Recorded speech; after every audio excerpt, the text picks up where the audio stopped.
Thank you. Thank you. Let's go test out the mic. Testing.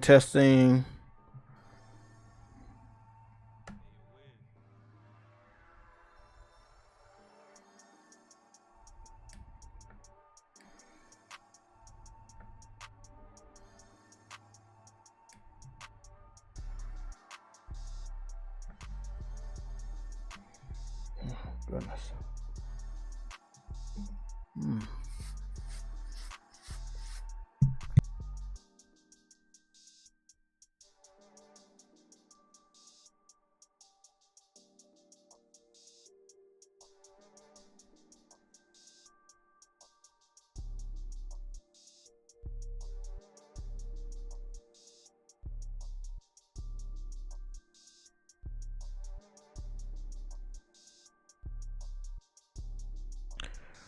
Okay, good evening everybody.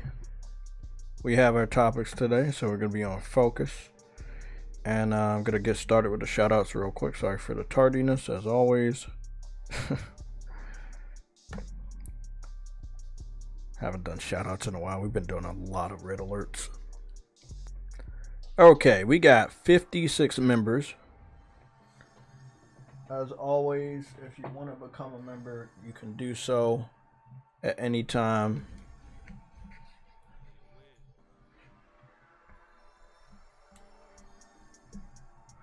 Anytime you want. It is up to you. Our memberships start at 99 cents. Let's get started with our first member. We have JRow49. We have Dez, Donald Milton, Juice, Briarios, Dadley Pierre, Lost Vein 105, Evidence. I played with him on Helldivers just not too long ago. Lord Hooge 999. Okay, you're new. Seattle Chef. Isendarius? I don't know. Isandalorius? I really got to get used to saying your name. You're new. Thank you for the membership. We got Crazy Thai Gaming, Henry Heck, Press Alpha, Outlaw 2120, God Lord Hungry, Quan Emerson, Fishy Queefs, Quest 444, Gamergoon 53, Ice Queen Gaming, Dynamite J, Xen, Rena Landford, Uncompetitive, True Witty, Dejon Thompson, Nelson Gaming, Zavari Rare, DJ D, Mike Johnson, Lost Vein 104. Okay, there's a Lost Vein 104 and there's a Lost Vein 105. Okay, just make sure I'm not crazy. Be Mo Careful, Caution, DJ Clark, No Name, Renell Blakely, All Day is Good, Sub 24, Dan S, D Truth, Shadow Master, Sick Nick Mondo 16, Rebel Rick Gaming, Lorenzo Carlson, OC Gaming, No Cap Podcast, Viper Reaps Corner, Always Mad Gaming, Cedric. We have VR God V, MG Warrior, Cyber Dragon, Enzo, Caleb Kaiser, and Frostbite Slash. Big shout out to everybody that has been a member for months and years. And I wanted to give a shout out to the Platinum members. Those are the people that have been a member for over 36 months in total.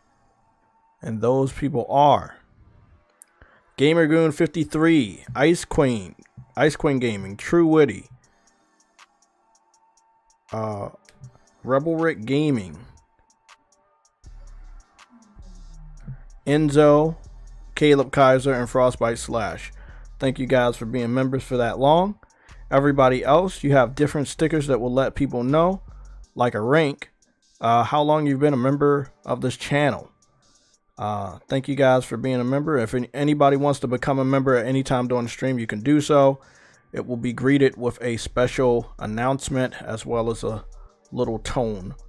Okay, and we're gonna go on over to the super chats, and then we're gonna say hello to everybody in the chat, and then we're gonna get started. Just going through the preview real quick. Frostbite Slash, Lost Vein 105, Cyber Dragon, and Lorenzo Carlson for the super chats. Again, from the bottom to the top, we have Lorenzo Carlson, Cyber Dragon, Lost Vein 105, and Frostbite Slash. Big shout out to the people that have given super chats over the last few streams, as well as the members. And I'm going to go and give a shout out to the people that are currently here in the chat. I will only be waiting an additional minute after we do the shout outs for the chat for anybody else to get an additional shout out that is not here on time. And I'm going to be using my phone a lot today for the timers. I'm putting my first timer in. I'm guessing, just a wild guess, that that's True Woody in my ear. Yes, it is. And you know how I know that? Because the stinky kids. Yes, they're fucking stinky. I can fucking hear them. I can smell them. Goodness. You're wild. I heard a voice pattern, and it's sad to say, but I know people's voice over there now, which is that's you know, that's a you problem, not me problem. Okay, we got Mass Exodus, aka Mass Produce. He's a mod. Welcome. We have Mary Wilcox. She's also a mod. Alexander Clifton is also a mod.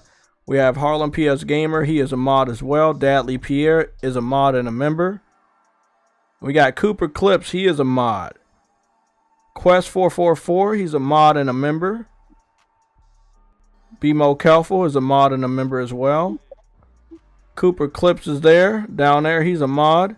Cedric is a mod and a member. SNKev 411. Welcome back to the stream. Dan S is also in the chat. He's a mod and a member. And I don't know if I gave you a shout out, Dan S, but I don't remember saying it. Big shout out for you being a member. Let's see. Lorenzo Carlson is also in the chat. He's a mod and a member. And let me just put a timer down for a minute, and then our first segment is, I'm hoping it's going to be like 40 minutes to 50 minutes. We might need that much time for our first topic. Topics have been written down and sent out in the community section for the public, not just for members only.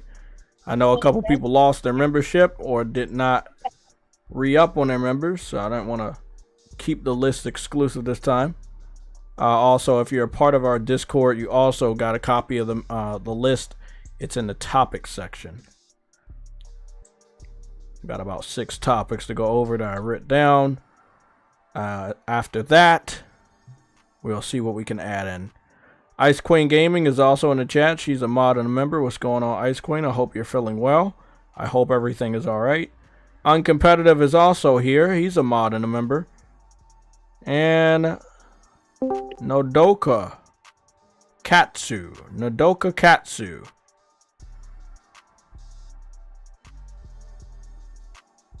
Or you are also here. Please refrain from... It's over a minute now.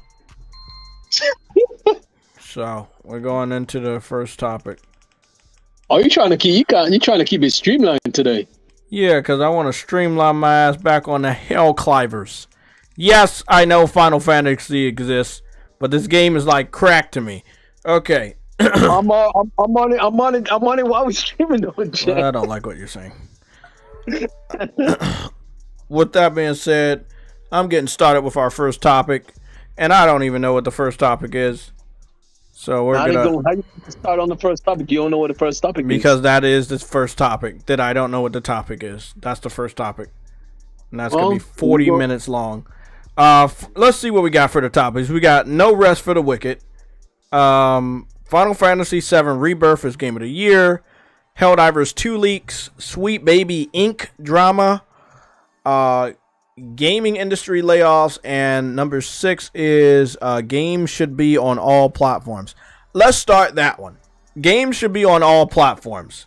That's a load of bullshit. Let's have some fun with this. We got like 44 minutes in total. I'm going to go send some stuff over to Somatic's dead PSN account so that we can pull some of this stuff up. I wanted to have a slideshow, but I don't think it was going to be good enough. Okay.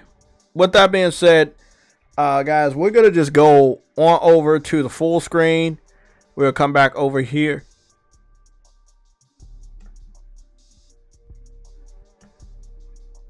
There's an echo. Nobody was telling me it was an echo. I kept hearing a ticking in my ear. Okay. It could technically be TikTok, Jay. I hope not.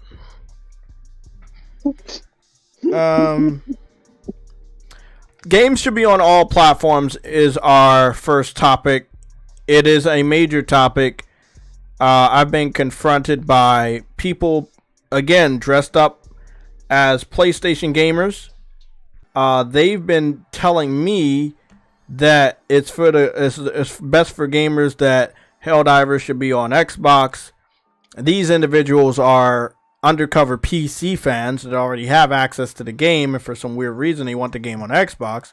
Xbox fans want access to the game, but they have a secret narrative that they actually, when the game comes over there, they're going to bitch about the price and then try to get Phil Spencer to broker a deal between Sony and Arrowhead to get the game on Game Pass, to go back to the internet and brag about the fact that they don't have to pay for one of the hottest games. And that is bullshit. But that is the grand master scheme. It's stupid. All the while they're making asses of themselves begging for a game that is literally, in every terms of the word, the true Halo killer. Can't say that. That's illegal. I don't give a fuck. Oh, well, actually, I can say it. Games Radar made an article about 4 or 5 hours ago saying that Helldivers does Halo better than Halo. Damn. So, I thought. I'm not the only person saying it. Well, guess you can't say that no more then. Let's see. Should all games be on all platforms? And also, by the way, this is not a rhetorical question. It's our first question that will be turned into a poll. And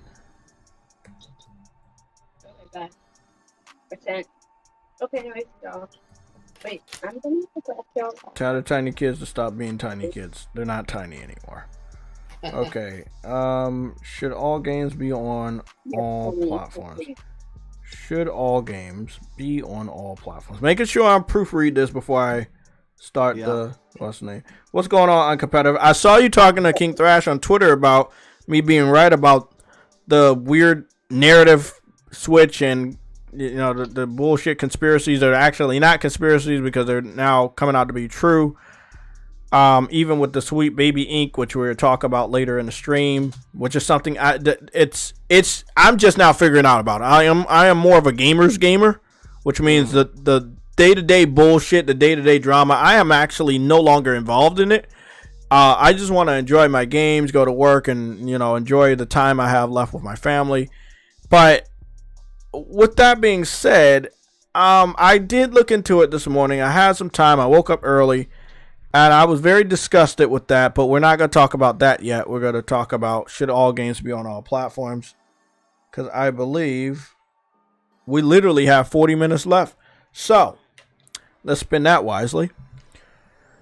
Okay, should all games be on all platforms? What is your thoughts on that? Should all games be on all platforms? And if you say yes, I just want to pick your brain on why. The whole statement just makes no sense. It makes sense if you're a PC fan saying it, because you would benefit from that. Okay. Even so, it still makes no sense, because if all games are on all platforms, what's the point of a platform? It's what's the point of a platform? Well, actually, look at it this way. What's the point of a console?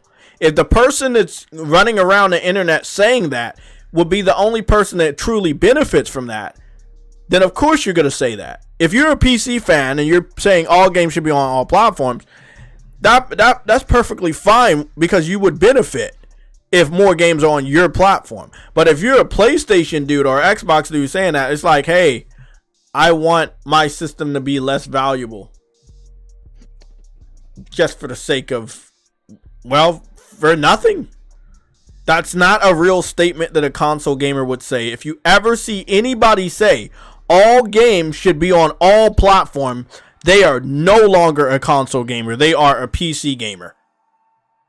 That's what that statement is. I saw that statement many years ago, like 7 years ago now. Only PC fans are saying that. If you see that statement anywhere, get rid of exclusives. Games should be on all platforms. Any of those types of statements, it's a PC fan behind that statement. Do not be fooled. That is not a PlayStation dude. Juice, you said this is dumb as hell. It makes zero business sense. Exactly. I can't even show what I want to show because then I'll get copyrighted. But let's I like to be visual, but we can't be visual. So, but I do have some stuff I want to share off. It's in the console or text. I'll go share it off to Somatic's other account. Found it. So this is being said because of Helldivers. PC fans are saying that all games should be on all platforms so that Helldivers can be on Xbox, which would not benefit PlayStation in the slightest.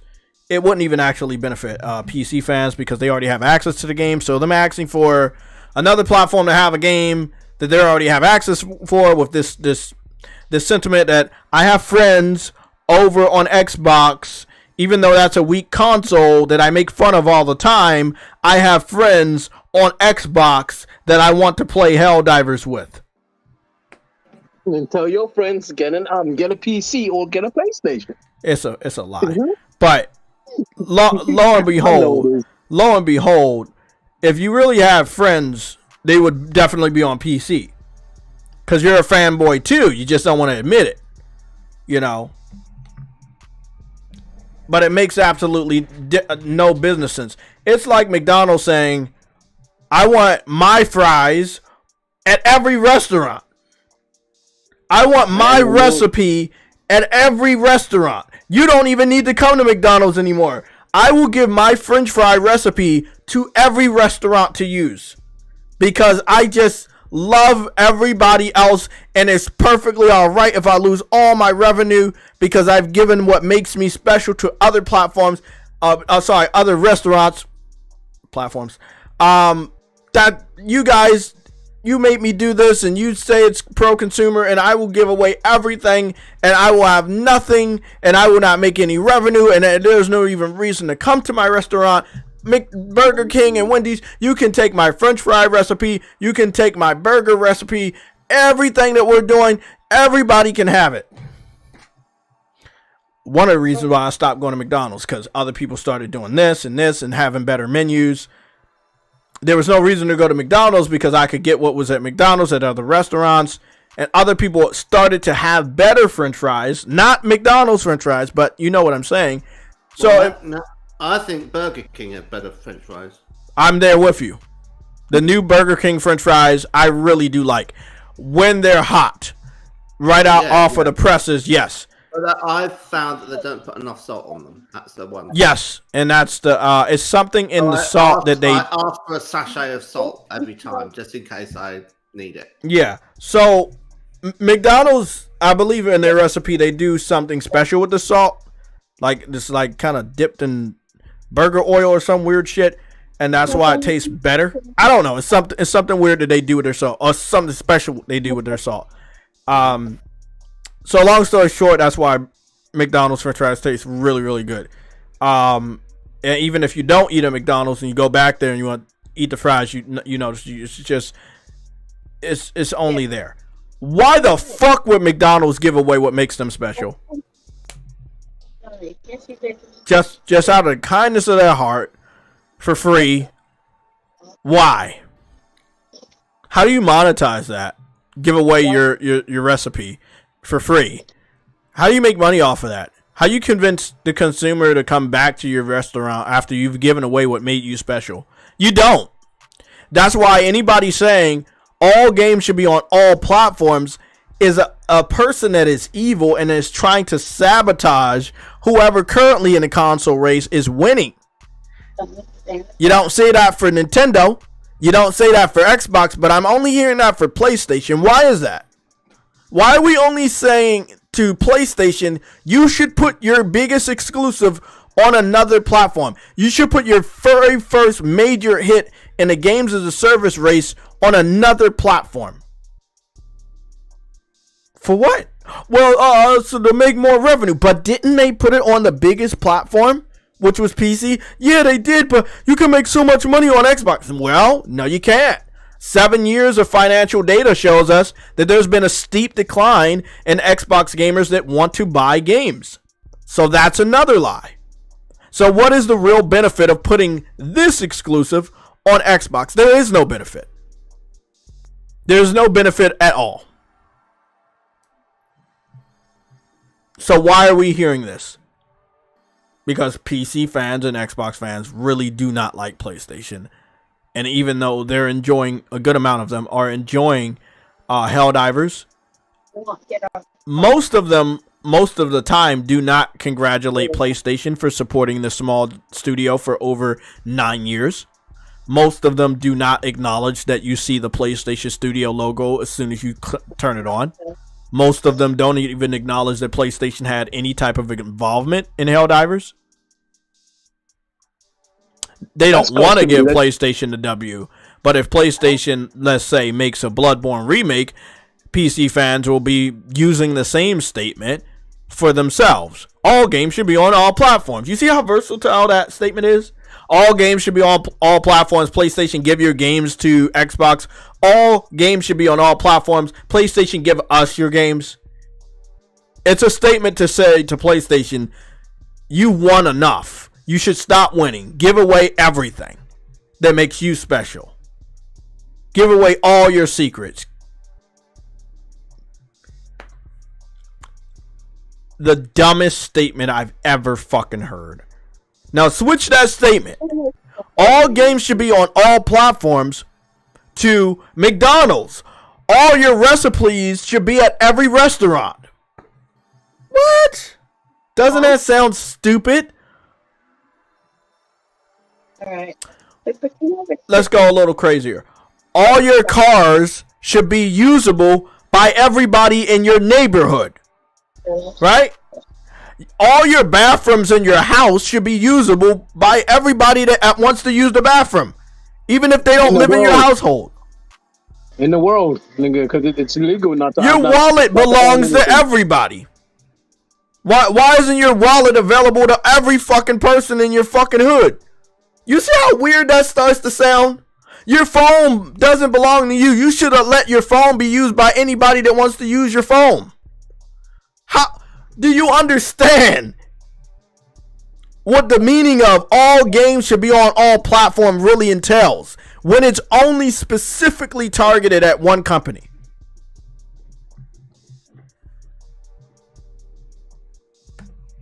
This is why we made this the first topic. Because it makes absolutely no sense. And my subscribers, followers, and members are some of the smartest motherfuckers in the world. I trust you with this damn statement. Help me understand. I've been hearing it for 7 to almost 8 years from the PC community. I need to understand what this means. Uncompetitive. One of the biggest brains in the Brainiac core. What the hell does this mean? Make sense of it for me, please. Need help. Well, you explained it all very well the other day, because you were saying that their long game was to destroy everything. Sabotage. Yep. To have PlayStation, and I initially was very resistant to this. Yes, you were. Yes, you were. And I thought that doesn't make any sense at all. Why would they want the games that are coming from Sony to stop? Right? Because that's where these games come from, right? I mean, it might be a delay of 2 years, but they eventually get them. So why would they want that? why would they kill the golden goose, lazy eggs, right? Mm-hmm. So I was like puzzled, and then it was like, no, they want to see PlayStation go away because the studios are going to stick around, right? Yep. And then they're going to end up being independent, and they're going to keep making these big games. And I thought, oh, I see where they're going with this, but they're wrong because they won't have any money to make these games, because Sony are like making these big games at a loss because they're selling them at a loss, and they're thinking, well, this will be the system seller. And they can't do too many of them a year. And we've had Hiroko Totoki is his name, say, don't expect, you know, a huge number of AAA exclusives this year. And it's like, yeah, you know, it is really expensive for PlayStation to keep putting out things like Marvel Spider-Man 2. Mm-hmm. And we should be prepared that they're not going to be putting it out that much, and they don't actually need to. I think I made a tweet about this the other day, which is like, there is no incentive now for PlayStation to make that many AAA exclusives or the PS5 Pro, right? Because there's no competition. God damn, that's just cold. Now, that is cold, and I hope that they do make at least one, you know, AAA game a year. But they were making out in their recent financial thing that they didn't have that much money, and the margins on the PS5 were really, really, you know, they were still selling the one with the disc at a loss, I think, but the digital one they were making a slight profit on, which is really good actually, this early. And I thought, well, why is everyone thinking there's going to be a PS5 Pro? I mean, I could be entirely wrong on this, right? Mm. But why do they think there's going to be one? Because if they do one this year, let's say, then they're going to be like, that's going to have to sell at a loss initially. Otherwise, it's going to have to come out and be $600 or $700.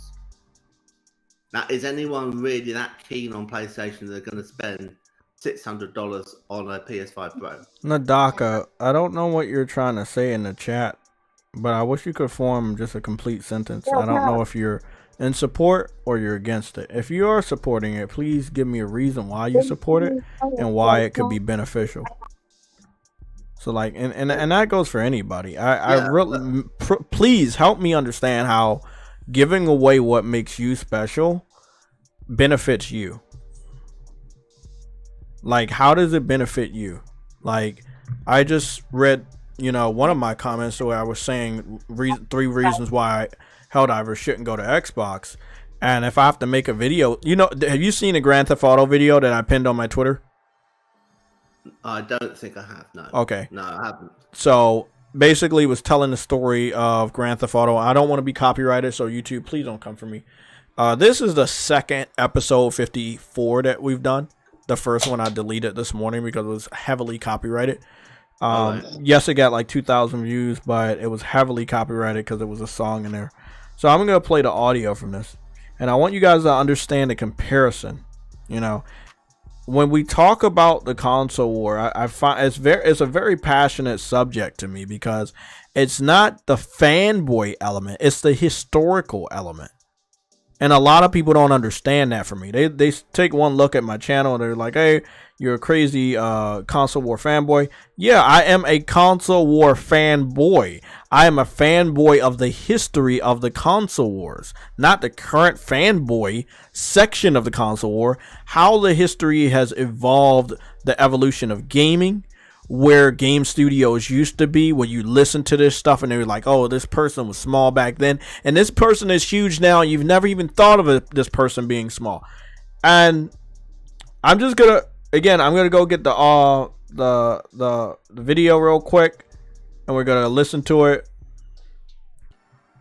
But yeah, I love history and I love gaming history, you know. And yeah, I love the console war history, the back and forth between the executives of Sega and Nintendo, and PlayStation, Sega and Nintendo, and PlayStation and Xbox.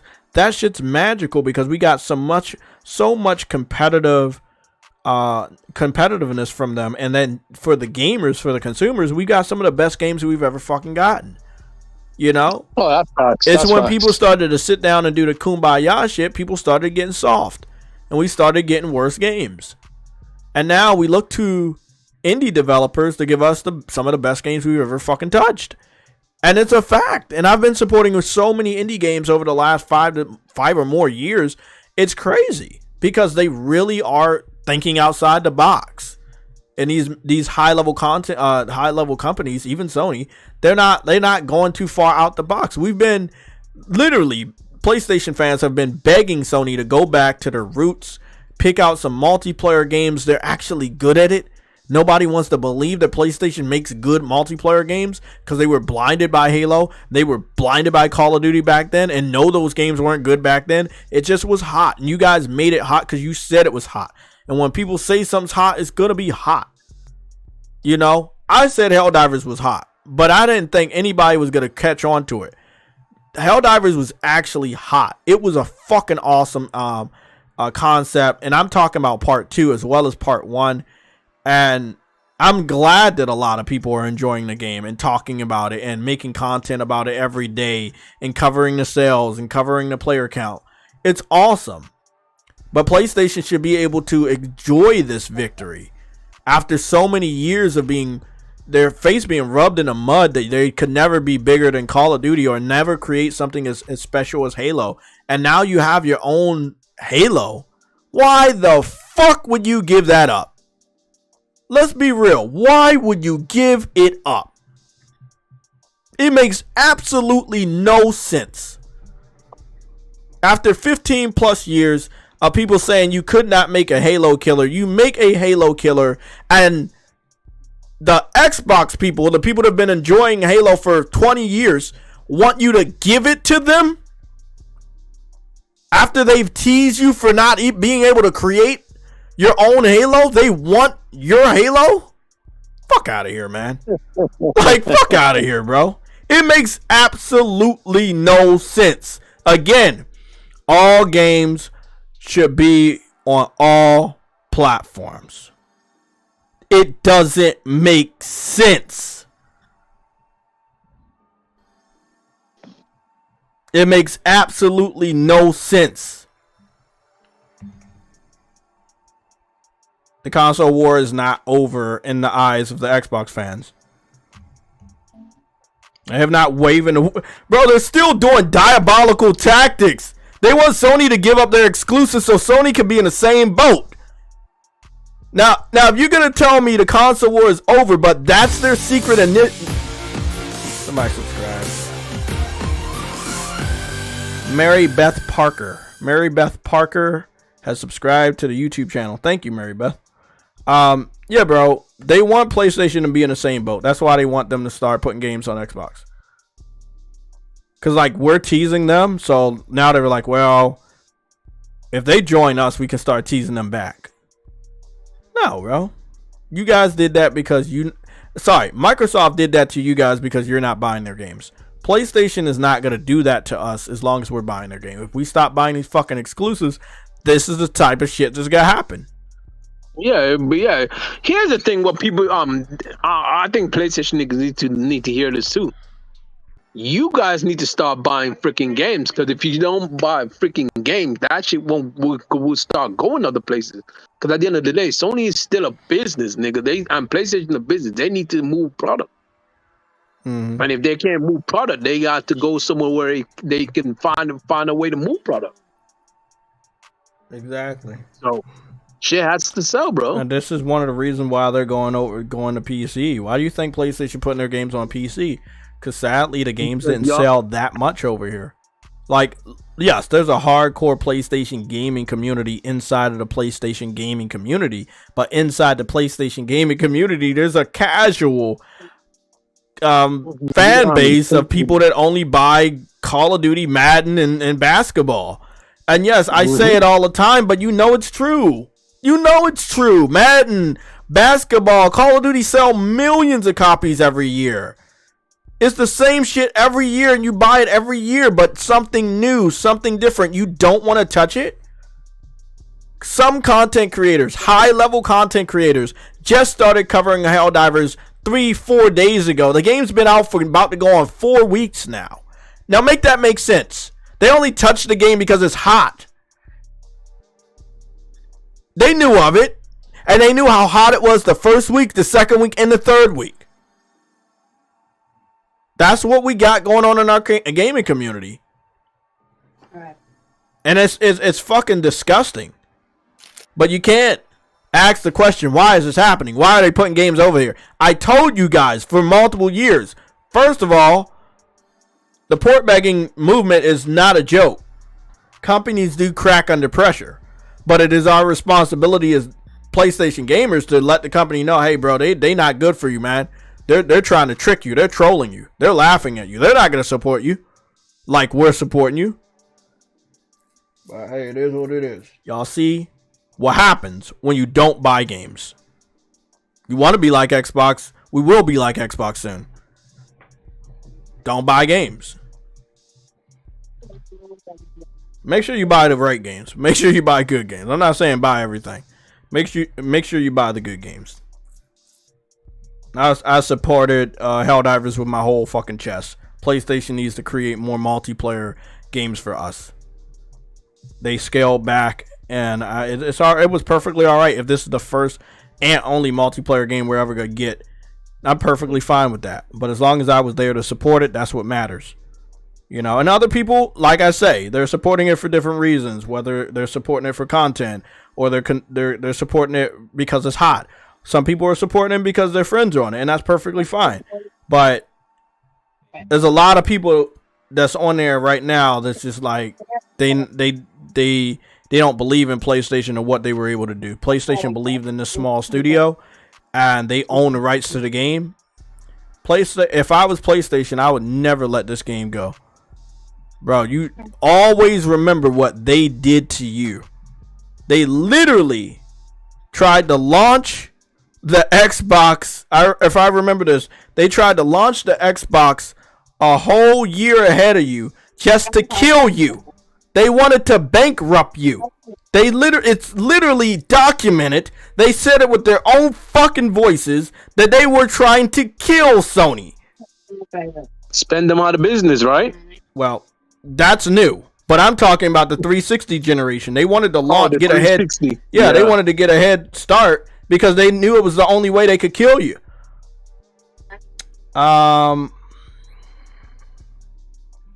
Let me get this weight screen out the way. Let me see. I'm going to try to find the audio. I think it's called Icons.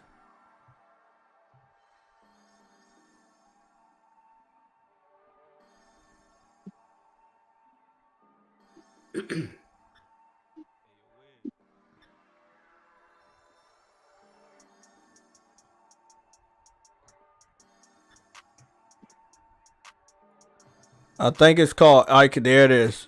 There it is. Because I watched it a while ago. Video is 7 years old from G4 TV when they were actually good. Not that the remake that they did and it died in less than a year. Not that one.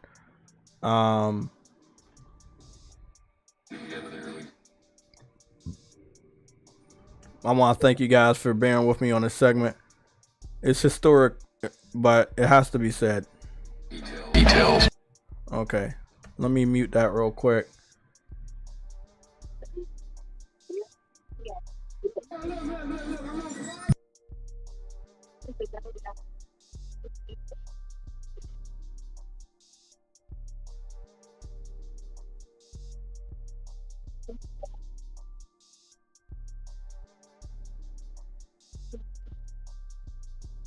Here it is. Here it is.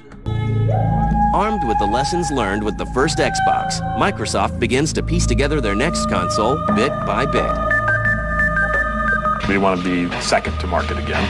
So what that meant to us was that we felt we had to be ready in 2005. It's important for Microsoft to come out first because if they want to beat Sony, who's the market leader 2 generations in a row, they need every single tool they can use, including the early launch, to get ahead of Sony.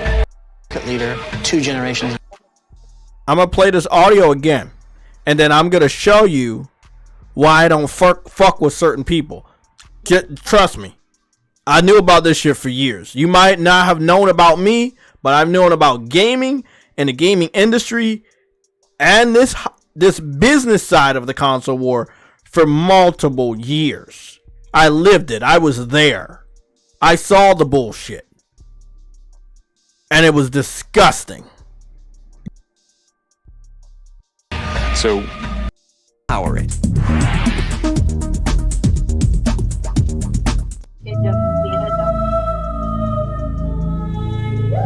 Armed with the lessons learned with the first Xbox, Microsoft begins to piece together their next console bit by bit.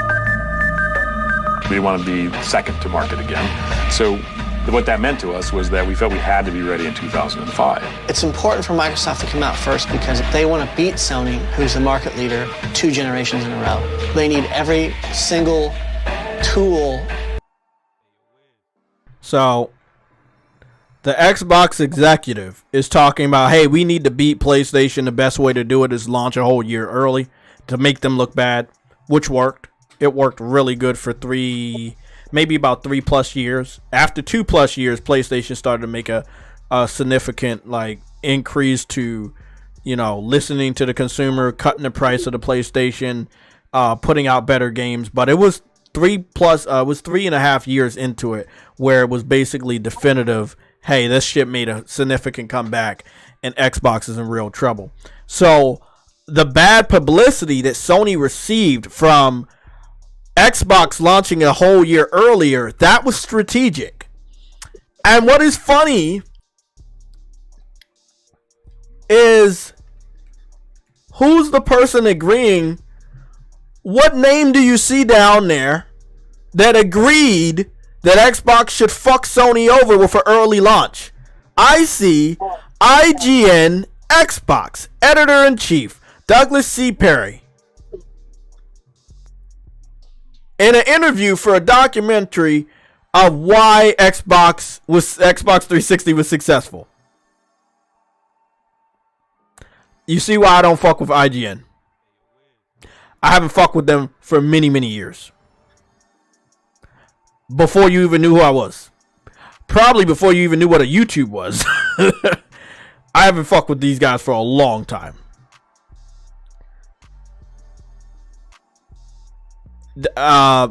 That's just how the music was. Oh, hold on. Let me turn my music down. I'm sorry if it was loud. Sorry, my fault.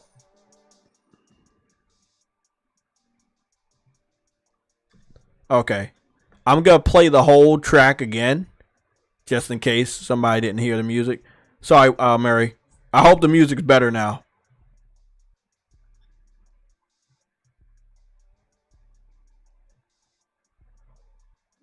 If anybody didn't hear that, I'm going to play the whole portion again. As the Xenon team puts together a game plan for the Xbox 360, Microsoft starts looking for the next generation technology that will power it.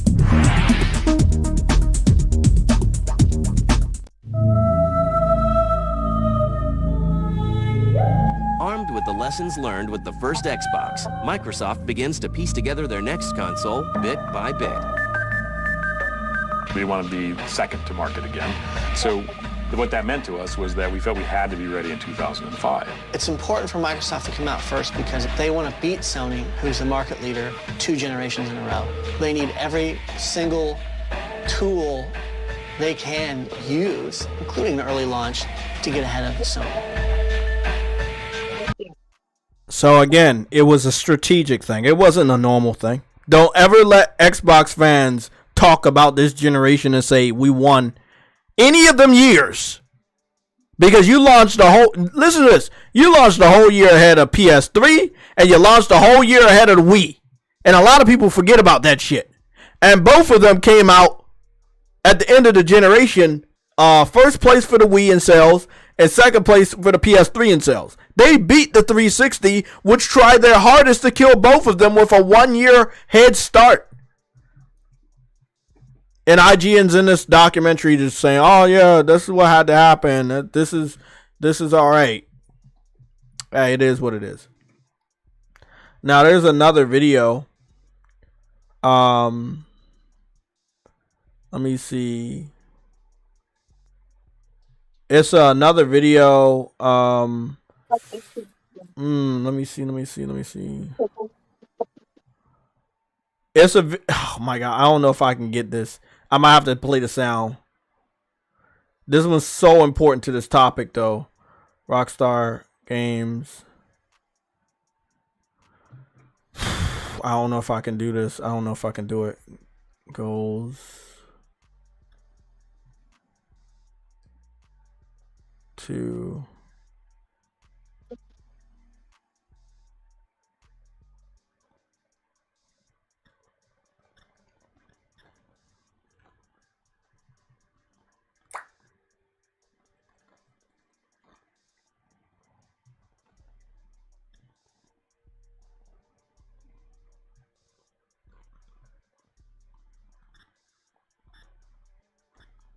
Nope, it's not that. Now, I don't know if it's going to pop up. I have the sound, so I might just play it for you guys.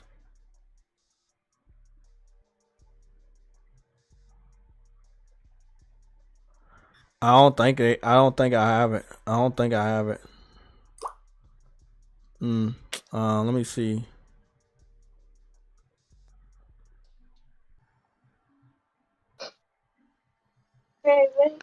I don't think it's icons either.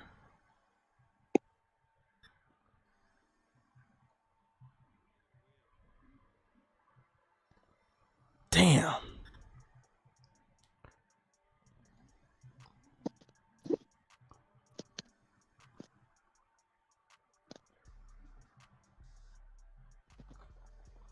Damn.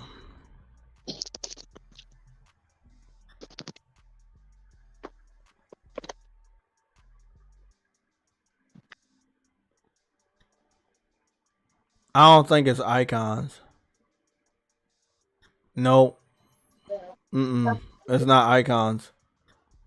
I'm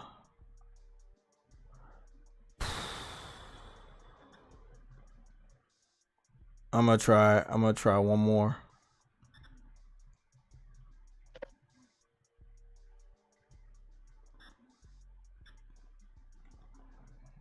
I'm gonna mute my audio real quick and hide my scene real quick because I think I got it.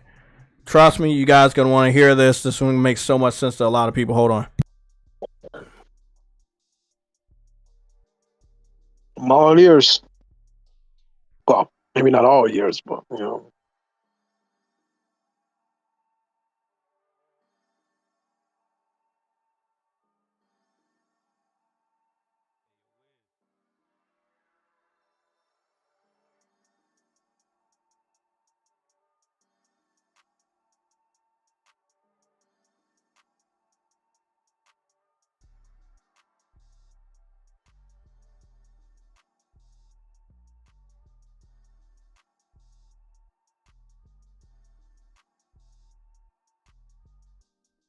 I think I found it.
I found it. Trust me, I'm gonna cry. I'm a grown ass man. I'm not crying because they lost a game. I would be crying because of the history that you're about to listen to. You're about to listen to history that is even going to make you as a grown man or a grown woman cry. Guaranteed, you guys are going to leave here and say, damn, Jay, you taught me something that made True Woody cry like a little girl. Watch. Shut the fuck up. Okay, True Woody, can you listen to the podcast the way that everybody else is listening to it so you can hear it? All right. I wasn't on the live stream, but hold on. Yeah, go and do that when you see it, because this is very educational, bro. Like this shit is. All right, I'm on it. Japan. Are you ready? Yeah. To create some sort of excitement around the console and convince game developers in particular that we could be successful. All right, boys, let's roll. One day we presented a new idea from a small game publisher that had come to us and said, hey, we want to dust off one of the 2D games that we had done for PC. We're going to really invest in it. We think it's going to be really exciting. And these newly important executives in Xbox who would review all the pitches from publishers and developers, they said, I don't think that game they're going to be able to make the transition from 2D to 3D. They felt that it was complicated. They didn't really understand the user interface. They thought that it was based on a game that hadn't been all that successful. To my surprise, it was rejected. And that game was called Grand Theft Auto 3. It ended up selling 14.5 million units. It was the top-selling game of 2001 and would have been the top-selling game of 2002 if it wasn't beaten by its own sequel. It was the pass heard around the industry. Despite seeing Grand Theft Auto 3 go to PlayStation, Microsoft was still well-positioned to attract other developers to its platform. This is why I say they do not deserve Helldivers 2. They passed on Grand Theft Auto 3 because the first two games were top down and they didn't believe it could make the transition. Here's a problem though, Jay. This is why I've said that. You probably heard me say this already before, but Microsoft doesn't know talent, nor do they actually know what a good game actually is. They are not. They never exactly, Lucci Scott. Why do they deserve Why do they deserve Helldivers if they didn't believe Helldivers 2 if they didn't believe in Helldivers 1? And look at what happened with Grand Theft. And after this bullshit, of course Rockstar had one of the best relationships with PlayStation. And aside from the 360, which as we know why they had that relationship, because they launched a whole year ahead of competition. After the 360, Rockstar and PlayStation went back to their normal relationship that Xbox helped form because they didn't believe. And even with Grand Theft Auto 6, PlayStation 5 is going to be the lead platform. It is confirmed. It is confirmed. Grand Theft Auto 5 will be PS5 will be the lead platform for Grand Theft Auto 6. It's confirmed. So one of the reasons is because it's the highest selling platform on the market, and the other reason is Xbox weakest system is gonna present a lot of hurdles for the development. That is why they're calling everybody back to the office. Rockstar is calling everybody back to the office so they can do what they need to do to get the game out on time next year. Yeah, they passed on Spider-Man. They passed on Little Big Planet. They passed on shit we didn't even know of. Like they don't have foresight to see something that's a fucking golden goose. Again, I'm gonna play this one more time for you guys. You gotta listen to this. Tour across North America, Europe, and ultimately Japan to create some sort of excitement around the console and convince game developers in particular that we could be successful. All right, boys, let's roll. One day we presented a new idea from a small game publisher that had come to us and said, hey, we want to dust off one of the 2D games that we had done for PC. We're going to really invest in it. We think it's going to be really exciting. And these newly important executives in Xbox who would review all the pitches from publishers and developers, they said, I don't think that game they're going to be able to make the transition from 2D to 3D. They felt that it was complicated. They didn't really understand the user interface. They thought that It was based on a game that hadn't been all that successful. To my surprise, it was rejected. And that game was called Grand Theft Auto 3. Oh, goddamn. It ended up selling 14.5 million units. It was the top-selling game of 2001 and would have been the top-selling game of 2002 if it wasn't beaten by its own sequel. It was the pass heard around the industry. Despite seeing Grand Theft Auto 3 go to PlayStation, Microsoft was still well-positioned to attract other developers to its platform.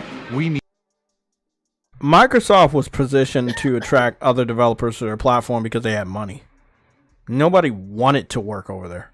Even in today, like in the console race, you call it that. You don't want to call it the console war, cool. Call it the console race. Developers have to literally get paid a lot to just be over there. They don't want to be there. They have to get paid to be over there. You know.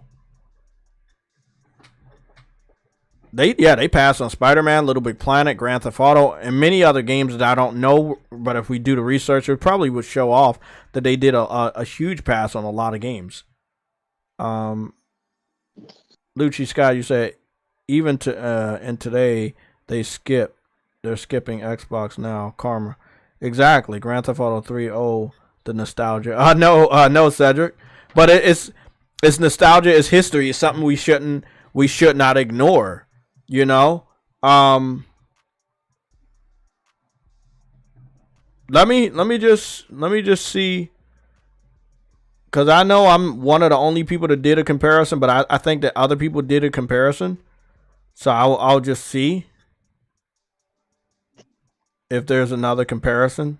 Now they got the PC build versus PlayStation comparison.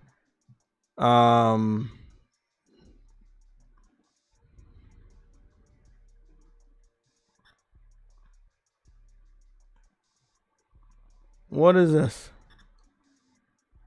I keep seeing this picture floating around. What is this? What is this? Is this something new for Helldivers? Let me go check this out. There's some story element that I saw somebody did. What is this? What does this mean? What is this? Let me show you something. One second.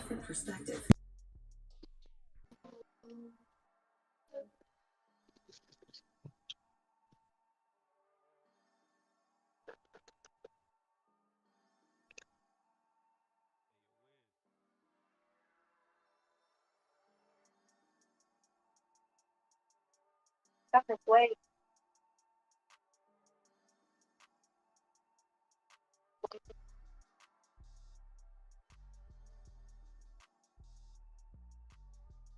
I don't know. That could have been the distress signal from the Illuminats.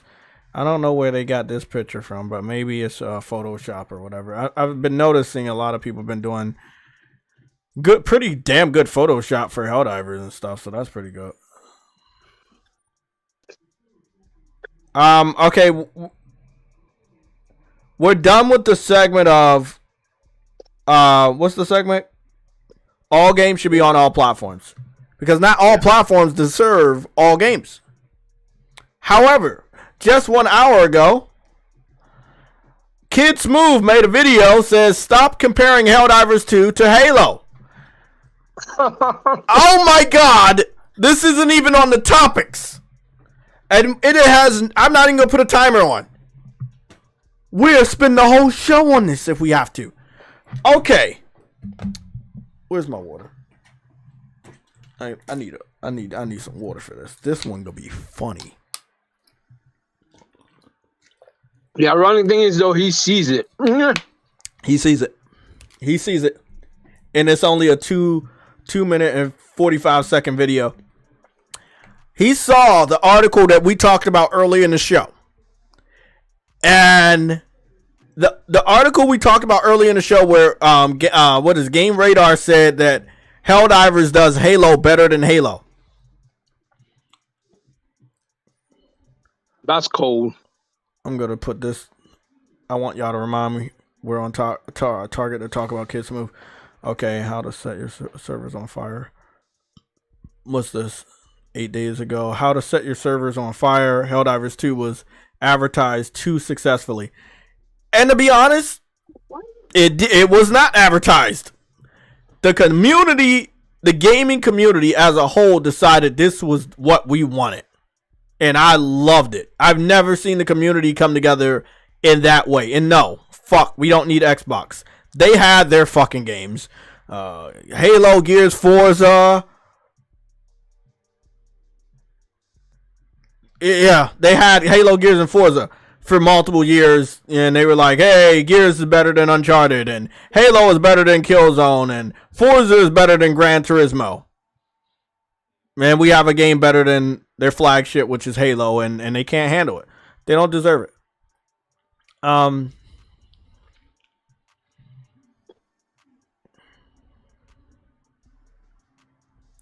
that's what I was looking for. What? The vehicles.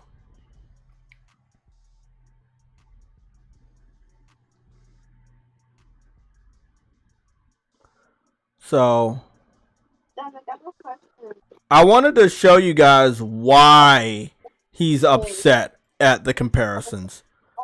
So you got the vehicle right there and the vehicle right there. People are freaking out because obviously it looks very similar to Halo. And if you've been waiting for vehicles, you probably want this vehicle, right? And at this point in time, I just find it really funny that we got vehicles and mechs before Starfield. You know, we got vehicles in this game, so now Xbox fans don't really feel, you know, I guess they don't feel like they have to stay on Halo because now they have vehicles and mechs coming to Helldivers, so they got what they wanted. They wanted vehicles. A lot of people wanted vehicles. It wasn't the end all be all. It wasn't that. It was just like, hey, well, it would be nice if we got vehicles. And now that we have vehicles confirmed, I'm trying to find the best video to watch. No, not that one. I think it'll be this one. Hold on.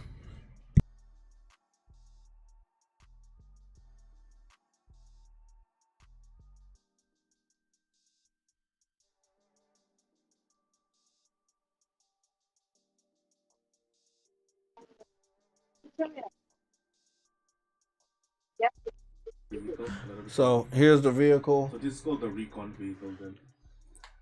Now I try to get a word from the community manager if I'm allowed to share. Smooth is saying PlayStation fanboys and journalists are comparing it to Halo. Yeah. But that's false. Because I've watched a lot of content creators that are real Halo fans that have moved over to Helldivers. So he should be mad at his own community. So again, you're looking at this person check out the mechs and what seems to be a modified version of a Jeep Rover that can go around on the terrain, which I said that they needed. They were going to add the trucks, but the trucks were heavy duty, so they can go around the terrain. But I feel like the motorcycles from Helldivers 1 wouldn't make so much sense. The terrain is too rough. If you turn a corner in any type of way, you're going to fucking flip over. Dirt bikes might work. Four-wheelers might work, but you don't need a four-wheeler if you have a buggy like this. He's hurt. He's hurt with stuff, seeing stuff like this. He's hurt. You see the turret on the back. You got a four-seater. You know, like, he's hurt, bro. Now, you could still get your ass handed to you if you let them destroy the vehicle or mech. And I'm talking about the robots or the bugs. They can deal damage to the vehicles and the mech. So don't worry, you're not invincible. But these are things that were already added on the first game. And as far as the buggy is concerned, it looks very well done. So that one seems like it'll come out sooner. The mechs are also very well done. It looks like that should be coming out soon. There's a little bit of problems on the truck. And I don't know, like, what I do know is I believe the PC fans data mine this game and stuff. So there's that. I don't like it, but it's cool to get these confirmations. The developers don't seem to be taking down any of these videos. Sony doesn't seem to be taking down any of these videos. I don't know, maybe because it's in the game already. I'm not really sure about that. Let me see.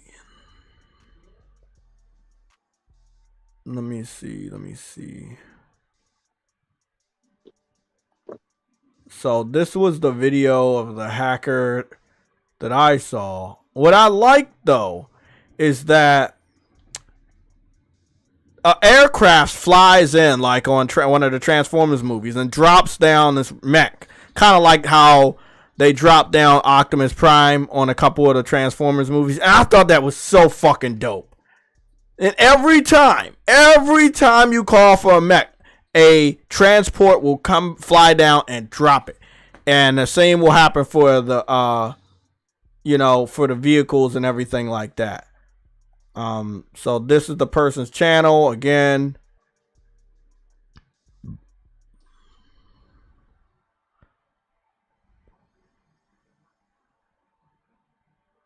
And this was the video right here where he was unlocking everything or showing off all the vehicles. Again, obviously he's a PC fan doing this. This is one of the hazards of putting your game on PC. I think out of respect for Arrowhead, they delayed their hacking, but I do remember there being hacking 3 weeks ago. Arrowhead then put out multiple updates to stop that. PlayStation gamers had told me that they were going to cut off crossplay. I agreed, and I thought that I should cut it off. I did. Sick Humor did not understand why I was cutting it off, and it's problems like this that could fuck up your connection or fuck up your save data. And I don't want to even deal with the prospect of someone else fucking up my experience because I'm trying to play Kumbaya with the other side. I do not agree that these games should be on PC day and date. And even in a worst case scenario, I don't think they should be on PC at all. This game could have been a system seller on a higher degree if it was only on PlayStation 5. Now, Sony must understand that. Just because people say they're not going to buy your system doesn't mean they won't buy your system. There are still people holding out hope for Bloodborne, and every year the PlayStation puts games on PC, they don't put Bloodborne. So, long story short, if you build it, they will come. We all know the saying. But Kids Move must be really fucking hurt. Like, Xbox fans in general are not having a good year. And see, this is the person bringing up the hacks cheat and everything. Yeah, this is PC fans for you. I'm noticing that he's playing solo, so quite possibly he may have gotten the game to run offline. Again, the PC master baits for you. This is what they like to do. He's also glitched the game so that the time never expires. It flickers between 39 minutes 39 minutes 59 seconds and 98 milliseconds, or is that 39 hours? I don't know, but this is the bullshit that you got. He also has rapid fire in all his weapons, which is not in the game. This is a cheat. He can take out an enemy with a normal gun with just one burst.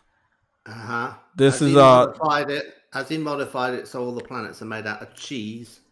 Not yet. I do know that PC fans probably would desperately want to mod this game and stuff like that, and they are. They're trying very hard, but this is why console gamers like myself have been so adamant against games going to PC or going to PC day one, because you're always going to have people like this attempting to ruin the game. Now, looking at all of this and what I believe to be a somewhat finished state is awesome. Only thing is wrong here is these little blocky blue pixels in between the Gatling gun, which means that's not good right there. That's not all the way finished. But as far as the other elements of the vehicles, it looks really good.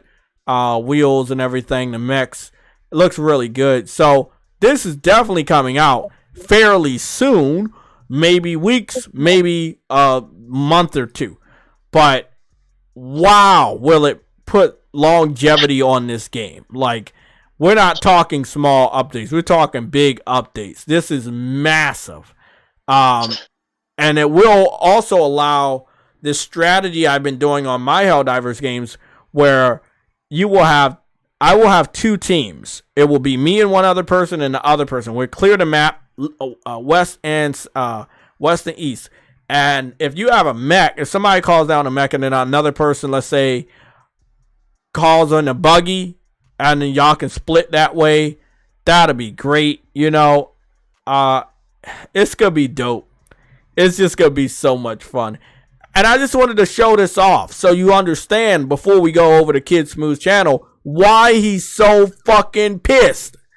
Halo does not give you this type of joy. Halo doesn't have trucks, does it? Or mechs? Oh yes, No. Mechs. It had mechs in Halo 4. It had quad bikes in all the games. Halo 4 had mechs. Yes. Okay. I want to see what those look like. I think I've seen a mech. On a map like Valhalla. It's only on the big maps. Oh, okay. Halo 4. And I don't remember it turning up in the campaign. It might have done, but the campaign was like a snooze. That's illegal. You can't say that. Are they usable mechs? Because ain't the suit or ain't the Master suit pretty much a tank anyways? No. You get in them as Master Chief. Well, I mean, not as Master Yeah, Chief. were the mechs called mantises? Were they called mantis? Yes, that's right. Yeah, I couldn't remember the name actually. Let me go see what this is. But it was a mech, and then you got the Warthog, which was the Jeep, and no big trucks. Did they ever have big trucks? Not that. Well, I think they were in one of the games, but I think it was like a prototype, like the original thing that never released. I think I remember seeing them there because they were gonna make it an RTS. Damn, 343 was working on Halo for a while now. What, 11 years? God damn. No, I mean Bungie, right? The original Halo, 8 years in development. Oh, okay. I see the mech now. It's similar in a way. It's similar in a way to Helldivers. In a way. The Pelican, right, from the first game, is a vertical takeoff and landing aircraft, and it drops the vehicles. Okay, so well, the extraction like vehicle on Helldivers is called a Pelican. Yes. Okay. Is that what it looks like? Yeah. Okay. Pretty much. I mean, you know, it has a ramp, and you sit inside it, and that sort of thing. You know, very similar. Halo 4, huh? What they really were trying some stuff, but this is my first time ever hearing of this. The Mantis. It wasn't very good to use. Oh, okay. Yeah, if you're an Xbox fan or a Halo fan, I could see why you're really pissed off. It was kind of goofy. You know, it walked around and it was really quite slow to Delta move. Force Hawk Ops.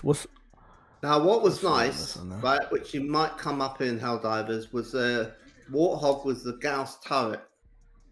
So it's not got a regular bullet, 50 cal on it. It's got something. And, you know what? I remember Delta Force.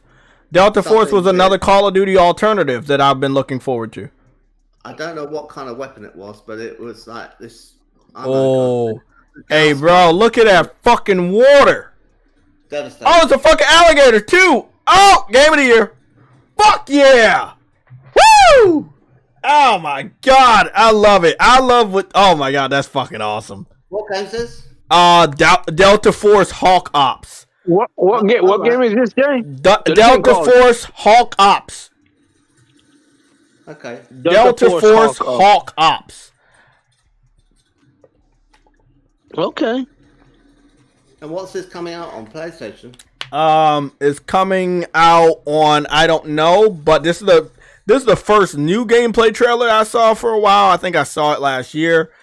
It showed off a little teaser and stuff, and I think we covered it too. Oh, this is dope. This is dope. This is for bow and arrows. Oh my god, I like this. So are you robbing banks and shit? I hope this not like a Call of Duty meets Payday, because I would love it. However, wouldn't that kind of contradict the fair games coming out from Sony? Fair games. Fair games, yes. Yeah, that would. I think Concord is all right. I think Concord is safe. Oh, I love me some Call of Duty alternatives. You guys are going to understand that, damn, Jay was fucking right. His Call of Duty alternatives are good. And what I mean by that, it's another shooter. That's all I mean. It's just another shooter. You don't need Call of Duty. They got multiple fucking military shooters out here. Okay, so we got a confirmation on platforms. PlayStation, Xbox, Steam, and Epic Store. All right, okay. It's also going to be on Android and Apple. Is it being made by Epic? I mean, is it Unreal Engine 5 is the question. I don't know. It could be. I know Timi, TIMI Studio Group is making it, and Team Jade is also making it. I never heard of those guys before. Okay. Maybe they're Chinese. The Chinese are coming out of like left field with a whole lot of stuff, aren't they? And you're thinking, oh, this won't be any good. And you look at it, you're thinking, my God, this looks incredible. Where have they been all my life? I know, man. And my thing here, gameplay footage not final, graphics and gameplay features subject to change. It's giving me a feel of like Battlefield meets Call of Duty. I know that's weird. But the thing is if you've got like a whole country that's been basically closed economically to the world for most of your lifetime, and then it opens up and it's got 1 billion people living in it, some of them are going to be fairly decent programmers. Oh, definitely. Even like a fraction of a percent. So you got enough in that billion, even if it's a fraction of a percent. I can't wait until they start releasing these games. Be like a decent studio, you know? Like, let me ask you a question. Does anybody know if Psy Games, are they Chinese or are they Japanese? No idea. Okay. You have to look it up. Because we've been waiting for 8 years for that game, and it's worth the wait. I need to get back on there, by the way. Grand Blue Fantasy Relink. This game is fucking fire. That much about studios and who's what. We're gonna go and look at the Kiss Move video, but I'm just looking at this one more time. This looks legit. I mean, let's say something controversial, right? I don't think it matters too much when you say who's making what. Because no, I was just going along with your point that if they are from China, that kind of makes sense that like we haven't seen them for a while. I would go by like the trailer, right? Yeah. And I go by any demo I might play. I don't go by like, oh, it's being made by From Software, therefore it's going to be brilliant. Because this looks really good. It's a fairly safe bet it will be, but it doesn't guarantee that it's going to be good. Because the thing is that, you know, people who are really talented leave from the staff and it never gets announced that they've gone, you know? Like with Bungie, what's the game? The guy's name? Any game but Call of Duty. That's how I feel. Any game but Call of Duty. The writer of Destiny, right? The writer of Destiny left a year before the game came out because he wasn't happy with where it was going because they butchered his story. It was supposed to be single player, and then they went off and said, "No, we're going to cut it all up and make it so it's kind of like Diablo." And he was like, "Right, I'm out then." But they had him sign an NDA because they thought it would damage the game if people knew that the person who'd written Halo 2 had left. Okay. I understand what you're saying, but I'm gonna put the volume back up. I'm saying that, like, you know, don't kind of like say, oh, it's okay. This is the best studio ever because it's got, you know, this name attached to it, and that they're the studio that made these games. It's like, have the staff that made those games, are they still there? Yeah, and I think a lot of people need to understand that. That's something I realized many years ago. the main one I would point to is Rare, right? Yeah, prime example. The Yeah, people who made GoldenEye and Conquer and all of those. Side Game is Japanese. Thank you. A lot of them left after Microsoft bought. Thank you, Quest. I couldn't see your name. And they didn't necessarily leave immediately, but when they were all told, "Well, we're going to be making Kinect games," kind of like Battlefield Hardline. They were like, "I don't want to be making Kinect games," and they went off and found something else. Crossfire X is actually good if we get the Chinese version. Yeah, they didn't give us the Chinese version. They gave us the I want this to be an Xbox exclusive version, and it was fucking dog shit. I'm gonna put the sound on uncompetitive. We have to listen to Kid Smooth talk. He is fucking pissed. He is fucking pissed, bro. I'm gonna play this. Everybody, listen up. Got a vehicle like that in the game. My thing is, why are you guys comparing Halo and Helldivers? These games are not alike. They're not alike. Helldivers is a co-op horde shooter. That's all it is. A co-op horde shooter with objectives. That is it. You fight bugs on planets, and it has friendly fire, and that's the fun part. You could drop things on people, and you shoot bugs. You have objectives, and that's it. I don't understand why it compares to Halo. The armor's not the same. The universe is not the same. Nothing about Halo. I play Halo for combat arena multiplayer, and I play Halo for its story. Two reasons why I love Halo. I think its story is incredible, and I think its multiplayer is impeccable. Helldivers and Halo have nothing in common. So you PlayStation fanboys, stop comparing it. You dumb journalists with no freaking charisma, no dignity. Like, stop it for clicks, for sakes. Stop comparing Halo and Helldivers. They're not the same. They will never be in the same thing. Halo's in its own class. Helldivers is new. It's new money, right? It's new money. It's a new thing that people are trying to attach onto because they think PlayStation has cracked the code on multiplayer gaming. They have not. They caught lightning in a bottle, and it's fine, but it's not Halo. So stop it. Clip this. Post this. I don't care. I don't regret what I'm saying. I stand by what I'm saying. Halo is in its own class by itself. I don't care what journalists, I don't care how many college degrees, how many writing degrees, how many awards, whatever. Helldivers ain't got nothing on a single Halo game. Not a single Halo game. Helldivers 2 ain't touching the worst Halo game. I will say that 10 toes down. Stop it. All right. My bad, Addict. I definitely understand like where you're coming from, and I don't think that it could touch any Halo game, but I do think that I could see where they're coming from, where in terms of like scale, it's like, you know, Halo could have done better with its scale, because if you remember the original Halos, they had really good scale, and then they kind of, you know, brought that back a little bit. So I can understand where they're coming from in those terms, but in just straight up quality, like Halo has a story that people actually care about. No one cares about Halo's story anymore. Yes, they used to. Yeah, and I think Halo's story used to be good. And I think the energy and excitement around Halo used to be there. But for the last... when did Halo 3 come out? Anybody? Anybody know when Halo 3 came out? It was like a long time ago, right? Was that like 2006 or 7?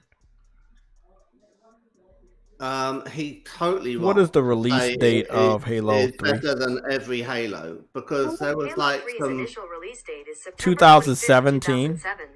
2007? Wow, that's a long time ago. He can't be right about that, what he just said, because there's Spartan Assault, and there was a sequel to Spartan Assault, with some of the worst Halo games ever. Mm-hmm. Some of the worst games ever made, actually. Right? 17 years ago? Yeah. 17 years ago. That was 17 years ago? Wow. Halo 3 came out 17 fucking years ago. Halo hasn't been, like, the peak of Halo was Halo 3. Halo 3 was always the peak. So, I don't get what's going on with Kids. He is Cracker Barrel cheese. Fucking pissed. This dude is fucking heated. want this room. Alright. Why are you guys comparing Halo and Helldivers? Listen to this. Listen to this. Y'all gotta listen. If you coming in right now, you gotta listen to this. He is pissed. And again, I do it all the time for fun. I love having fun with these guys, and you can make honest comparisons. Also, the developer said Halo was a masterpiece. The developer, the CEO of Arrowhead, already has made public acknowledgement that they respect Halo. Right, and they have also played Halo back in the day. And then again, a lot of Halo veterans see the magic of Halo in Helldivers. They're coming over here. Don't worry, I'm gonna destroy the fuck out of Kids Move. And if he had any balls, we would have a debate, but we already know how that would go. Let's listen to the crying. Got a vehicle like that in the game. My thing is, why are you guys comparing Halo and Helldivers? These games are not alike. They're not alike. Helldivers is a co-op horde shooter. That's all it is. Co-op horde shooter with objectives. That is it. You fight bugs on planets, and it has friendly fire, and that's the fun part. You could drop things on people. And you shoot bugs, you have objectives, and that's it. I don't understand why. I know people listen to me, and I know people listen to Kids Move. Do y'all work? Let's put a debate together. JayTech versus Kids Move. I'm up for it. I got time. JayTech versus Kids Move. So, I'm going to destroy you right now. You're saying all you do is fight bugs, and anybody that says all you do is fight bugs is an idiot. I've seen robots. Have you seen robots? Exactly. I've seen robots. I'm they're sure referred to as what? Bots. Look, I'm drawing a blank right now because all the Halos I played, right, are merging into one. So I can't tell you which one it was, which is really frustrating. But there was a one that they did. It might have been Halo Reach or ODST or something like that, where you had a mode in the game where it's called Firefight, and it's co-op against the Covenant. Okay, I'm just I heard a lot about that. In his video, saying there's no version of Halo where you're in co-op fighting bugs. It's like, sorry, because the Leka logo, I know them. Yeah, they are bugs. Mm-hmm. They're worms. You know, I mean. Okay, so again, Kids Move is saying you shouldn't compare Halo to Helldivers, but Xbox fans have been comparing Halo to Helldivers for almost a month now, going as far as to say that Halo should have content crossed over with Helldivers. Master Chief should make a special appearance in Helldivers. I love Helldivers so much it reminds me of fucking Halo. So you're by yourself. Like, even if you was eliminate PlayStation gamers like myself, eliminate the PC community, your own community is comparing the two. Yeah. This is why I don't debate Xbox fans, because they that easy. Your own community is begging for the game because it's so much like or so much better than Halo. Well, I, mean, I didn't make this shit 5 years ago. 5 days ago. Look at this. I said, bring up footage of Spartan Assault, and you did, and you said, my God, it really is a lot like Helldivers. Yes, it's like the first Helldivers. Yep. Now the other one, you know, it's first person. You said there was another Spartan Assault. Firefight mode. No, there's Spartan else. There's another one, but I can't remember what it's called. But I think that one was worse. It was worse. Okay. I think it was worse, but I'm not sure. What is so a Halo Firefight? I used to hear that as a defense mechanism. It's a mode. It's a mode. Firefight. It's not Warzone that was in Halo 5. So it's nothing to do with Halo 5. It might be that it was in. It was in ODST. I remember that.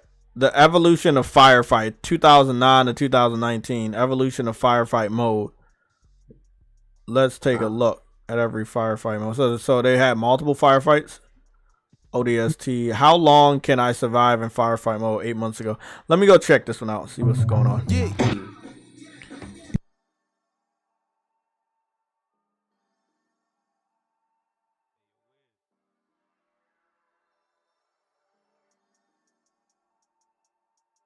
So this is what is this? This is like a horde mode.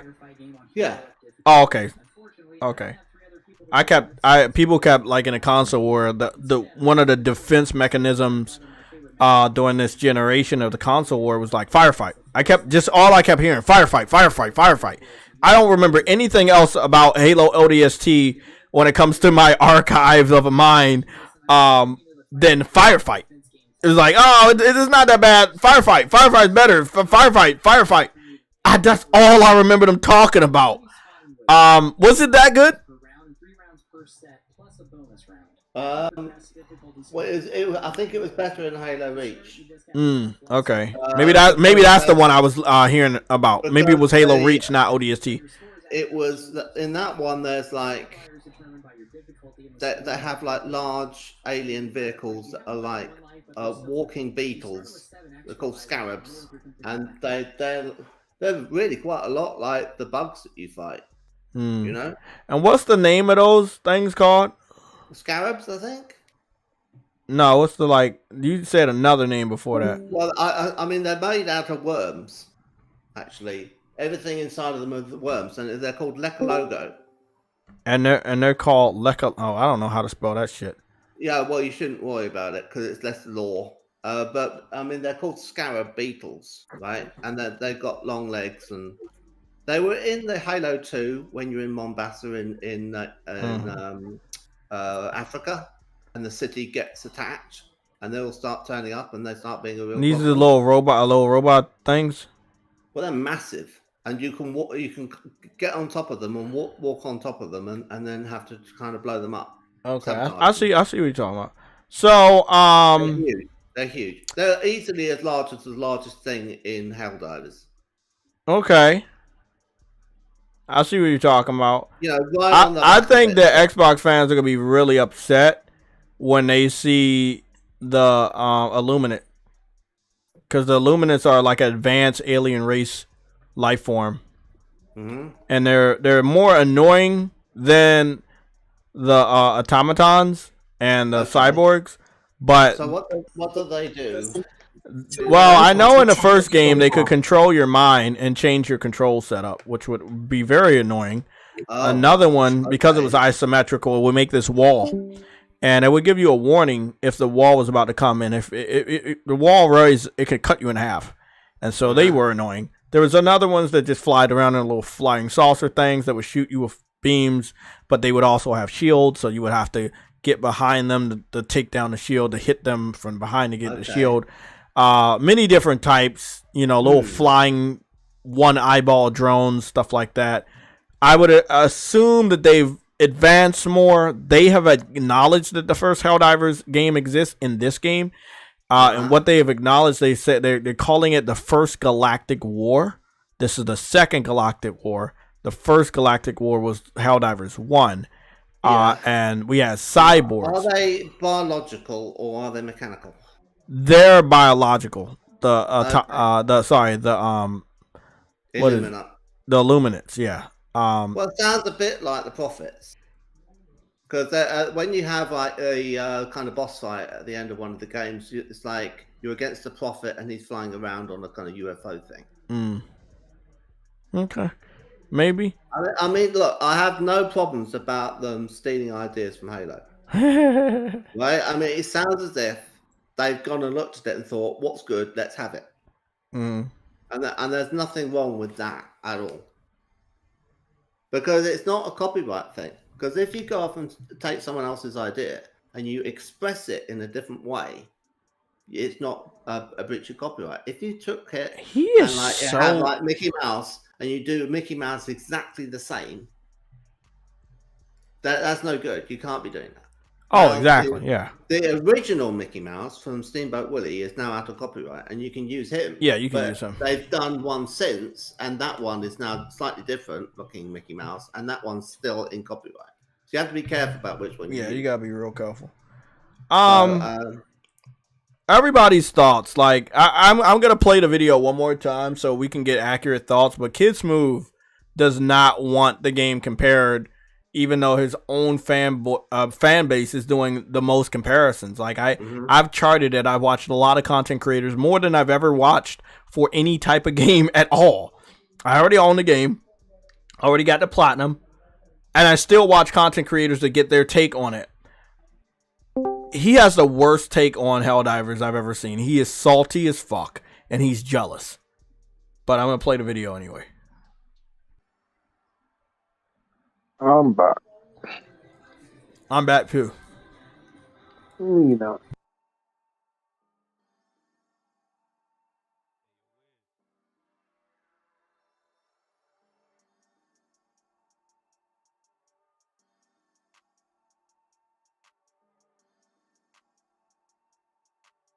I'm playing Kid Smooth video again.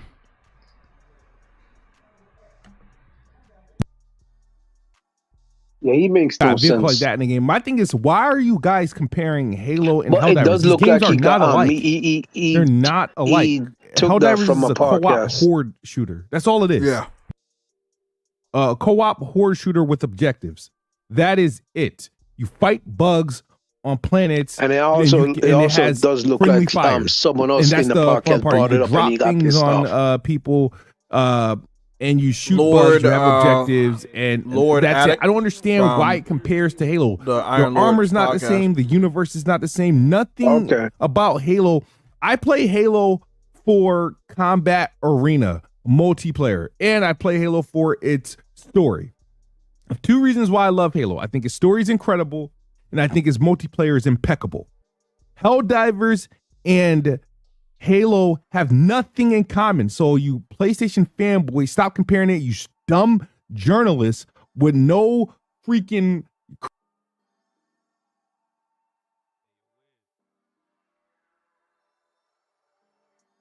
This is the article that I was talking to you guys about. And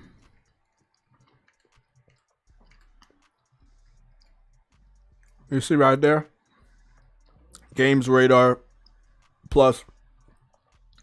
They say Helldivers 2 recaptures the co-op chaos of classic Halo games better than Halo itself.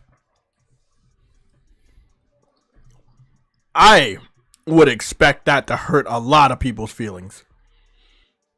But they're not wrong. When you have multiple Halo fans themselves saying how this recaptures the chaos of the original Halo games that they're not getting anymore in the new Halo games. So, I mean, it's not clickbait if it's true. It's not clickbait if it was confirmed before the article was even made.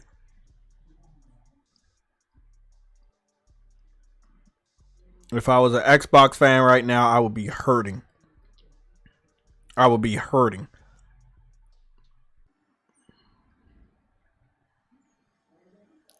Like, I would be really, really hurting, man.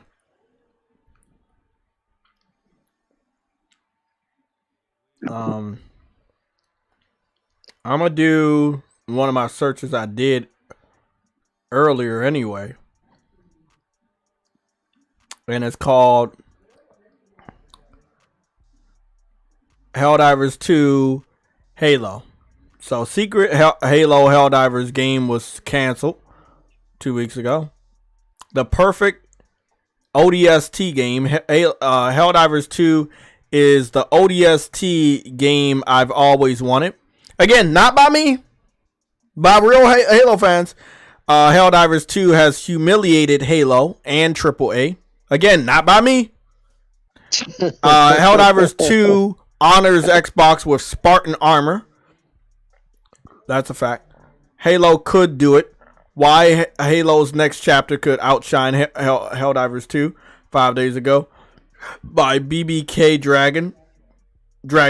That's false. That's not gonna happen. This video, Xbox fans crying over Helldivers 2. Xbox fans crying over Helldivers 2. 11 days ago. I mean, that's factual. They are crying. You're not special. Why? You're not the main character in Helldivers 2.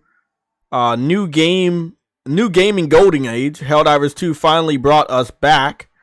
Again, back to where Halo used to be good. Xbox fanboys coping and seething over Helldivers 2. Sorry. 2 weeks ago, and that was true. Helldivers 2 makes Halo fans question their life choices. That's a good one. That's the winner.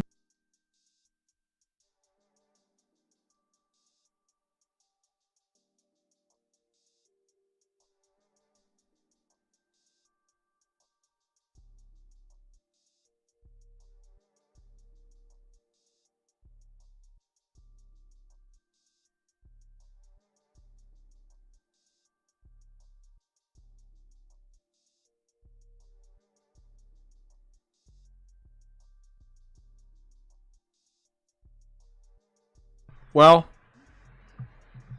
what's next, True Way?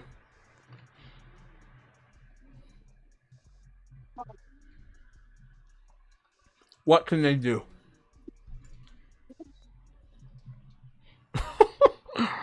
What can they do?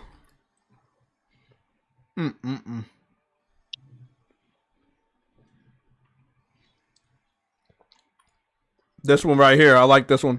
Helldivers 2 should be Halo. They don't want to acknowledge that Helldivers 2 is good on its own. They would say, this is what Halo should be. Helldivers 2 has made Halo look so dumb 12 days ago. And this video has over 269,000 views. Helldivers 2 Halo Reach ODST. We've been waiting, Helldivers 2 Gaming, claiming that Xbox fans are waiting to help us in the war, galactic war. Bullshit.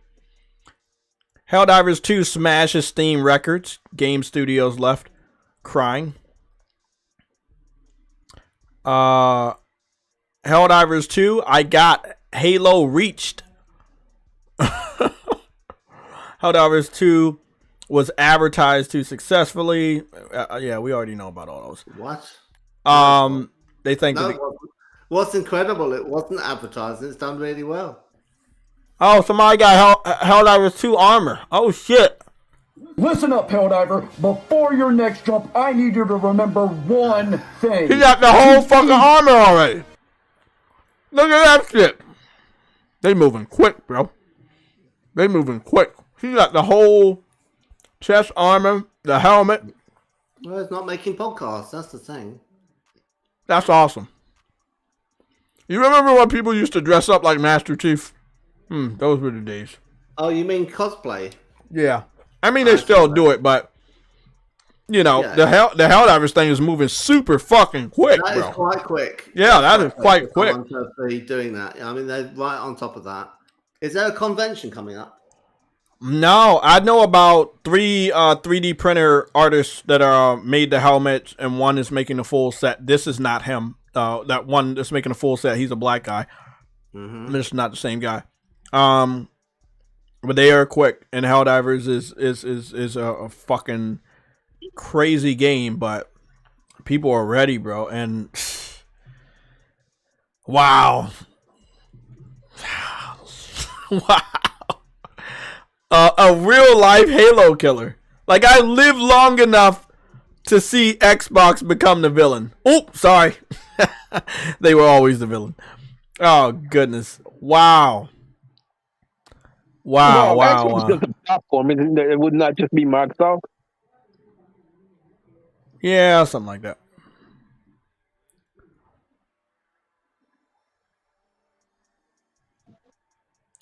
Yeah, people are just covering this game like they're covering this game like no other game exists, and they're still covering it, and that's what's crazy about it. Like, and with the mechs and the vehicles, people just rekindled their excitement for this shit. What's funny about it that it's not even the newest game that's come out, and they're still covering it. I would click on the Gamer 2323 video, but I'm pretty sure it's a lot of clickbait, so I'm good. I'm gonna pass. This was the guy right here that I identified as a Halo fan and was a Halo fan, but he still has the helmet in his, in this little backdrop on his shelf and everything. And he, as a Halo fan, really likes Helldivers, and it reminds him of the good old days of Halo. This is not me saying this. This is him saying this. And this is what Kid Smooth needs to understand with that last video we watched. He has to have a deep communication with his current Xbox fans, with the current Halo fans. He needs to talk to them.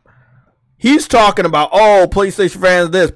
No, it's your own people doing the damage. Your own people are saying it's better than Halo. Like, I can't make this shit up. We've just covered like 20 fucking videos. And most of the videos are Halo fans saying how good Helldivers is. Look, we can't make it up. Are we going to keep this here? We're going to keep this here because this is damning evidence. This is damning evidence. Full-on Xbox Halo fan right there. Controller in the hand. Master Chief helmet in hand. Ready. He's ready. And yes, I did research, and he's been playing the fuck out of Helldivers after he made this video. He did not wait for it to go to Xbox. He's been playing it, I think, on PC. Damn, can't wait to get paid. Helldivers 2 and Tekken 8. Man, I can't wait for you to pick up Helldivers. Really, I can't. I'll be there to help you out. Helldivers could be #1 costume come holiday. Yeah, if they make it, if they make a Helldivers 2 costume or release a cape, merchandise, shirts, I would be sure to get some fucking merch for Helldivers, bro. I was looking for some the other day.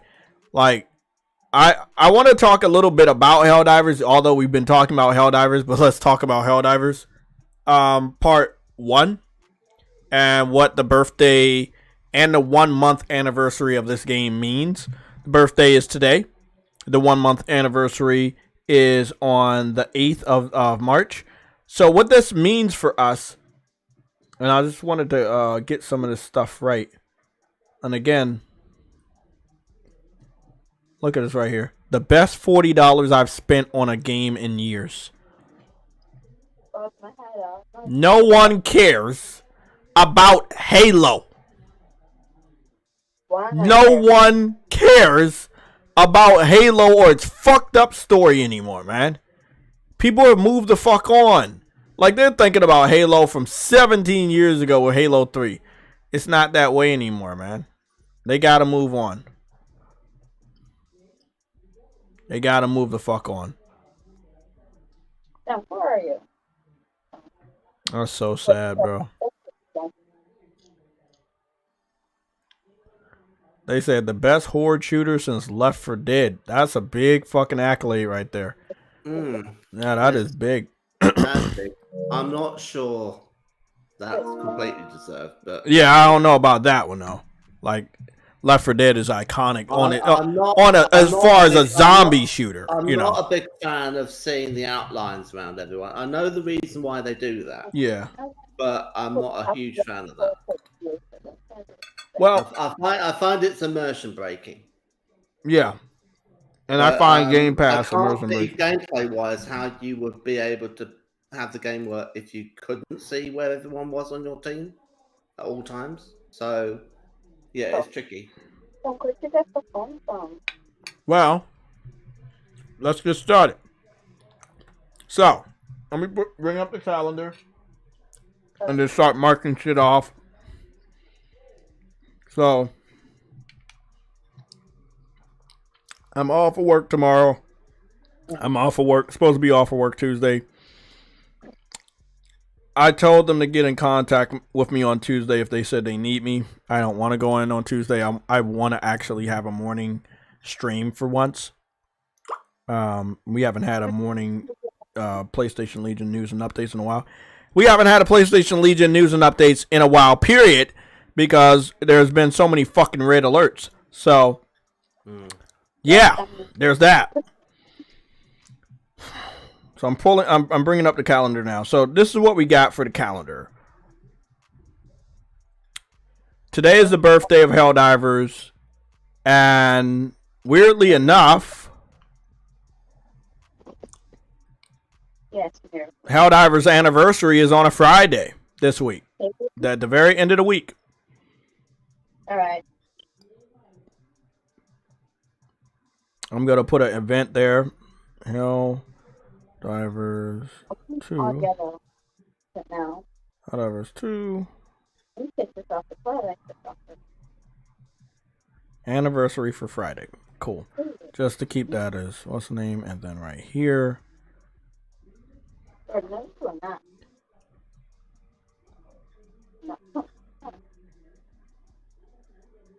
my God.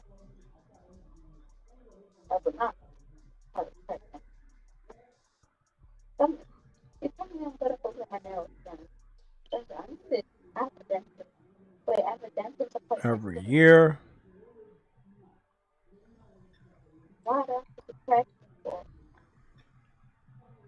Helldivers 2 1 year anniversary.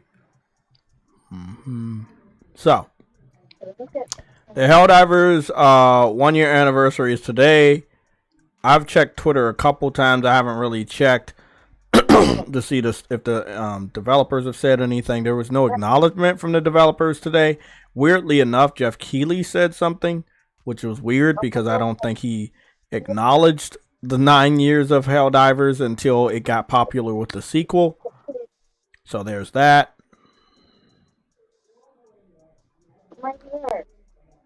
I think Liberty Day, the in-game holiday for Helldivers lore, is roughly around September or October. So we're going to see what that's all about.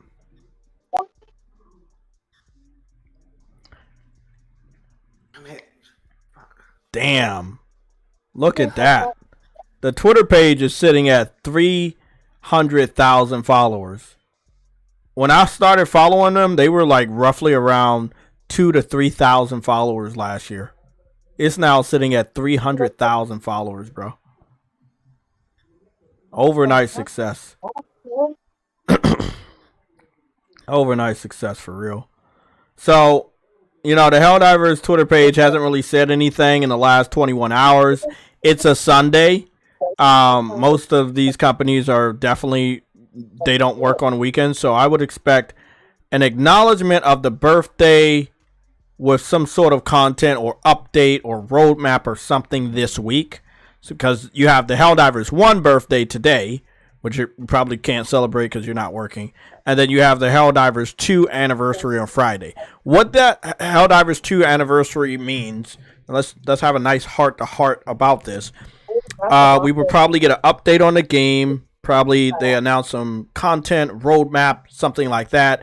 We would finally get active player numbers from them. We've been reading this stuff about on the Steam data sales and the Steam database and all of these different PC websites.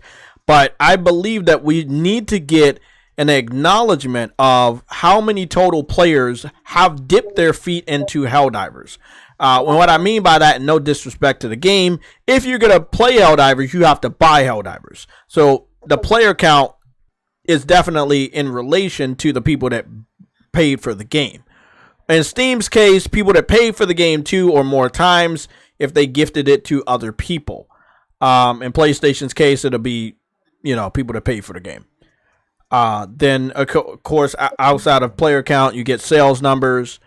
Then we can actually see how successful the game actually was in the first month. I believe between 5 to 10 million copies have been sold between PC and PlayStation together. And if they're not at 10 million this week, if they give out the sales numbers, I believe by the end of April or the beginning of April, they should be around the 10 million sold mark. I thought the game might break off because of Final Fantasy, but with the leaks of the vehicles and mechs, it rekindled a lot of people's love for the game if they were planning on leaving. And then with the dynamic Galactic War mechanic that they have, you're incentivized to come back to defend the planet, so that the enemy doesn't get it, and it is a very noble responsibility for anybody that owns the game. Hey, I don't want them to get the super Earth or this and that. So you want to get back on there. It's not just for the materials. It's not for the microtransactions or even the battle pass. It's more to defend the planet. So they've created a very addictive game and the best possible way. You really do have a lot of fun memories with your gaming friends. In this stage of most of our lives, we're much older. And we only have a little bit of time to play games together, but this game is making it very fun. And none of the excitement, none of the praise this game is getting is false. It is all real. It's all real. That's why it stands out a lot more when people are going out of their way to hate on the game. So yeah, so I can't wait to see what the sales are going to look like. I'm not going to do a poll, but I'm going to go take a look at the poll because we had a lot of people. I think last time we did a poll was 5 to 7 million copies they thought that the game would sell. So I'm going to keep that. I think 5 to 7 million is realistic. I'll put it at 10,000 plus. 10,000 copies plus? Okay. Mm-hmm. 10,000 plus copies?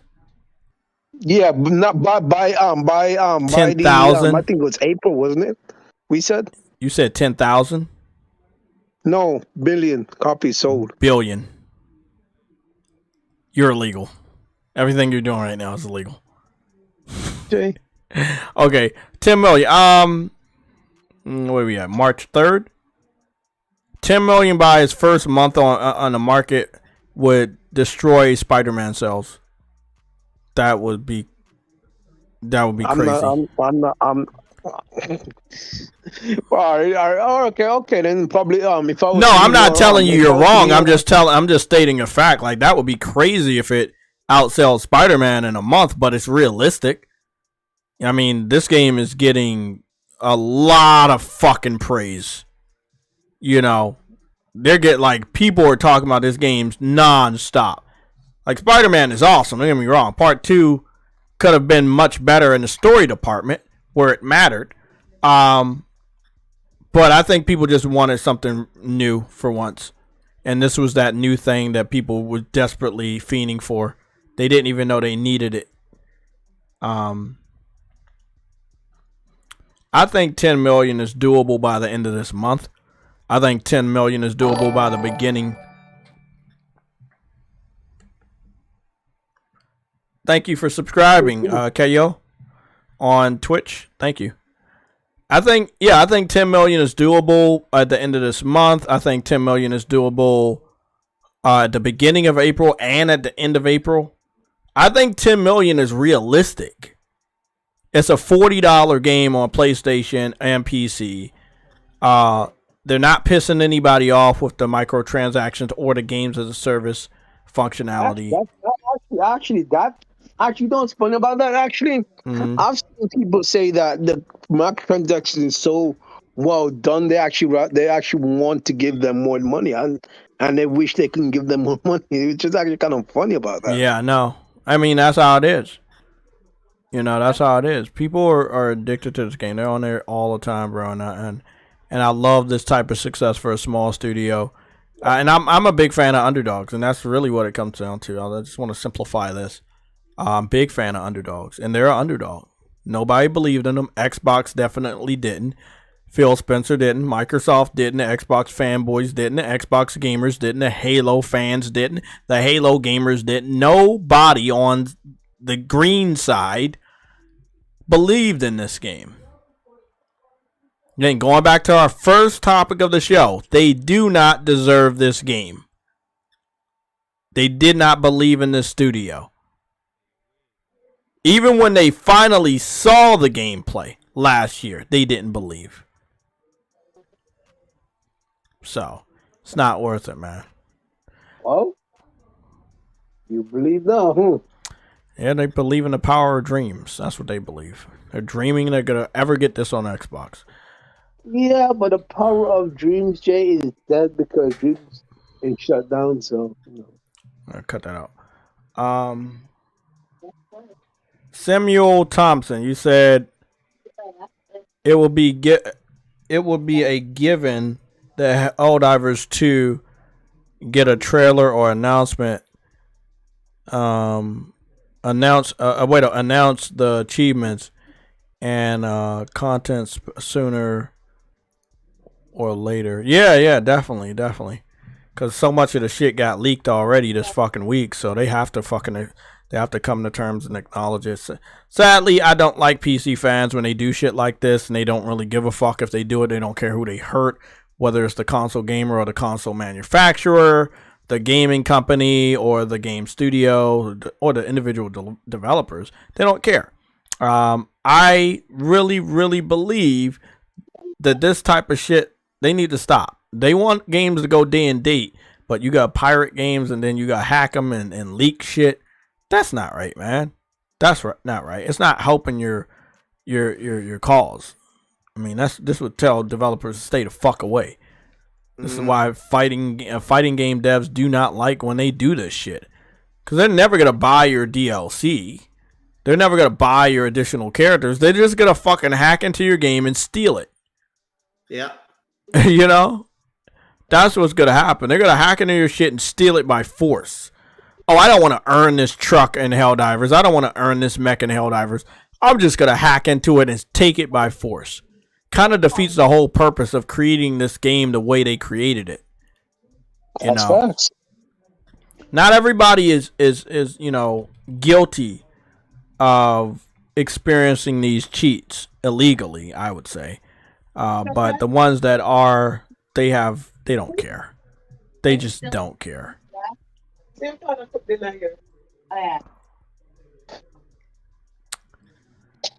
Are you going to talk about Final Fantasy Rebirth? You were about to. Kyle, what's going on, bro? How you doing? I see you over there on Twitch.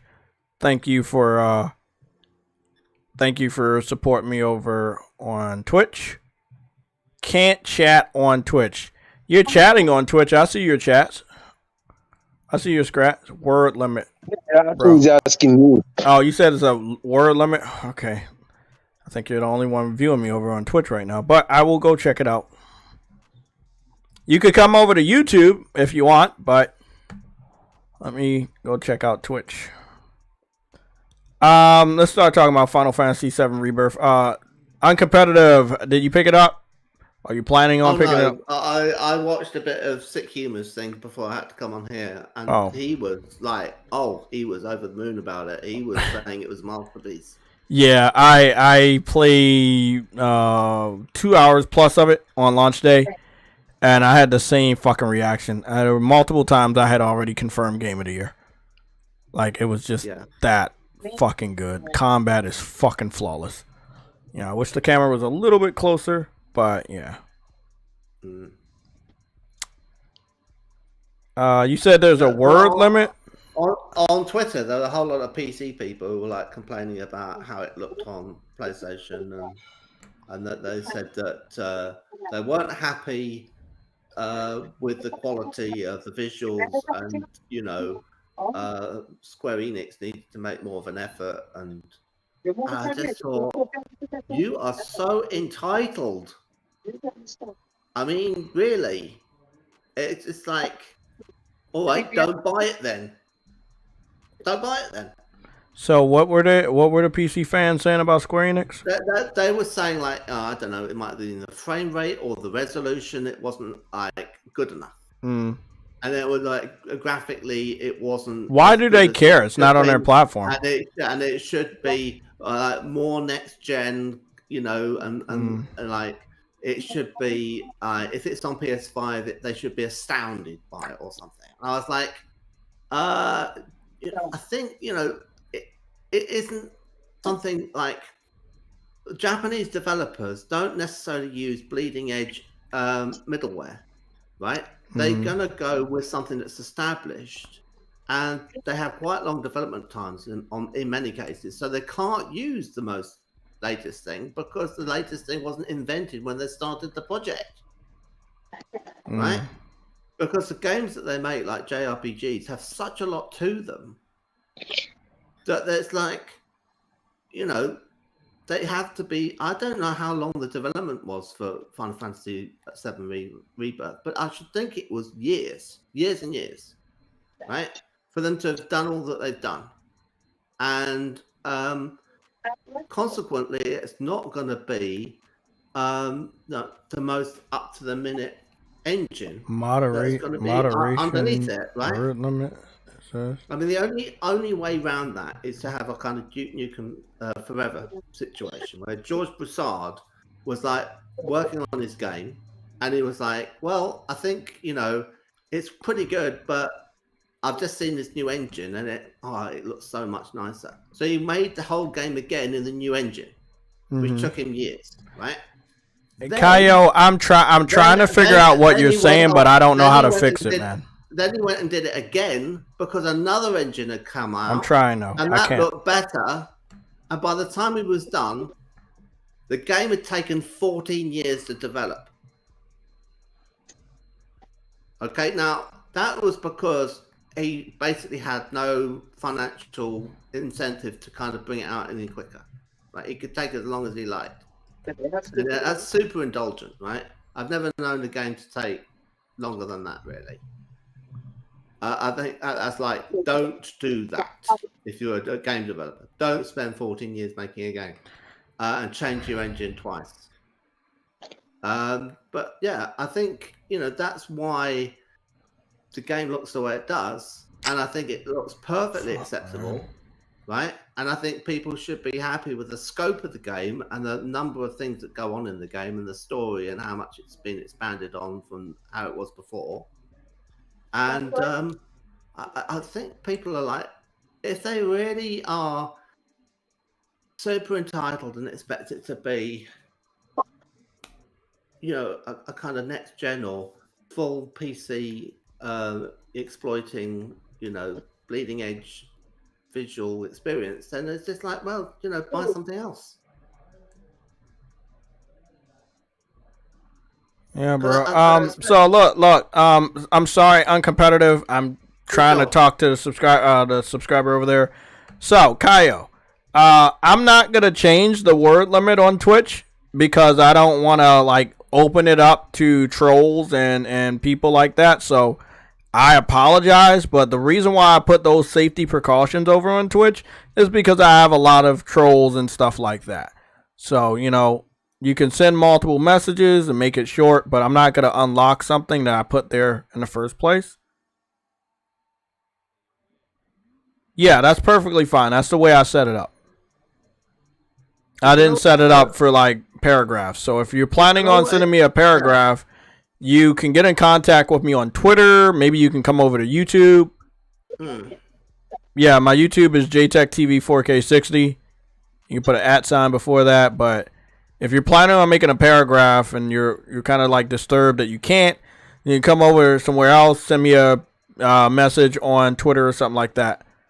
But I'm not changing the settings because I had too many stalkers and weirdo trolls over there harassing me. So I'm not gonna change that to open it up to other people. There's a 10,000 character limit on the comments on YouTube. Yeah, so you might want to come over to YouTube. If he wants to write you an essay, he can write you an essay. Well, okay, let me go check my message because I was just wondering, what kind of message you want to send. Where do you send me a message at?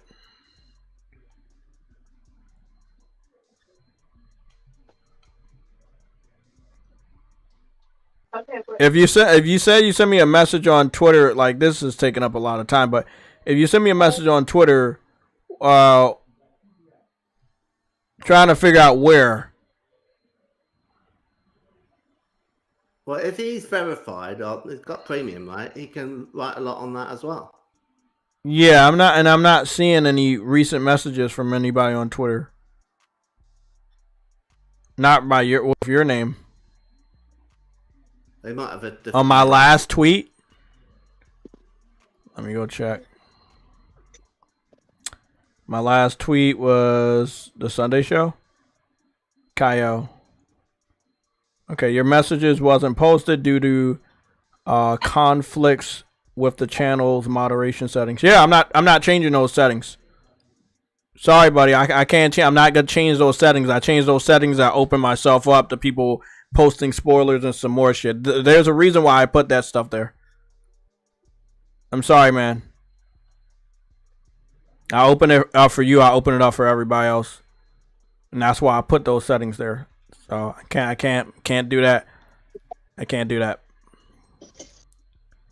Yeah, I'm cool with short messages. I'm not here to like read all of those messages. Most of the time I'm gaming and doing other stuff on a podcast. I'm not like your traditional Twitch streamer where I just read long messages and ignore the majority of the people that are watching me over on YouTube. So no disrespect to you, but you know, there is a reason why we put these protections or these precautions on my Twitch. I had people spoiling God of War for me. I had people spoiling multiple games for me. I am not going to start playing Final Fantasy and have a unlocked character limit on Twitch for people to ruin the entire story for me. So this is perfectly fine, because if somebody was to try to, you know, do any spoilers, I would be able to easily catch them because they don't have a lot of room to type stuff. Again, specific reason why I did what I did. So, I'm gonna continue with the stream, but you know, like I'm not trying to like, you know, open myself up to having games spoiled for me and stuff. Nah, I'm not gonna do that.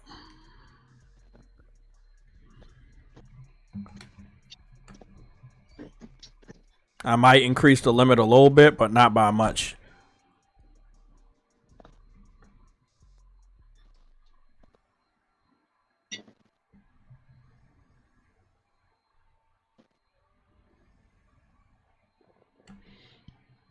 Let's see. Let's go read some. 500 character limit, chat mod exemption. That would be very helpful. The chat mods will be able to exceed the 500 character limit. Why do people want to exceed 500 character limit? Like, what are you typing to people? I know. Like, that's excessive. I wouldn't be making a chat post that was 500 characters, honestly. Like, you can say hi, I can say hi back. You can say, hey, bro, what are you doing? I can say, hey, I'm doing this. Like, you don't have to type a paragraph. Yeah. And if you're like really energetic about doing that, don't do that, man. I'm not a big fan of reading people's books. You know, I have a couple of books I'm reading right now. Like I'm not here to read people's books. Quest 444, what's going on? I don't think any games this year is going to hit heights of Rebirth. Maybe Dragon's Dogma 2 has a chance, but that game has many irritating little gameplay elements. Yeah, Dragon's Dogma 2 is a pass for me. It's not a never gonna buy, it's just a pass. I'm not picking it up day one. I'm not gonna try to pretend to be excited about that game right now.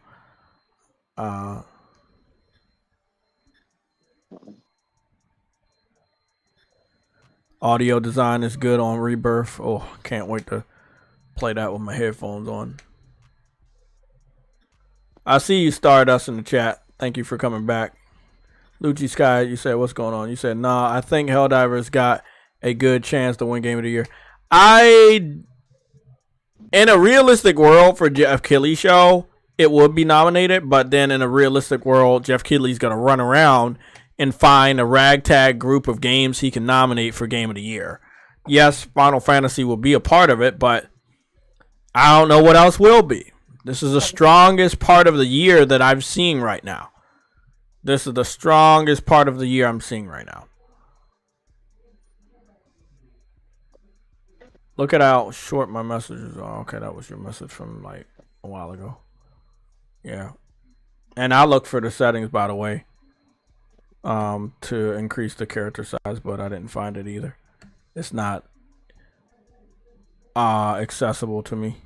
I got character mods, but You know, and a lot of stuff is already off. So from what I'm seeing, is like you're trying to either say a word or something that they have blocked or whatever. So I don't know.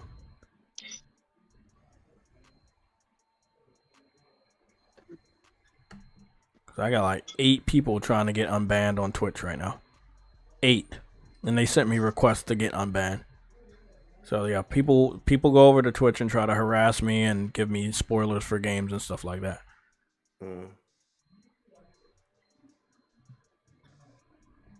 So it's not a cool thing, but it happens. You know, it happens all the time.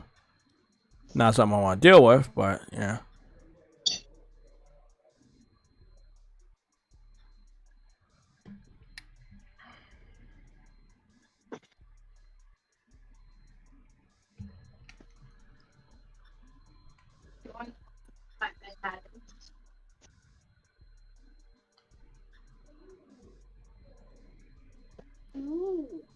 Well, I do, but I'm not.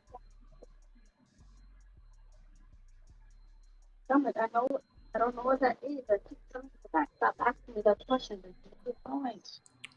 It says it conflicts with the channel's moderation settings.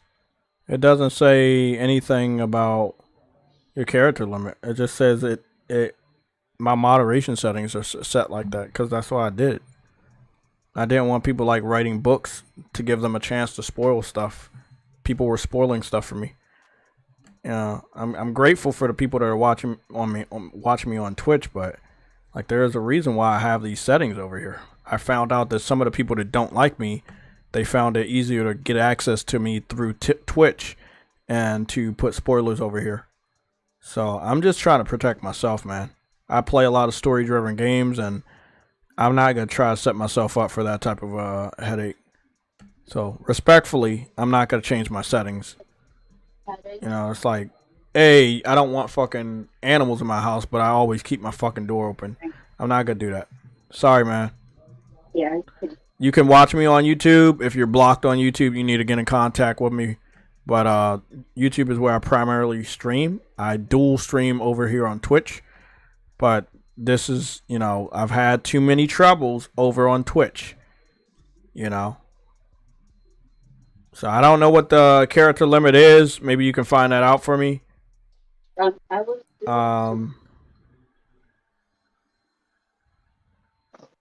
had a watch. I'll read off your message here, though. You said, what do you think Sony will acknowledge the success the game is having?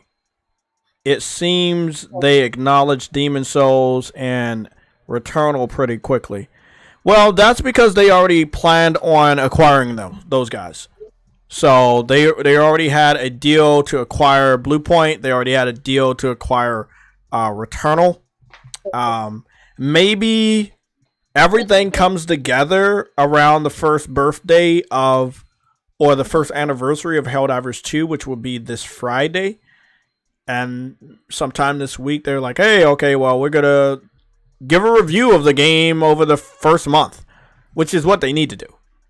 I don't think Sony should wait until they do the acquisition to announce all the good shit. But they may want to do that. I do believe there's a high chance of an acquisition of Arrowhead by PlayStation. Like Arrowhead has never said they don't want to be acquired. And they never said they want to stay independent. But, and that's with multiple weeks of layoffs around the gaming industry. And even when PlayStation did layoffs, they didn't like shit on PlayStation for doing those layoffs. Because they're like working with them as a second party. They've only ever put their games on PlayStation. And PlayStation has given them the creative freedom to allow a game like Helldivers to exist. You know, so I don't know when they're going to do it. But I would assume it's all timing up to an acquisition announcement. And from what we know, a little bit over a month after Returnal was out on the market, PlayStation acquired House Marquee.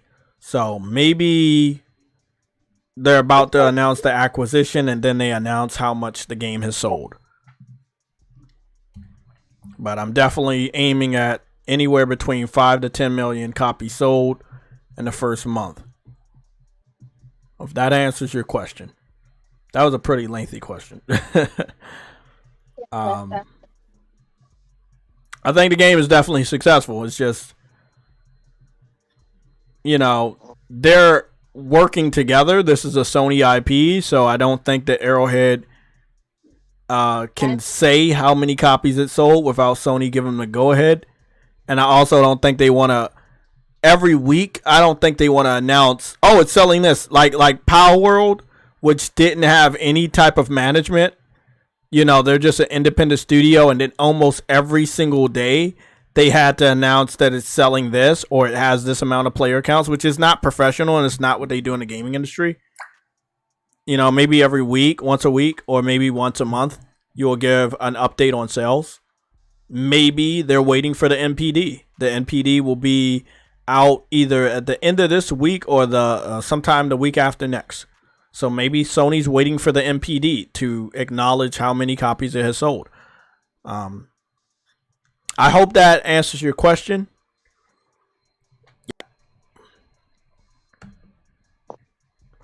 Okay. With that being said, I'm going to go back over on YouTube.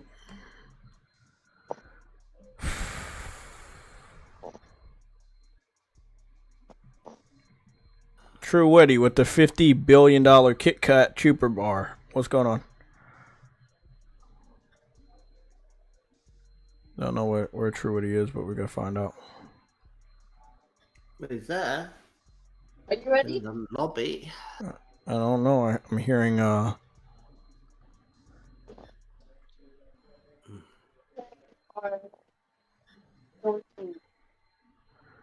Okay, so uncompetitive. That is a good question by Kaio. Do you think PlayStation is... What do you think they're waiting on for the sales update? The sales update of Helldivers? Yeah, because it's almost a month now. And normally, like, if a game is out for like 3 days and it does good, or a week and it does good. In Horizon Zero Dawn's case, it was out for 2 weeks and sold 2 million, and they gave an update on that. So, or less than 2 weeks. So, what do you think's taking them so long to acknowledge Helldivers? Do you think they want to bundle it up with an acquisition announcement, or what? It could be that, or it could be something else. It could be they might still be in a. I know the console war's over, but I think they quite enjoy sticking it to Microsoft. So if Microsoft has an announcement of some kind, they will put that news out near around the same time, like the same day, later that day, or the day after. They want to control the narrative. So if Microsoft has good news about something, like, oh, this is, we've secured an exclusive, or we've bought a studio or something, right? They'll be saying, oh, by the way, our Helldivers game has got so many sales. And you'll hear that like nearly at the same time. And that will become what the media is talking about. Not Microsoft bought something again. Now that's just speculation on my part, and you're probably right in thinking that they're going to acquire it, and that's when they're going to say what the sales are. That's probably more likely. Because, I mean, there's no rumor of Microsoft buying anything, is there? So it's probably going to be they're going to acquire it and then say what the sales are.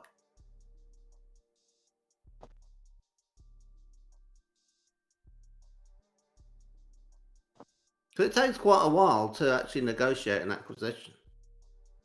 It's not going to be instant, is it? Yeah, I believe so.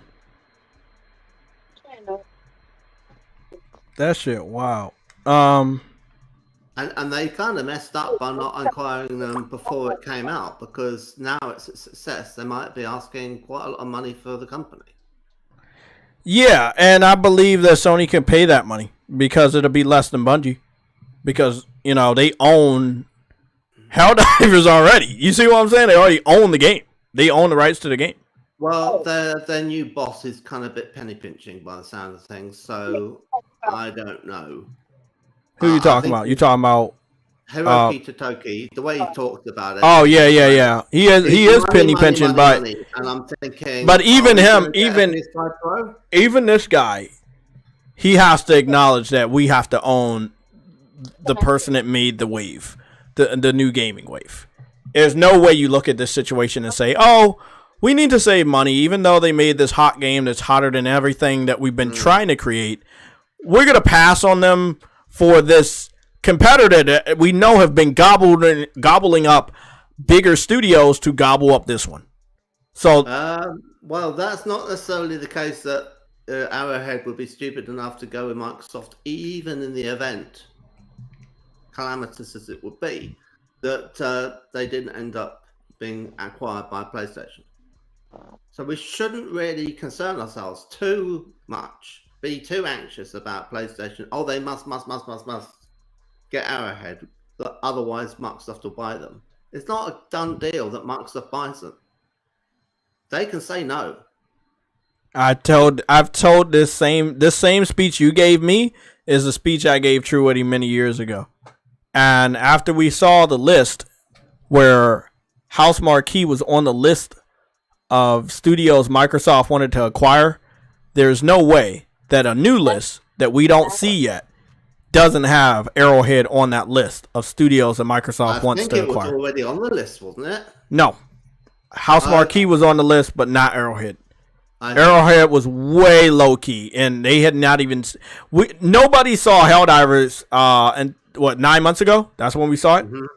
So it was the list was from Microsoft basically want everything. Yeah, they want everything, and they definitely want this. Nintendo at one point. Yeah, they definitely want whatever's hot, whatever's like. And don't get me wrong, I know that either Sony acquired Arrowhead or they're going to, or Phil Spencer would have never said, "Who does it help when this game is not on Xbox?" Yeah. Like that means that you could not even get to talk to them because they're locked up already.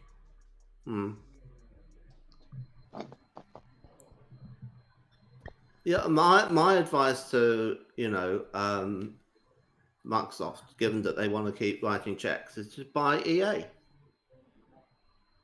They should have bought EA. They can't buy Ubisoft now because the CMA have blocked that legally. They can't get EA. They cannot get them. Why? They own too many IPs, and now they're doing college American football. Like they cannot get EA. Like the FTC will not allow that, bro. And then the CMA with soccer, they're not going to allow that either. If they went full third party and stopped having consoles and their games went everywhere, right, which is what they're talking about, at that point, could they get EA?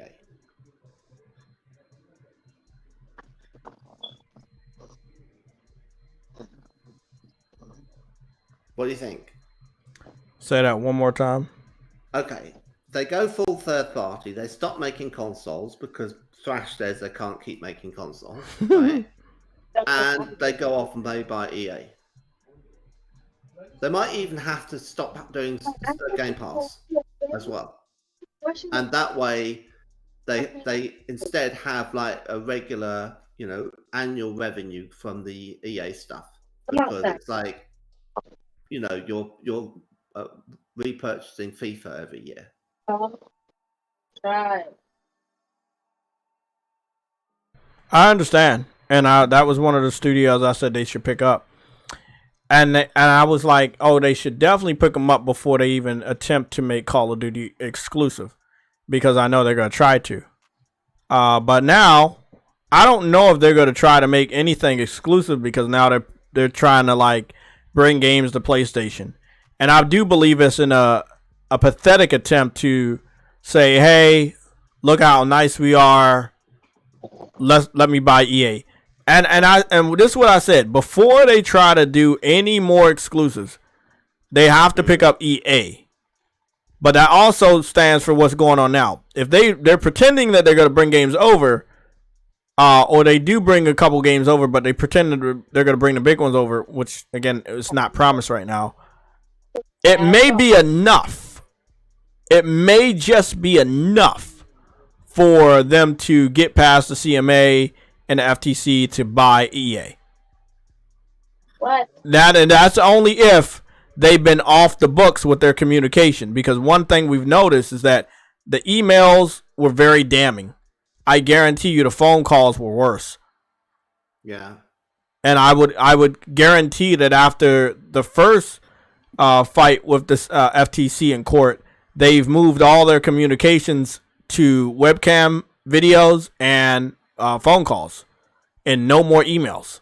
I would guarantee, because they're gonna have to go through all those emails, and they don't want that. So I'm guarantee you they're talking on the phone and they're doing video calls, so that there won't be any paper trail of what horrible plans they have for the gaming industry. And with so many layoffs before them attempting to buy EA, I don't know if it's going to go through, because they'll look at it like this. If we let you buy EA, you're just going to gut them again, like you just gut Activision.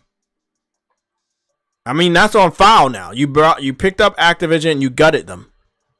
You laid off over 1,900 employees from not only Activision, but Blizzard as well as Microsoft Game Studios. So, can the world trust Xbox and Microsoft? Fuck no.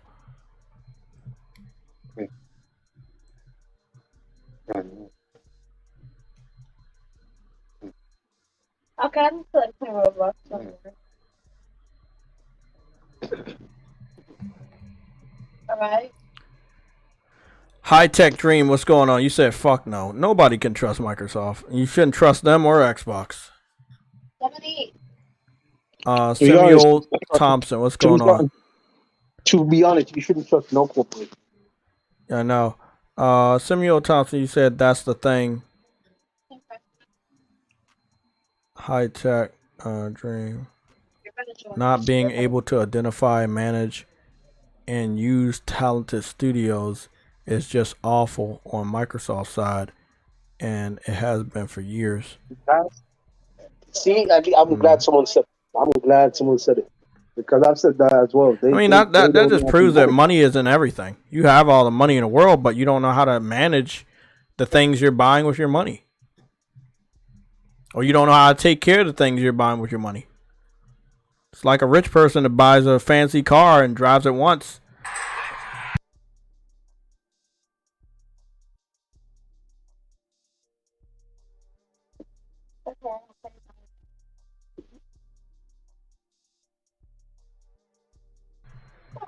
Yeah, it makes absolutely no sense, man. It's crazy, bro. Absolutely no sense. Wait. We have to wait for the next theme.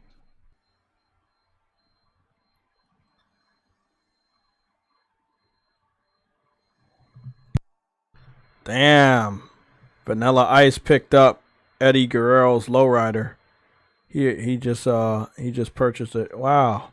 Shit must have cost a lot of money. The car? Yeah, the lowrider he used to ride out to Press the hat, then you press the X. Yeah. Wow. What's going on with P. Diddy? We're not gonna talk about that because this is a gaming show. Okay. So it's a lot of drama that's not even related to what's going on, and I don't even know the first thing about it. So it's a lot. I'm hoping that they can have a legitimate court case and real facts can be given out, because the internet's just running with everything. I'm not saying none of it's not true, but then we don't know definitively if it is true. There's definitely videotapes. There's definitely pictures, and I would assume we maybe get a hold of any of that stuff in the next lifetime. P. Diddy still got money. He still made of money. He's not completely drained of money. So he has enough money to keep his secrets, but he's not spending it enough to keep his secret, if you know what I mean. Well, I don't know. I think all the chickens are going to go home to roost. I do too. But again, when powerful people like that have their secrets exposed, it's more or less you haven't paid to keep them.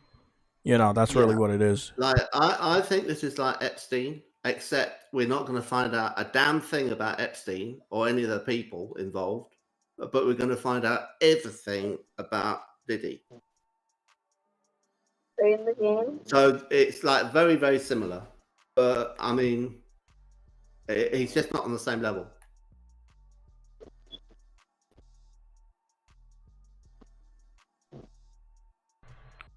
You said what, man? What? I was asking what you said about it. You just said something. Yeah, I said that, it's similar to Epstein, right? But we're not going to find out the people. Yeah, I mean, it's the same. Like, if we're being honest with the Epstein thing, I'll compare it to gaming so we can get back on track. Yeah, sure. The Sean Layden got let go, right? But we still don't know the real reason why he was let go or left. We still don't know. Jabari and Persona had him on their podcast, and we still don't have the definitive reason why he left, or if he was let go, and if he was let go, why he was let go. So, sometimes you never find out until you just don't even give a fuck, and then bam, that shit drops in your lap. Like, a lot of the stuff we found out about Xbox, we never in a million years thought we would find out those type of secrets until one day we're finding out all these secrets in court. We never thought we would have access to that type of information. Never in a million years would I think they're diabolical schemes for the gaming industry and keeping games off of PlayStation and spending PlayStation under the table. And this is what I don't understand about Xbox. Xbox fans believe that type of information was given to the public, Sony included. They looked at this on how Microsoft was planning to hurt them as a company and kill them as a company by spending them out of business. And they really think there's some sort of weird hope for Helldivers to make it on Xbox. If anything, I would say Sony would double down and keep it exclusive and buy the studio. And this is what I need Arrowhead to do, to formulate a very pro-consumer contract with PlayStation for the acquisition, that all your employees are going to stay and they cannot get fired. And I would say that a lot of game developers need to formulate those type of contracts before acquisition, because there have been a lot of studios, especially Microsoft, that will buy your company or buy the parent of your company and then do with you what they will. Like, they don't care about you. They care about the titles and the association of those titles to the brand of Microsoft and Xbox. And that's it. You know what's funny about it, the strategies feel like cheating. It feels like cheats. I like that. Kick this guy out. He's over there. No.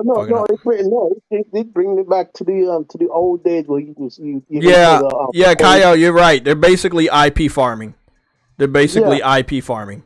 They're farming for IPs. They're buying the people for the IPs, and then they're getting rid of the fucking people that made the IPs popular. Toys for Bob leaving Activision was perfect. An entire studio just up and left you. Yes. Like, after you bought them. Yes, and I love stuff like that, because have we not talked about that? That there was multiple cases where they picked up Bethesda. And remember, what was it? The CEO of Tango Gameworks left? Yeah, the CEO. It was no coincidence, bro. It was no coincidence. I would be surprised if anybody in the industry would do the investigation to check on the studios Microsoft has. Go to the different studios, go to their offices, and verify with your eyes how full the studio is. How many people are actually working there? I think it's a big pile of empty studios, Xbox game studios. I don't think a lot of those studios have a lot of people. I think they're all working on skeleton crews. Their game output is horrible. True Woody used to talk about all these studios they got, and they're going to be able to put out a lot of games. No, it wasn't. Maybe it wasn't you. It was somebody else. Oh, no, not anymore. They can't do that. No. We know they can't, because it's been like 4 or 5 years since the gen started, and they owned a lot of studios since the gen started. They picked up 2 more big publishers since the generation started, and it's not helping their output. They owned about 5 studios before the gen started. 5 more studios before the gen started, because they bought they bought like a lot, like at the E3, and then announced it all at E3. Mm-hmm. And then when the gen started, they launched with no games. So that's Microsoft for you. Cooper Clips, you said Microsoft wants to be a part of Helldivers 2. They could have preparing to go full third party, and they might release the rights to Sony to put Master Chief in Helldivers 2. I agree. If they really want Helldivers 2 on Xbox, formulate some crossover and put Master Chief in fucking Helldivers, or put Halo outfits in Helldivers. Yeah, do that. Put Gears of War outfits and Master Chief and Halo outfits in Helldivers, and then we think about it. What are you saying? Do all no. You're gonna be joking. I'm just fucking around. I'm like, hey, if they really, okay, I'm putting it this way, right? If they really want this game, you should give away everything, because this game is worth more than Halo is.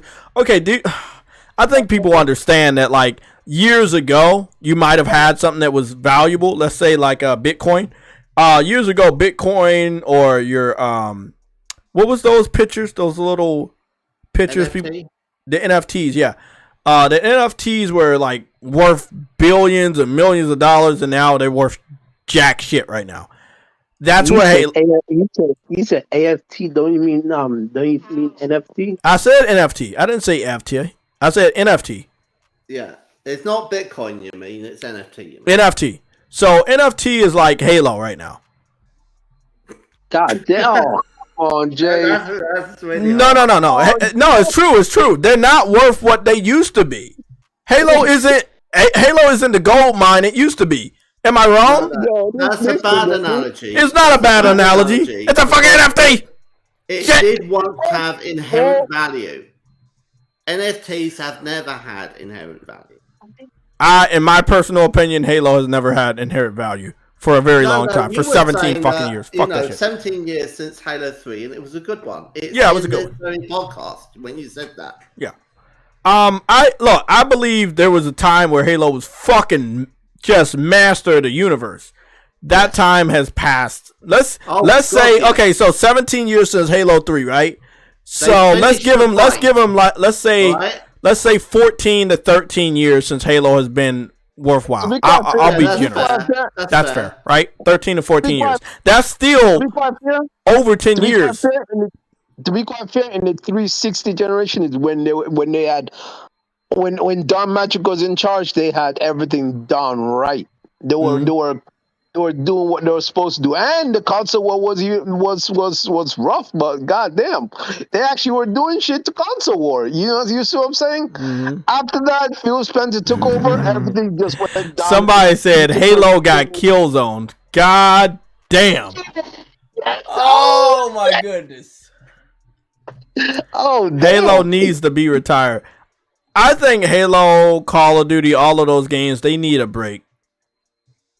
No, that's fine. They need to take a little break, but they can't afford to take a break because the way the gaming industry is now, you have to make a game every year or you'll lose your spot. Shit. But if you make a good game, you'll never lose your spot. Helldivers and Arrowhead wasn't even they weren't even concerned with getting a spot, and they got the top spot right now. They weren't even trying. I can't say enough great things about the studio and this great game that we got.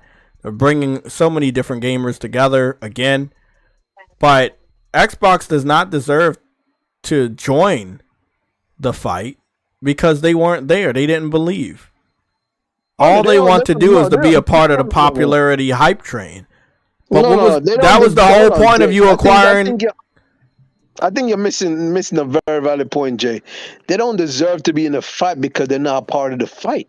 No, I'm talking about this weird thing that they're saying, hey, let us join the fight of Helldivers and democracy. Yes, but you don't deserve to be a part of the fight. You're not a part of the you're not a part of the army. This is what I was saying. they want this game on their platform, but all they're gonna do as soon as it gets there, they're gonna bitch about the price and beg Phil Spencer to make a deal with Arrowhead Studios to put it on Game Pass, so that they can go on the internet and brag about having some sort of superiority over our version, which would be not being needing to pay for the game. We've seen it time and time again. We've seen indie studios put great games on Xbox and well, very rarely put them on Xbox and not do Game Pass, and they ignore them. Then when they put the game on Game Pass, they brag about it, but they still ignore them. Like, for real, man. I think we need to come up with a new name for Xbox people, bro. No, I like Xbox. I like that name. That's a really good name. That's a healthy name. X0 Games. Wait a what? Hold on. I keep seeing something on this Helldiver video that I haven't experienced in the fucking game. What happened? No, I'm seeing an upgrade for the ship that goes beyond 3 for for 2 areas that look different than what my ship looks like. Let me see. Helldivers 2. Okay, there we go. Trailer. Let's see. Report for duty. Fight for. Bro, look at this. Look at this video. Look at this video right here. Helldivers 2. Fight for Freedom begins. That got 1 million views now, bro. Remember when these videos were doing like hundreds of thousands, but they wasn't nowhere near 1 million? This one video has 1 million views. People are ready. That was a month ago. So the game is the game is actually a month old, right? Launch trailer. That's a month. That's almost a month. It's almost a month. It's almost a month old. Galactic War trailer. This is the one I think I'm looking for. So I had saw something in here permanents which have been in the customization segment of the game, and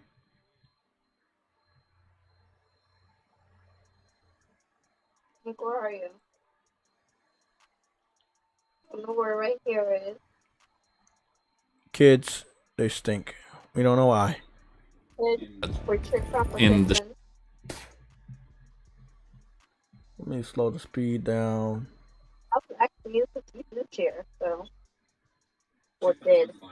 ship management by. Oh, it's the other way. It's up.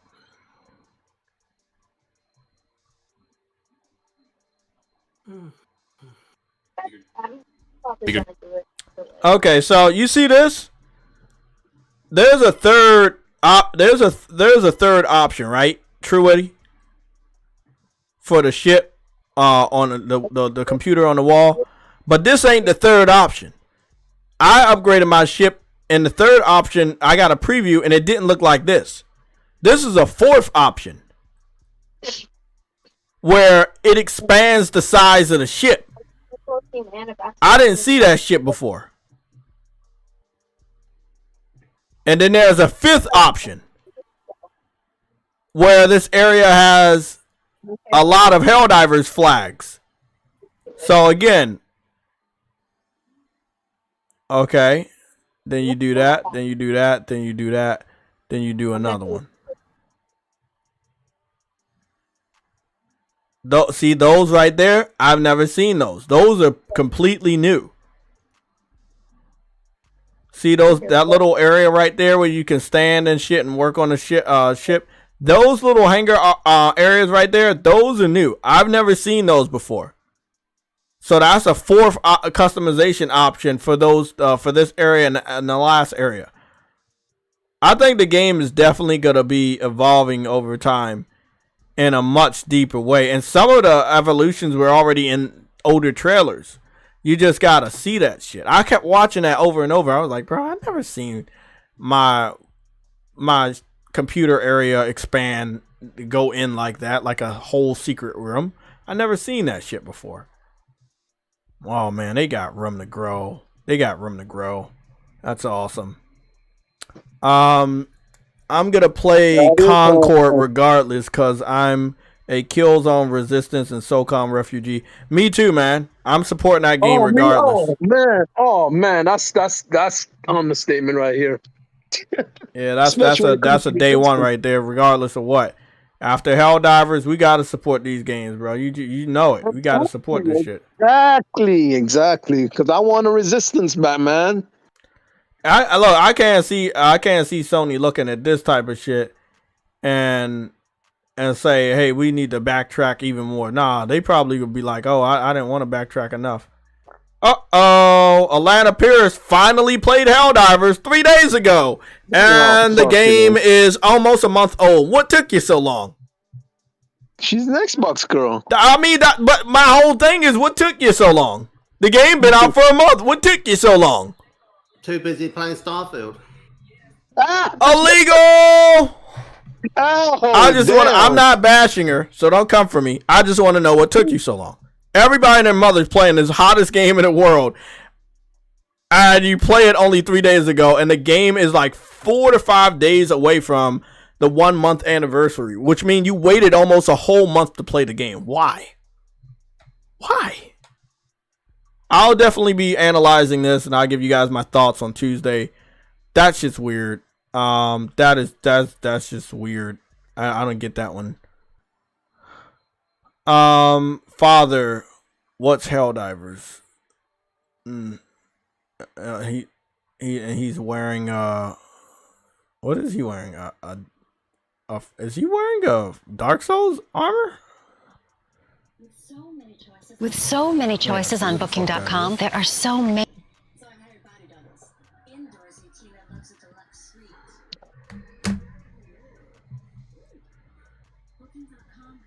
What the fuck is going on? These advertisements not even funny anymore. Remember when advertisements used to be funny? Oh goodness. You said JayTech, we need to support Starfield as well. Bro, get out of here.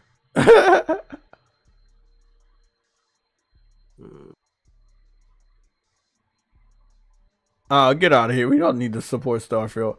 I think, okay, uncompetitive, I think you gotta understand this, right?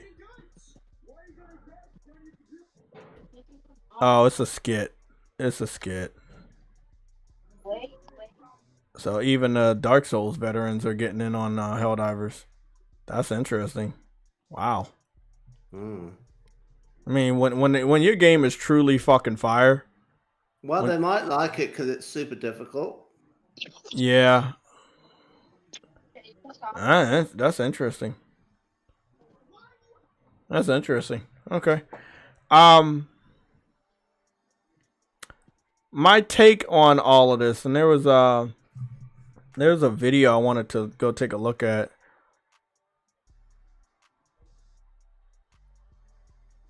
Yeah, I want that one. The one with the girl with the green stripe in her hair.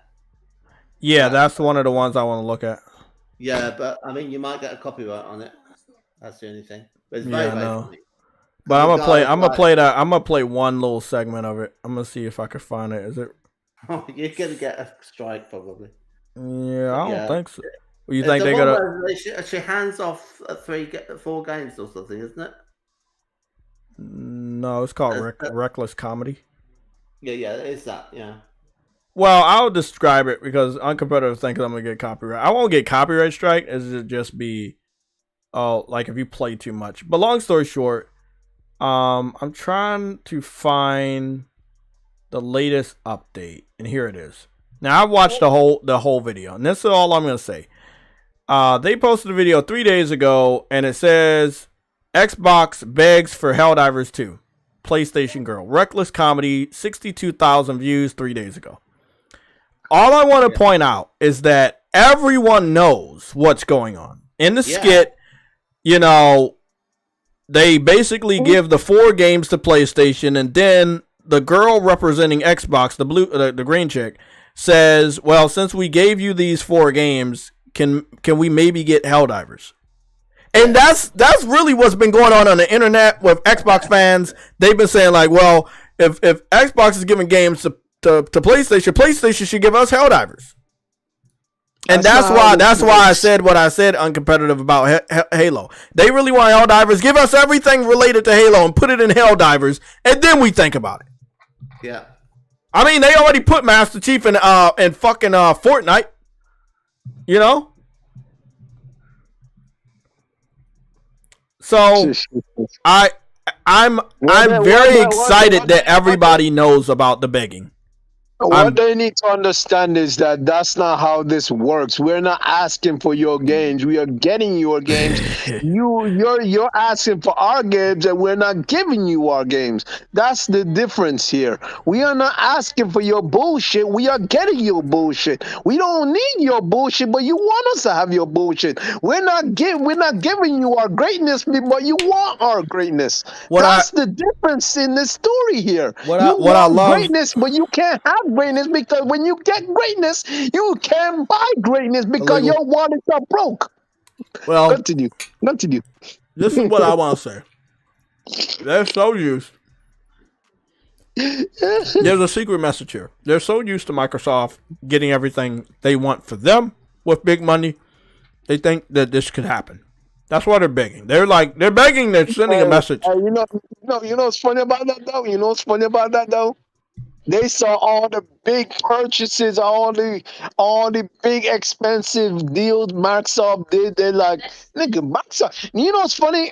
During the acquisition, someone said that Microsoft can purchase Sony if they wanted to. I'm like, okay. I'm like, that's where y'all head is at. Y'all head is at money on what Microsoft can do, By the end of the day, even if Microsoft buys these companies, they still need to make Microsoft money. And y'all don't like to buy shit. So guess what? No matter what happens, they're not going to give you what you want. Y'all don't like to buy fucking games. I'll agree with that. Going forward, yes, that's definitely true because going forward, they have the knowledge that doing good for your fanboys isn't gonna really line your pockets with money. Not on Xbox. Like if you reward your fans on PlayStation, we're gonna buy your games. You want to put a lot of money into Spider-Man? Don't worry, we're gonna buy your games. You know, you did a lot more with Helldivers this time around, and what happened? We brought your games. So it makes sense. But Xbox, there's a secret message here you guys might not be seeing. And the message is, if we beg enough, Phil Spencer can go over to that small studio, acquire them, and get the game. That's what they're really begging for. I've seen this before from them. Oh, yeah. They put the ideas in Microsoft head to acquire Bethesda. They put the idea in Microsoft head to acquire Activision. And take games away from PlayStation. That's what I'm saying. Like, they all understand the importance of exclusives, so why now PlayStation, you shouldn't keep this game away from us. It's too good. Like, again, when I saw this skit, and I haven't watched this channel since the other PlayStation chick left because I think she was really hot. I don't understand that. Other people don't understand what I've been telling you. They do. And a good amount of other people do. But these fake PlayStation fans that are actually PC dudes that are saying this is good for the consumers, bring every game to Xbox. So you really publicly saying Sony should sabotage themselves and go bankrupt to make you as a fake fan happy to do something that will not pay off anything for them. That's what they want. It's a disgusting fucking tactic. I'm tired of seeing that in the console war. Yes, you can call it whatever the fuck you want. I am fucking disgusted by it. Sony, do what Xbox is doing. I know it's going to hurt you, but do it anyway. I'm a fake supporter. I'm a fake consumer that actually going to give you money, but really I'm not. Do what Xbox is doing. Whatever Xbox is doing is losing money, you should do it too. We know you have less money than them. Do that. Do it. Do that, what they did, whatever they just did to lose money, you should do it too. Yeah. That's every fucking time Xbox takes an L and they do some weird bullshit. You got some random people claiming to be PlayStation fans saying, You should do that, Sony. Sony, you should. Oh my God, you can make so much money if you just do what they just did.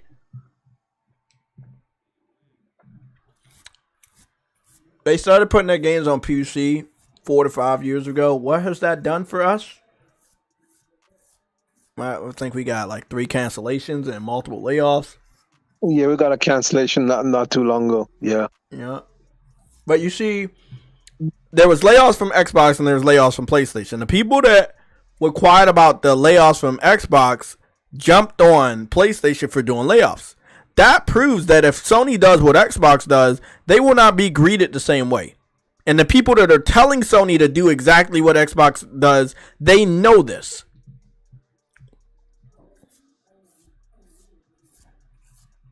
There's a soundbite I want to play, and that would be for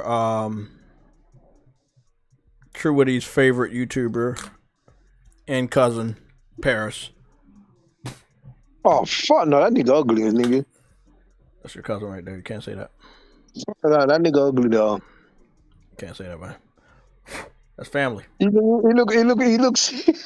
That's your family, bro. You can't say that. That's very negative. Don't disrespect my family. That's very negative. We don't know. It could be your cousin's cousin. It could be your 3rd, 8th cousin once removed. We don't know. Family, bro. Where you originate? Exactly. Jamaica. And he got roots in Jamaica too. No, he doesn't, nigga. Stop lying. He's very dark. Stop lying, nigga. He might be. We don't know. Lying, nigga. He might be an 8th Jamaican. Bro. What are you talking about? Me? Oh no, I'm talking about No, he's just trolling. He's just trolling me again, all as usual. Fucking I'm talking about Paris. Oh right, okay. Parasect. The Pokemon. He's a freaking parasite, though. Like, I hate you said what? You said Sekimura said he was what? Part Cuban. Or why? Why you say that? I don't know. Something to do with his grandfather. Maybe he is. And I was like, really? Oh, okay.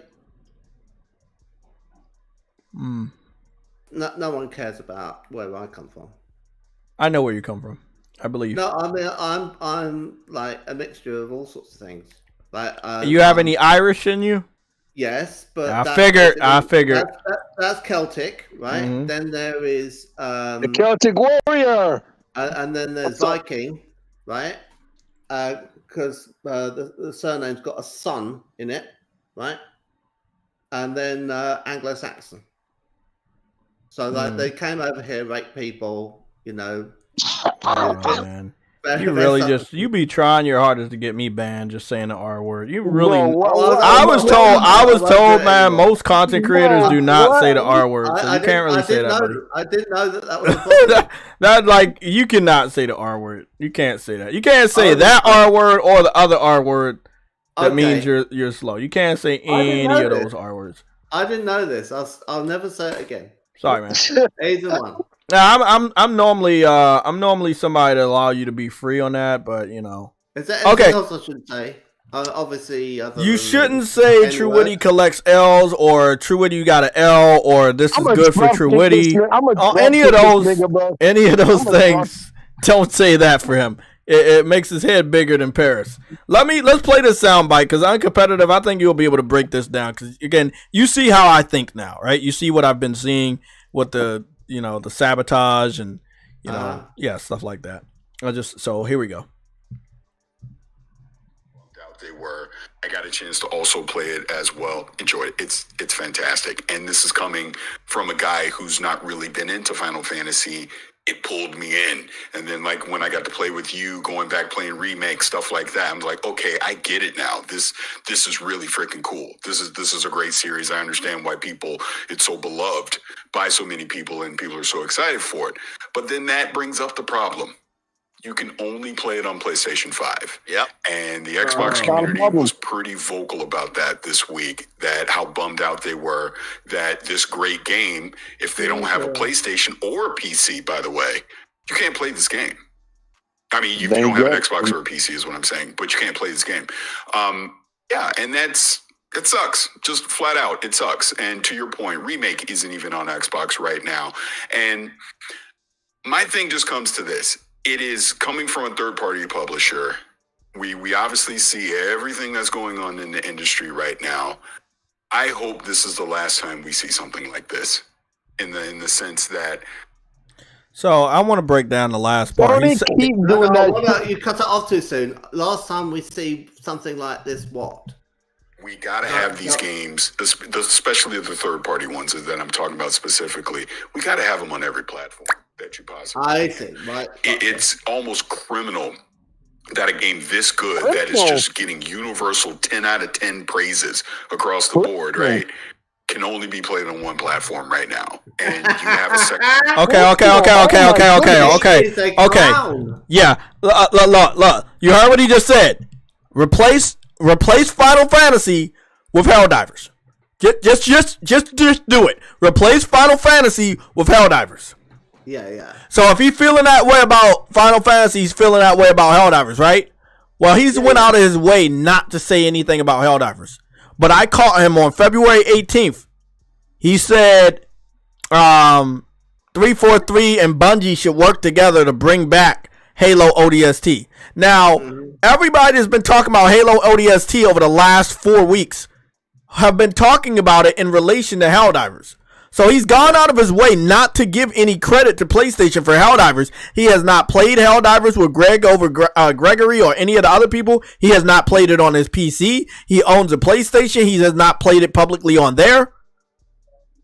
So what I'm saying is he understands the importance of exclusives, but he wants PlayStation to go down with Xbox. He knows exactly how he felt when Xbox announced games were going to another platform, and he was not in favor of it. He's been championing if you buy this publisher, you should definitely make those games exclusive. Well, you know what would happen, right? In the hypothetical scenario of it happening, if it was to go to Xbox, he'd be making a video saying it looks better on Xbox. Yeah. Yeah. That's true. Or he'd be saying, we need to have it so that we don't have PlayStation players in the lobby. We need to change the game from crossplay with PlayStation because they don't know how to play the game. We're all right. Xbox gamers know what they can, are reliable to have on your squad, but these Sony people, they're ponies. They're useless. You see videos like that coming out. Not that it will happen, but I'm just saying that's what would happen. Oh, no, it will happen. Trust me. That's how their mindset works. Exactly. And what I find really funny about this is, PlayStation has to give up what makes it special, but you didn't want Xbox to give up Halo or Gears. Okay, all the people that's begging for Helldivers, why are you not saying Xbox? You should give Gears and Halo to PlayStation. Even the fake PlayStation fans that are basically PC fans running around pretending to be you and me, they are not going out saying Xbox, give them Gears and Halo. Put Gears and Halo on PlayStation. Why are they not doing that? Why am I not hearing that same shit? I'm hearing Helldivers should go to Xbox, but I'm not hearing anybody say, oh yeah, Gears and Halo should come to PlayStation. Nope. It's all about me. Put Helldivers on Xbox. Put it on Xbox. Put it on Xbox.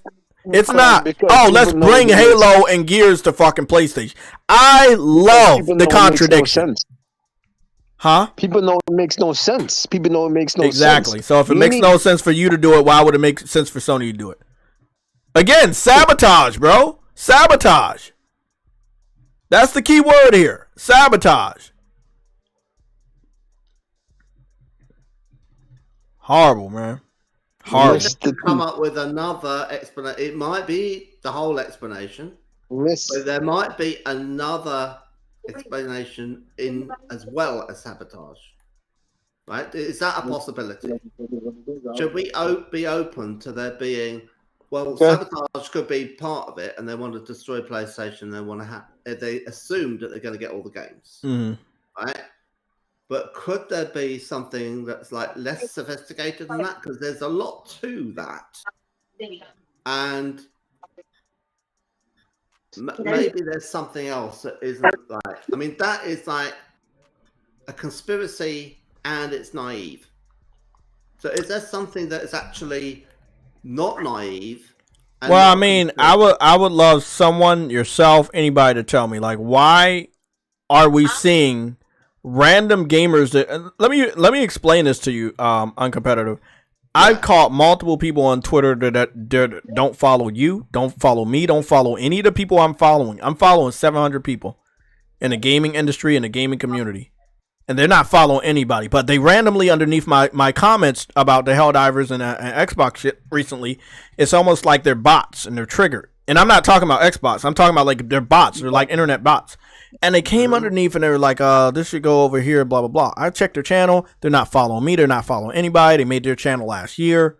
I'm like, what is going on here? Like, I don't think this movement is 100% legitimate. But again, what is the benefit for PlayStation? People are acting as though if they put this one game on Xbox, they would get so much more money. I don't think so. Xbox fans are either going to have to build a PC, which most of them already have, or buy a PlayStation. You would be completely defeating the purpose of having a PlayStation by starting to give away your first-party titles. Well, I mean, I find it very strange. It was like only relatively recently, like last month, right? Ended on like the 1st of March. I think there was a promotion in the UK, maybe even Europe, where they were saying it was going to be £60 off the cost of the digital PlayStation, which meant that the price was something like 420. 420, and you're not prepared to buy one. Just shut the fuck up. Right? I mean, how cheap does it need to be for you to say, okay, look, Sony need to hurry up and make a console bundle for Helldivers. I don't know how they make it that cheap, but they really lowered the price. They didn't do it in America, but they lowered the price here. And if I haven't got one already, I'll be thinking, yeah, I'll get one. But I'd already got one. I don't need another one. But I mean, you know, why don't you, if you got an Xbox and you want to play this game and you keep tweeting about it all day long, fucking get a console. Oh no, they don't want to. They don't want to spend the money to go to PlayStation. They want PlayStation to come to them.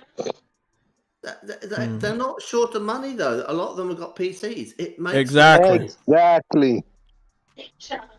I mean, you were saying that Paris has got a PS5 and a play. Yeah, he has a content creator contract. He has a content creator contract with PlayStation. So he got a PS5 Slim as well as a VR, as well as a Pro controller. He's gotten all of this stuff from PlayStation. He has the recipe of everything he needs to play that game. Yeah. Well, look. I mean, I'd understand it if they were like Microsoft influencers. They're fully paid up and they're not allowed under their contract to, you know, say anything nice about the competition. That makes sense, right? And they might have a PlayStation 5 for their gaming in their spare time, which they don't use officially. Okay, fair enough. But, I mean, they're just shills. Now, I don't regard you in any way, shape, or form as a shill. Because, I mean, you did actually play on that Xbox Series X that you got from it, right? And you were like giving it a go. You were actually being reasonable about some of the games. We might have a new update for Helldivers.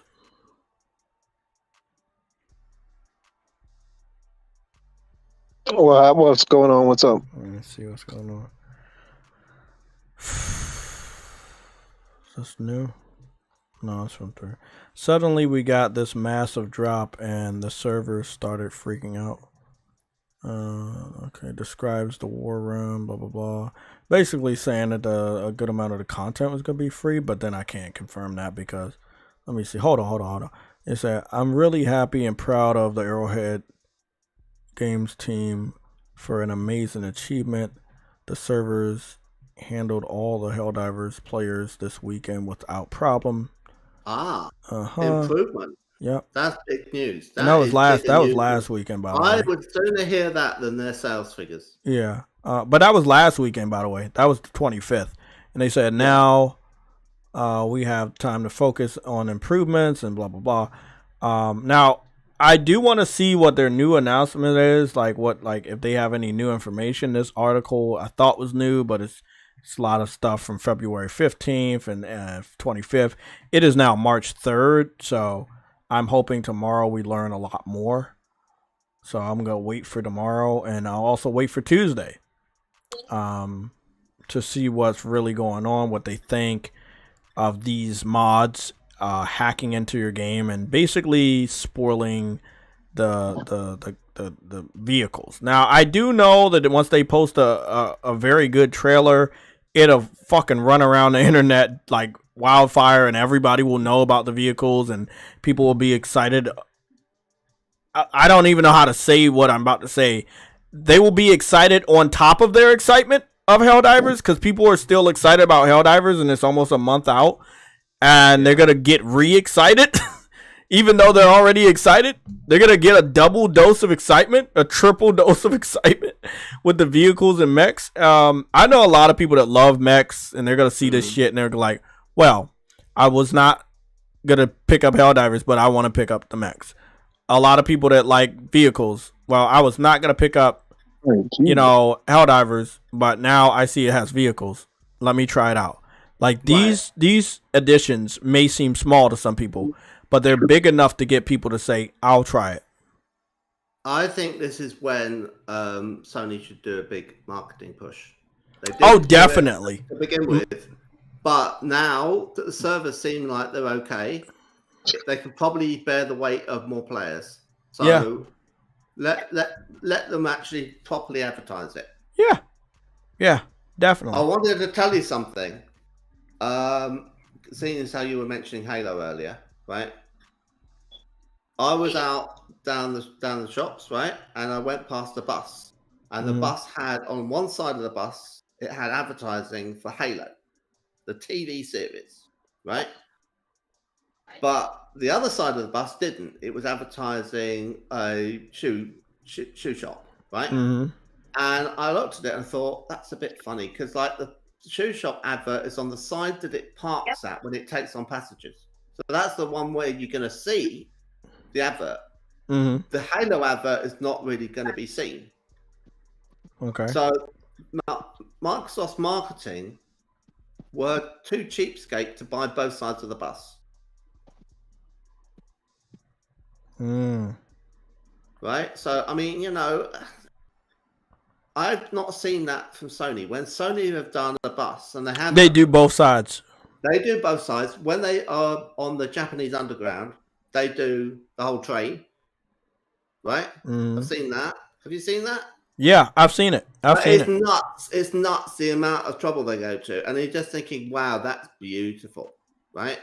So it's just like, we could see something quite special with Helldivers 2. And they might not do it. And if they don't do it, well, that's their own, That's their own fault. But, one thing Sony needs to understand that, yeah, you supported them. But I feel like you basically put them out there to dry and fail. And that right there, I don't like. Because your marketing was ass for Helldivers. It was fucking completely abysmal. It didn't even fucking exist. And I need answers as to why. Why commission a game and put it out there to die? And then only when it's successful, then you like, oh, okay, I always believed in you. Now, I will say Sony did believe in them enough to fund the game and give them the resources they needed to get the servers and everything right. But as far as the marketing and to make sure that gamers knew about it, like, gamers are not just going to find out about shit for the fuck of it. But this ground level word of mouth marketing that's been happening is fucking it's a beautiful thing. Now they did have a content creator push for Helldivers. Remember to do the the Steam drops. But I don't think that was the necessary thing that made the game popular, because it was other streamers and other content creators that was talking about it and showing it off that were not under contract for the Steam drops.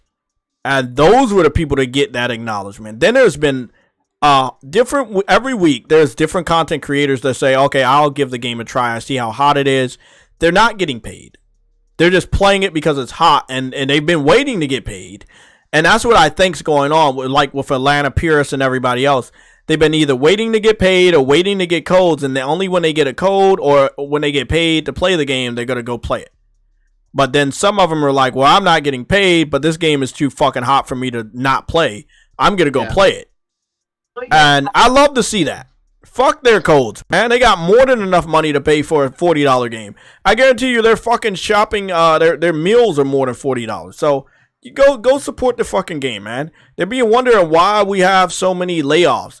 Because people like that in the gaming industry don't want to support the gaming industry. They're like, oh, let me get free handouts.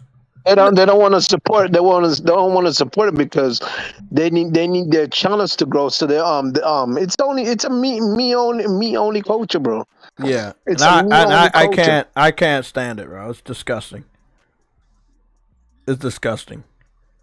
Yeah, I want to spend the money because they want the company to send them the stuff so they can do a quote review when it's not really a review because you're given a project to do basically. Mm-hmm.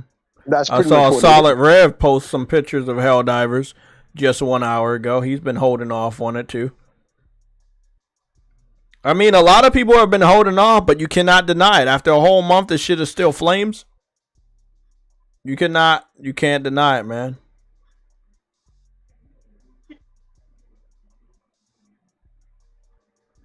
Can't deny it.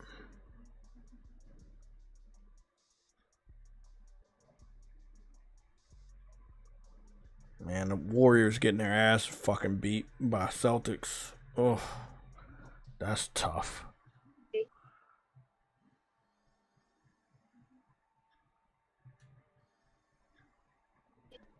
That's tough. That's a tough beatdown. That's a tough beatdown. 36 to fucking 82. That's tough. That's tough. All I'm going to say right now is that I'm a big fan of Helldivers. I've been a big fan before it was popular to be a big fan of Helldivers. However, I hope people continue to support the game because a game like this that is a live service, it does require support. But the way they created the game with the Galactic Wars, features, it makes you want to come back to the game for a noble reason rather than, oh, I'm missing out on this. I need to spend money. I need to come back and spend money. It's more like I'm missing out on my duty to defend. Let me go back and defend with my brothers. You know what I'm saying? Instead of, oh, I need to come back and spend more money. And we don't have enough games that make you want to come back for the right reason. So they're doing the right thing. I hope PlayStation continues to support them in a big way. Fuck that shit, man. Quest 444, you said under marketing is better than marketing Suicide Squad and Deathloop in a prime example of people got sick of seeing them. I agree. I do agree. I understand. Yeah. I'd rather under marketing than over marketing. I will say that. But good marketing doesn't mean you have to over market. Good marketing means that you could make sure you acknowledge that, hey, this shit's coming out. Like, there was absolutely no marketing.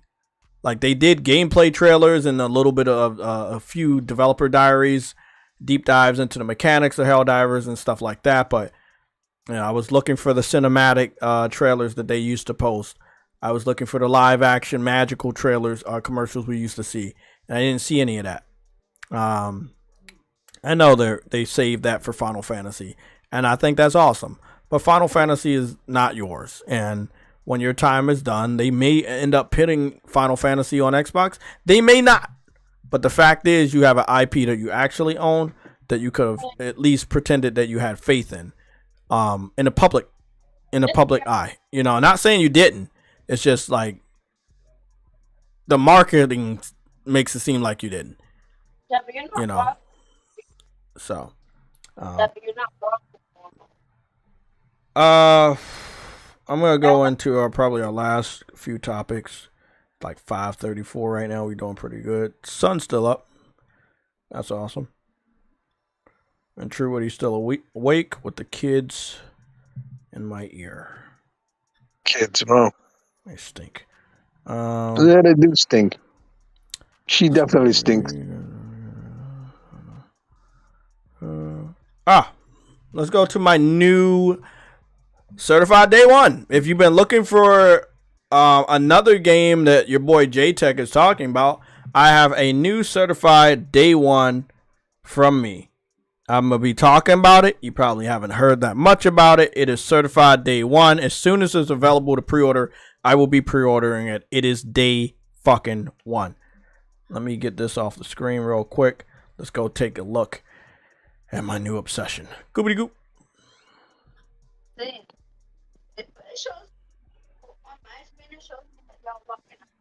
Okay, before we go to my new obsession, let's go to my current obsession. Helldivers. What the fuck? Okay, my new obsession is a game we're gonna cover. My current obsession is Helldivers.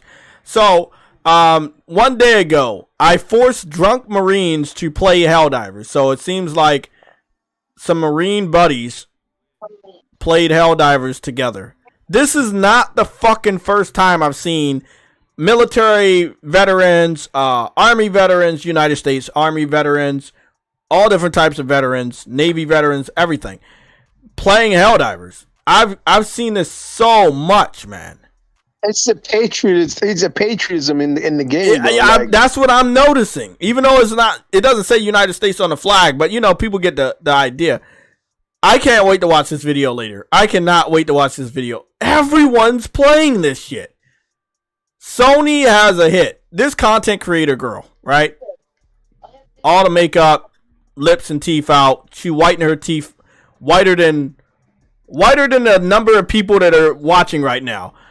And she's playing Helldivers 9 days ago. What's her name? Bunny Mon TV. I've seen her pop up a couple times when she hops on a gaming trend that's super hot. Look, the thing is, everyone wants a piece of the Hellclivers. What's up with Tifa? Whoa, what's going on there? What's there? Tifa's theme for Final Fantasy piano. Man, the cosplays for Tifa, I love it. I love that females have a feminine character that they can cosplay again that looks hot. I think that's awesome. I can't wait to see if any females are going to cosplay as Stellar Blade. You know what I'm saying? That'd be awesome. People are really like, I feel sad for Kids Move. I really don't, but I'm just out of respect, I'm going to say it. Because people are going to continue to compare this game to Halo, and he has to deal with it. So you better get ready. He doesn't like it though. He's getting annoyed. And I'm not saying anything wrong with it. I'm not saying anything. I'm just saying and multiple times. And think I care? Ask me if I care.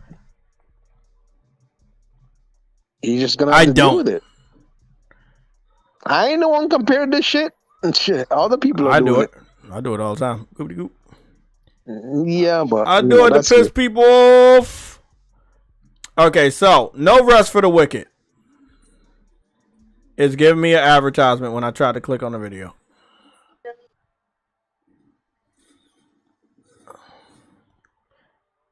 So No Rest for the Wicked is basically a isometric, or if you want to call it semi top down, Dark Souls. If you like Dark Souls, I expect to see you guys supporting this. If you like Elden Ring, I expect to see you guys supporting this.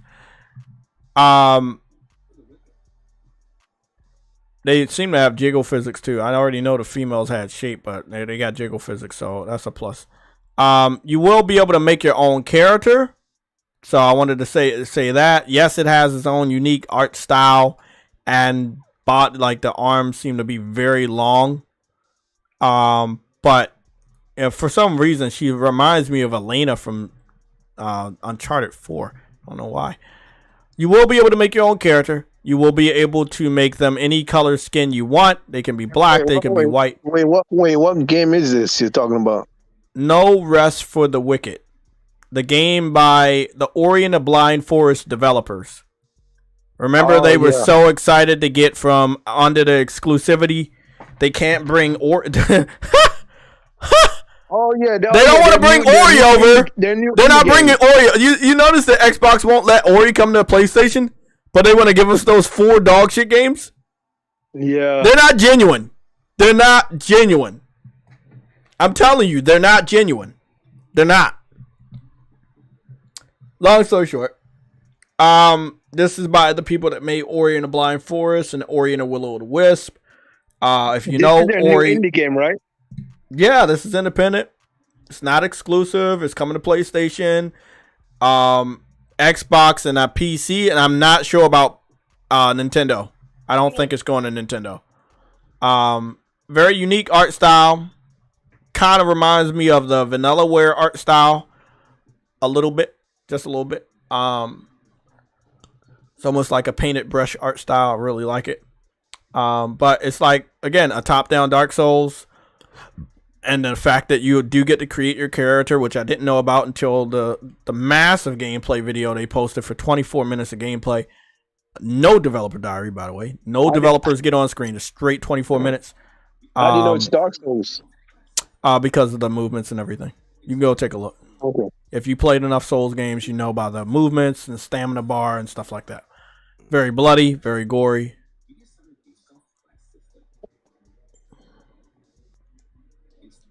So again, you can make your character any way you want.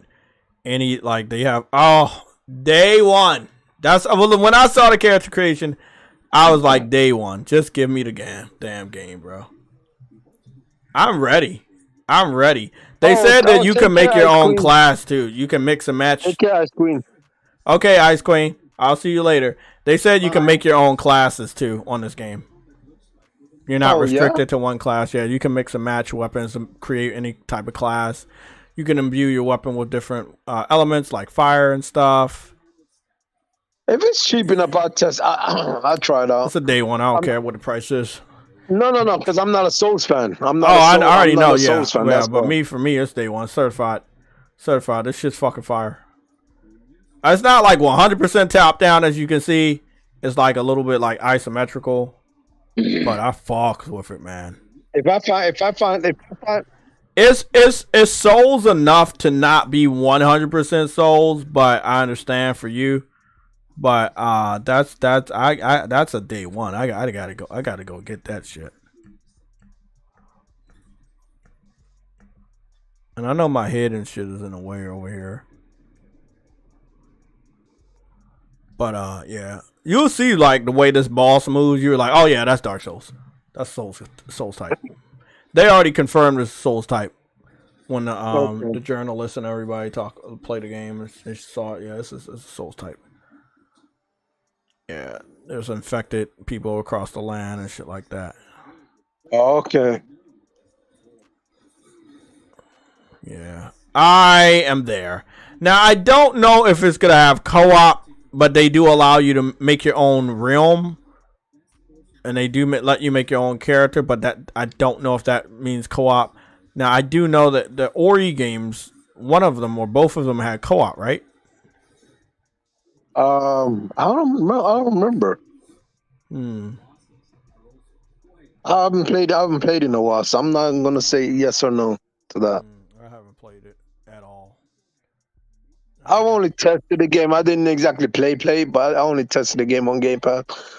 But never played it earlier. Like if they really cared about putting games on PlayStation, wouldn't they bring Ori's over since they already put it on Switch? Oh yeah, knowing that you don't own the publisher and the publisher's gone. And the publisher's gone like more. Like people really believe Xbox is doing this? Like they're not doing this for any other reason. Oh, bro, don't get it twisted. They're going to put everything else over. It's just that I don't think they're serious in this first attempt. Yeah, they said you said Stellar Blade cosplays will be wild. They will be wild, as well as the Rule 34 art and that side of the internet. Yeah, that's gonna be wild. It does look like you gotta have towns and shit you can walk around and stuff like that. I'm ready for it. This looks like it could be a nice $40 to $50 game. I do not expect $60 or $70. They need to be humble. I know this is a bigger game for them, but you know, I think a lot of devs need to look at Arrowhead and say it's all right to do 40 and 50 again. They might do that simply, but they might go that price simply because it's a Souls type. It's very popular, and then they'll take advantage of the popularity. But other than that, I don't see other reason. Yeah, I don't see another reason for Game Pass. Oh, Game Pass. Okay. And the Game Pass accessories, of course. Gotta love those. Oh, I guess so. Shit.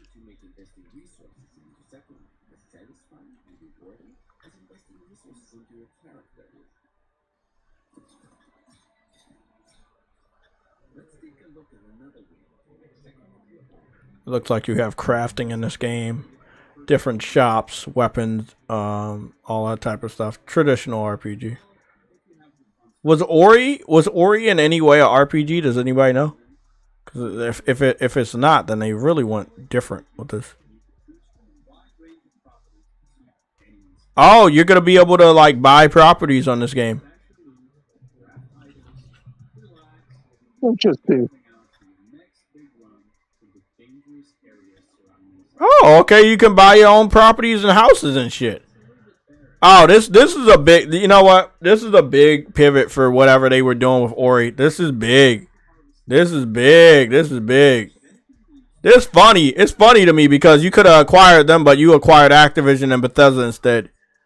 And they were right there in your fucking face, and they about to make a banger. This game about to be a big banger. Oh, you can fish. That's it. I found it. That's day one. That's day one right there, bro. That's day one, Truity. That's day one. Truity, that's day one.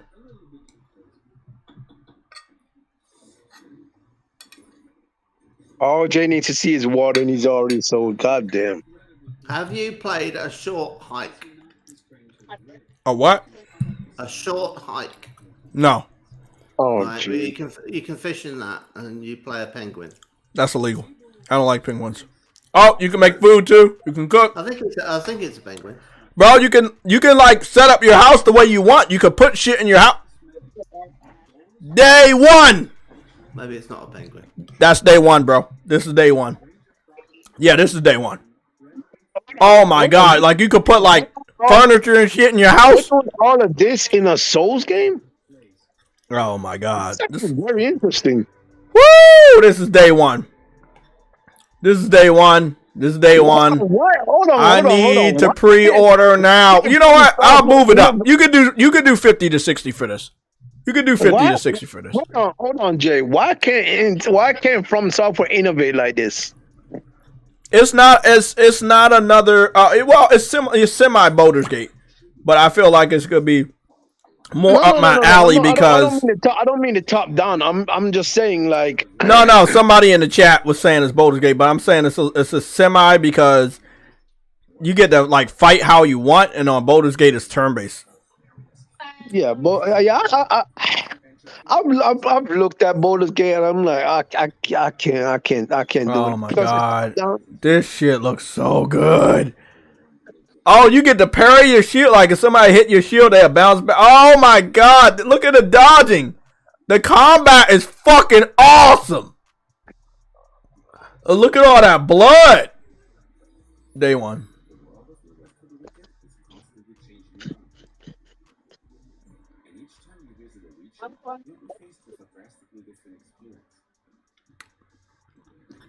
I need this developer to Put the damn game out now.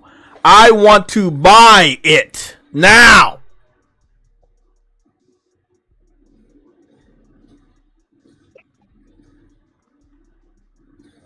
It's not that I hate Souls games. It's just I'm starting to stay away from Software. And if somebody else, I'm like doing Call of Duty shit again. It's like if there's an alternative, I'll support that.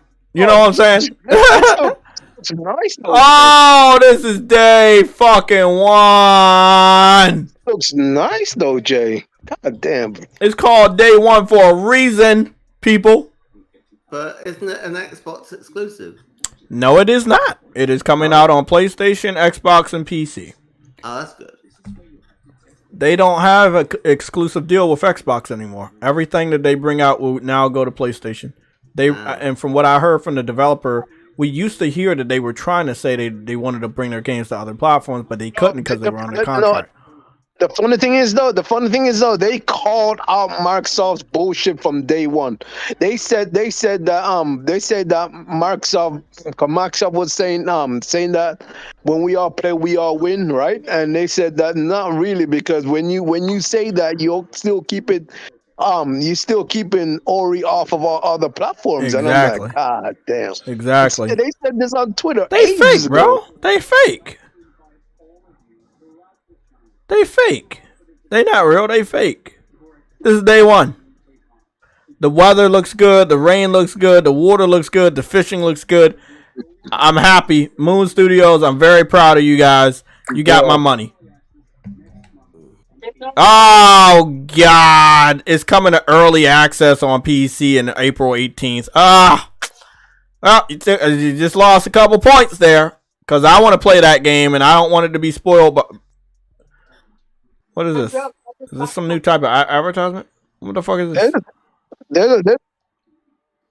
Oh.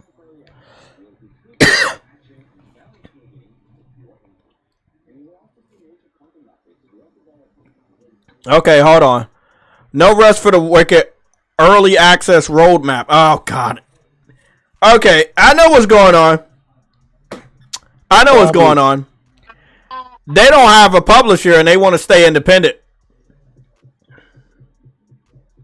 Oh. That's why they launching it on PC early access. And they said the first update is going to be multiplayer. So that's confirmed. Oh, so the game isn't even done. It's not even done. And it won't be done. My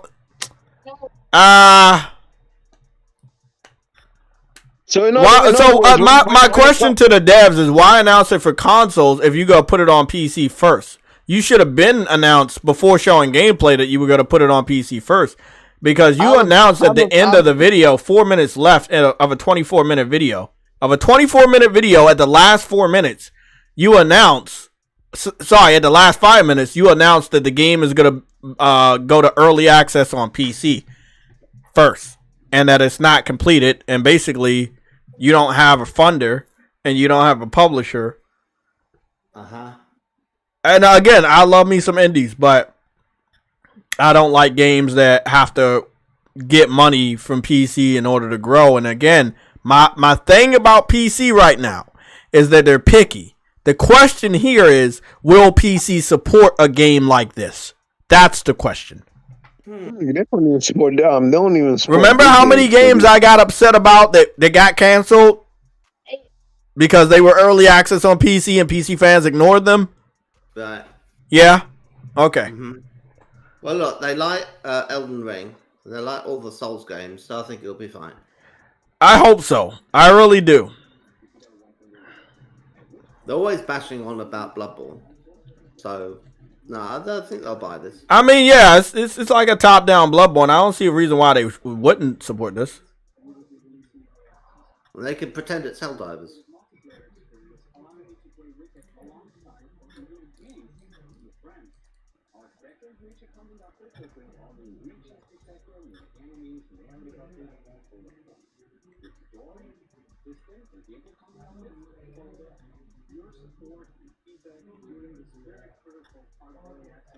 So yeah, okay, that's what this is. I'm a little disappointed. I'm happy that they have their independence, but I don't know if this is going to fully work for them. I believe in this game, and I think it's a great game. It's definitely a day one, but I can't even say day one because it won't be coming to my platform day one. They're going to put it on PC and basically beta test it. And if the PC fans don't support the game, they might not even have enough money to bring it to PlayStation or Xbox. I don't know about the strategy. I've seen it play out in very bad ways. I can only hope that such a interesting game can actually be supported. I'm not a big fan of what's going on right now. You've got a PC, so you could buy it as early access. Murray Wilcox, you said, remember, Jay, Baldur's Gate 3 went into early access on PC first and then went to consoles. Still turned out well for Lorien. Yeah, it turned out well for Lorien, but it was highly supported on PC, and when it came to consoles, like, it was kind of a second thought. Like, yeah, we heard about the hype on PC. This game, that's an established IP. It's the third in a series. It is, but the game did better on PC than consoles. That's a surefire thing. And it's also Dungeons and Dragons, which has been around for absolutely forever. Yeah, but those again, that's a PC centric franchise. I remember playing Baldur's Gate Dark Alliance on Game Boy Advance like many hours. I love that, right? But it went away for a long time and it just came back. When I analyze this stuff, it's coming from a realistic place. It's no fanboy bullshit. No. The question here is, there are different types of games that the PC fans have gotten so far this year. One was a shooter, which was Helldivers. It was like a horde co-op shooter. Then the other one was a Pokemon type. This is a kind of like a top-down Dark Souls. I don't see a reason why they shouldn't. The PC community is one of the biggest communities of Souls games now. I don't see a reason why they shouldn't, but nobody wants an early access. They want the complete game. And if this game is successful, it could change the gaming industry as a whole, where they release unfinished games and expect us to pay off the entire cost of the game through early access payments. Yeah. They definitely gonna stay independent, and I'm happy for them on that. It's a wrong. Look, I think this game could have did PC and PlayStation and been just well, but I know how they are. I know how the studio is. The alternative funding model that they could try, not with this game, but with a single-player game, is episodic gaming. I don't think episodic gaming is terrible. But I don't think you can do a game like this that's a co-op game with a story, and it's like it's a multiplayer game, and it's got a lot to it. I don't think that works to do it this way. They needed to secure funding to do it properly from Tencent or somewhere, But if they want to stay independent, make a smaller game, right? That's what you do.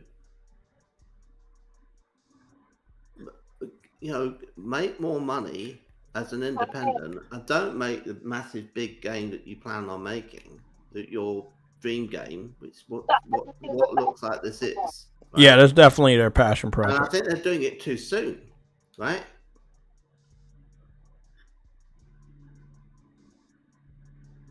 Hello Games made 3 Joe Danger motorcycles. Listen to this. 39 minutes ago. No Man's Sky.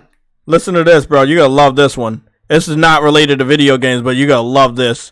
Disney is reportedly considering bringing back Johnny Depp as Captain Jack Sparrow for Pirates of the Caribbean 6, but it would be for a supporting role only. Yeah, because if you make a Pirates game, a Pirates movie without Johnny Depp, no one's going to see it. Yeah. They tried. I guarantee you, they're paying this dude tons of money to come back. I should think it's 90 million. Woo! The thing is, Harrison Ford got 90 million for being in Star Wars. He gonna get a lot of money because this is the thing. Didn't Disney? It was Disney, and it was also WB that was basically breaking ties with Johnny Depp based off of the Amber Heard scandal. Yeah. and he said he would never do a Pirates because I think they canceled the last one because of the Amber Heard shit. And so I know he's asking for a lot of money. See, the thing is, he was a violent drunk, but he wasn't violent to her. He smashed up his kitchen. Yeah. Right? So it's like a bit more nuanced than like she made it all up completely. But it's like, no, he didn't hit her. Right? So, it wasn't like there was no smoke without fire completely, you know? It's like, Well, there's no subscription without Game Pass, so you know that's what they say. Yeah. I'm growing out my hair. This is almost like I brought this into reality because I've been growing my hair, and my brother's been criticizing me, saying you need a haircut. And I'm like, I was thinking, well, you know, there might be that it was going to get back to the length it was at when I looked like, you know, I had long hair like Johnny Depp, all wavy and everything. So, damn it, they said we're committed to this project for the long run, so that means this is going to turn into a games as a service. That'd be pretty good to walk around with a kind of pirate look. Okay, so this is the thing. It's a day one for me. I'm still committed to supporting a game like this. I love the art style. I love the combat. I love the character creation. I love the you know, the customization to your personal space. I love those type of things. The fishing, the water, the rain. It's a day one. It's still a day one. I'll just have to wait until it's finished. Another thing about this, one more final thing on this, it's probably going to be 2 films. Because Gore Verbinski, the director, made the last one as two films in one. Right, so he filmed them back to back, and then he released them on different years. So we could see that again. They're not going to go to all the trouble of getting, you know, Johnny Depp back for just one movie. Oh, definitely. They got to bring him back for multiple movies. So that's going to mean they've done 5. Is that right? So, something like that. Yeah. Well, it said 6. The name of the... They've so far done 3, haven't they? World's End was the last one. That was the 3rd. I don't know, but they called it Pirate 6. So they must have did 3 more. I don't remember the other 3, but I don't know why they called it Pirate 6. I remember 3, but I don't remember the other 3. Oh, well, they're doing one next, which has got a female protagonist. Whether they're going to do that one, and that's going to be the 4th. Oh, okay, I get you. But, I mean, this next one that's coming might be in the works already, and they might be like, we can't not release this because we filmed it or something. You just don't know. But what I'd heard about it was that they had, like, a female protagonist. But it wasn't, you know, Elizabeth Swann. Someone who's a person of color. Well, the thing is, absolutely fine. It's like about the only franchise. It's like where you're not doing the thing where you're taking the Little Mermaid and saying, "Well, yeah, we know in the book it was like a white Danish, you know, character and everything, but now we're going to make it a black character." Although I don't really mind, because the thing is that they did it with an animation, right?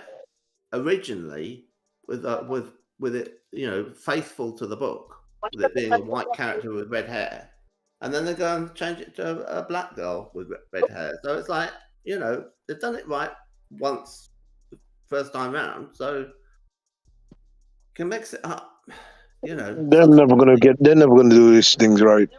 The thing is that they do wrong. The one time they did it and it was like, no, that's wrong.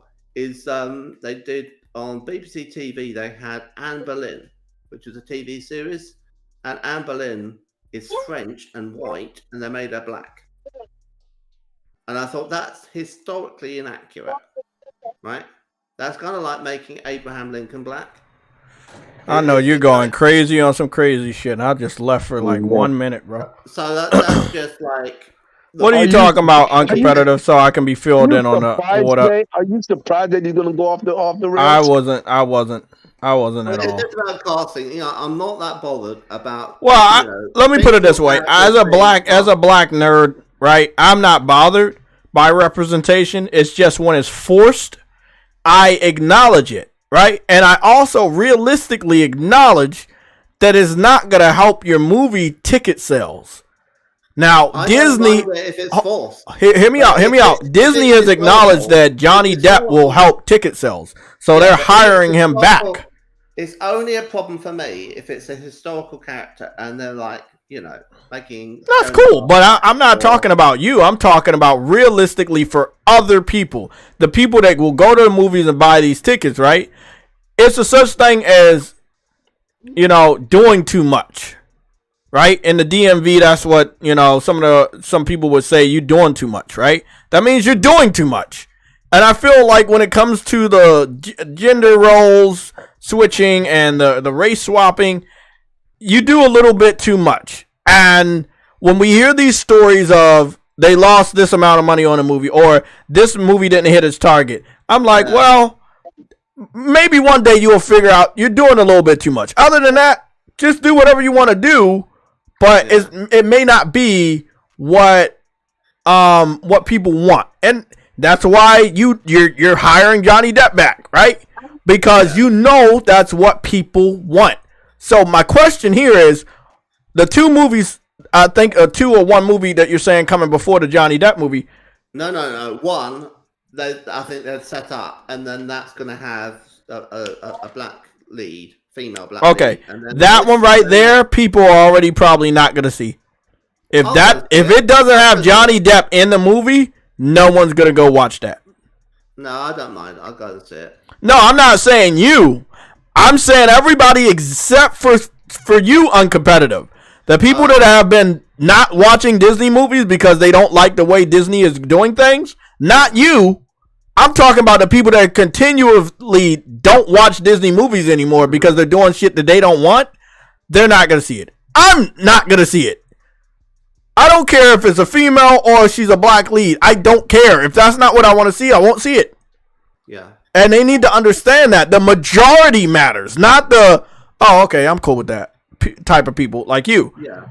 The majority people that normally always paid their fucking bills, if they don't want to see it, you need to make sure you do something to make them want to see it. Because you're losing out on a big percentage of people. And every year and every month and every movie that you fuck up with the bullshit messaging, people are not going to see it. I know a lot of parents now. A lot of my gaming friends have kids. And they are keeping their kids away from these types of movies and these type of messages and Disney and everything else included.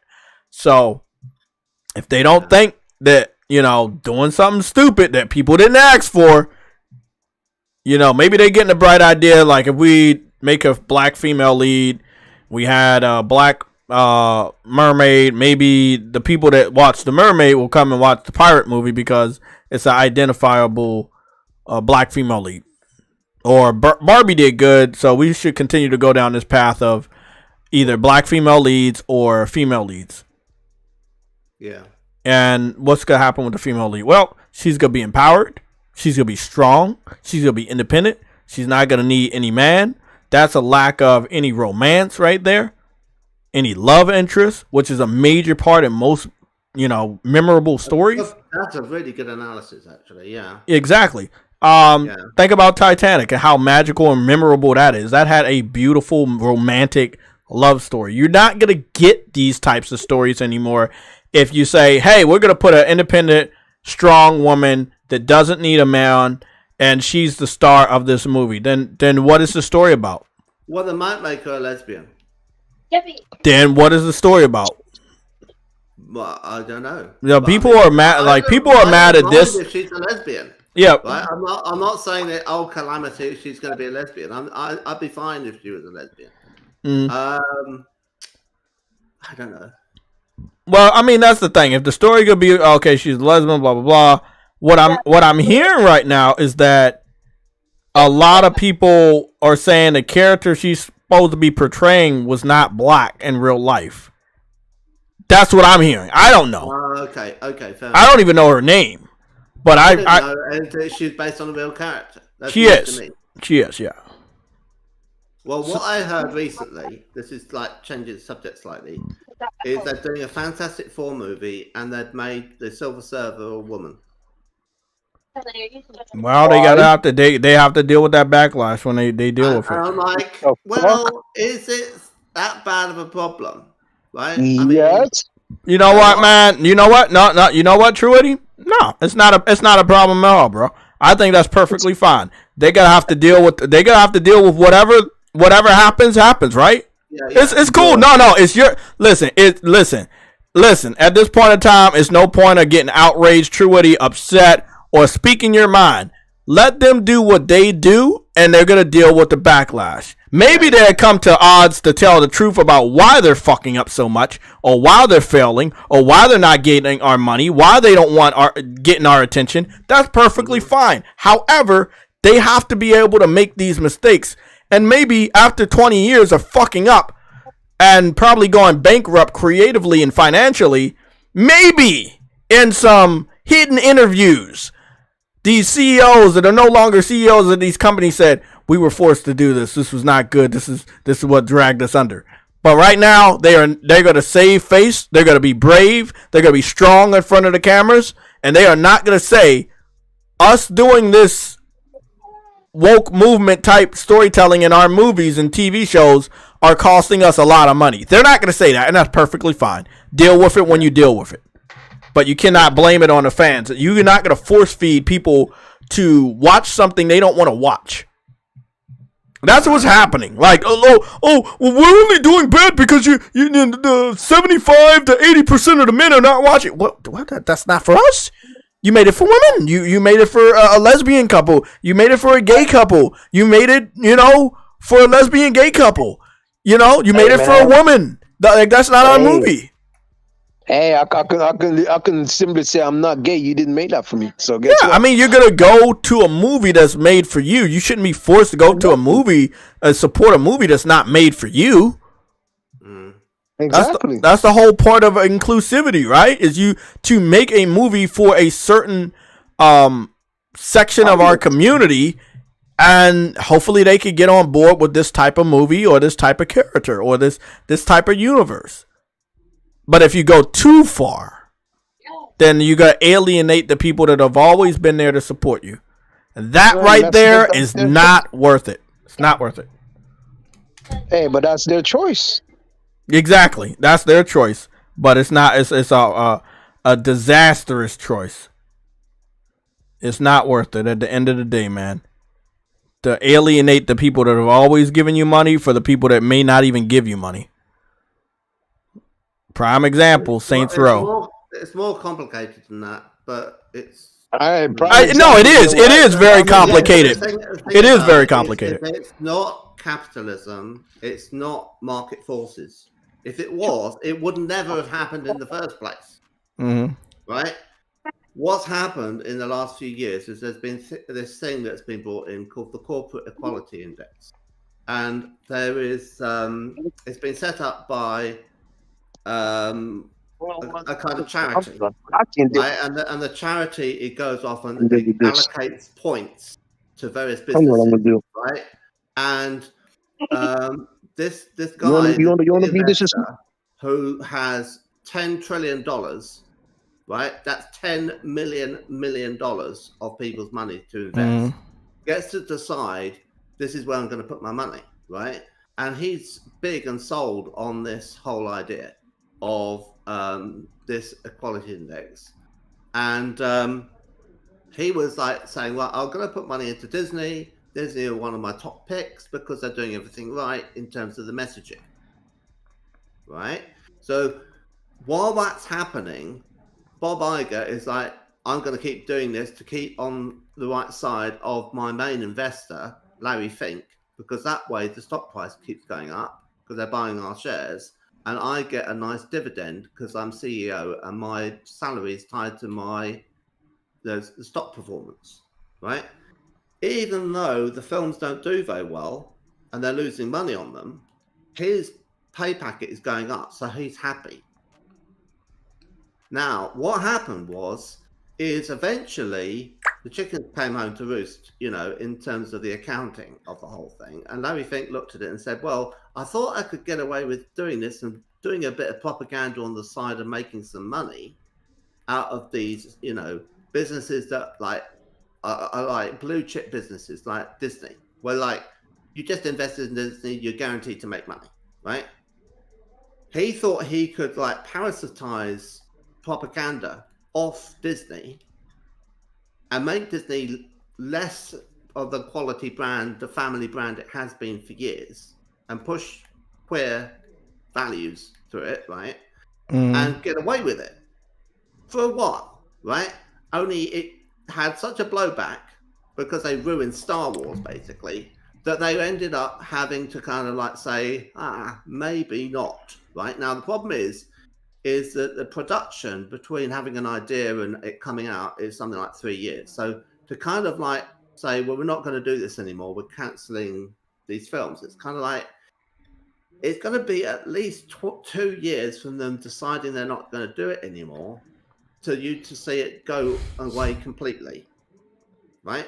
Because they can cut and recut and do reshoots of some of their films. They can change directors on some of their films. They're already about to be released, but we're going to see it's kind of like, like turning a massive ship.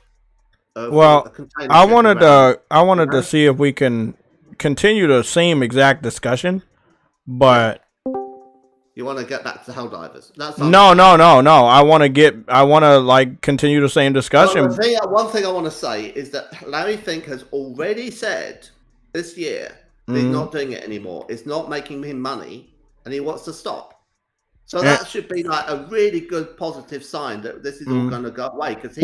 I mean, the reason why I said I want to continue the discussion is because we needed to on our topic is the Sweet Baby Inc. talking point. So it's basically the same thing. Yeah. Yeah. That's going to go away. You'll see. Huh?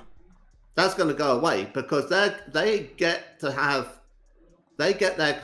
are consulted in order to make the games that Larry Fink will be, supporting.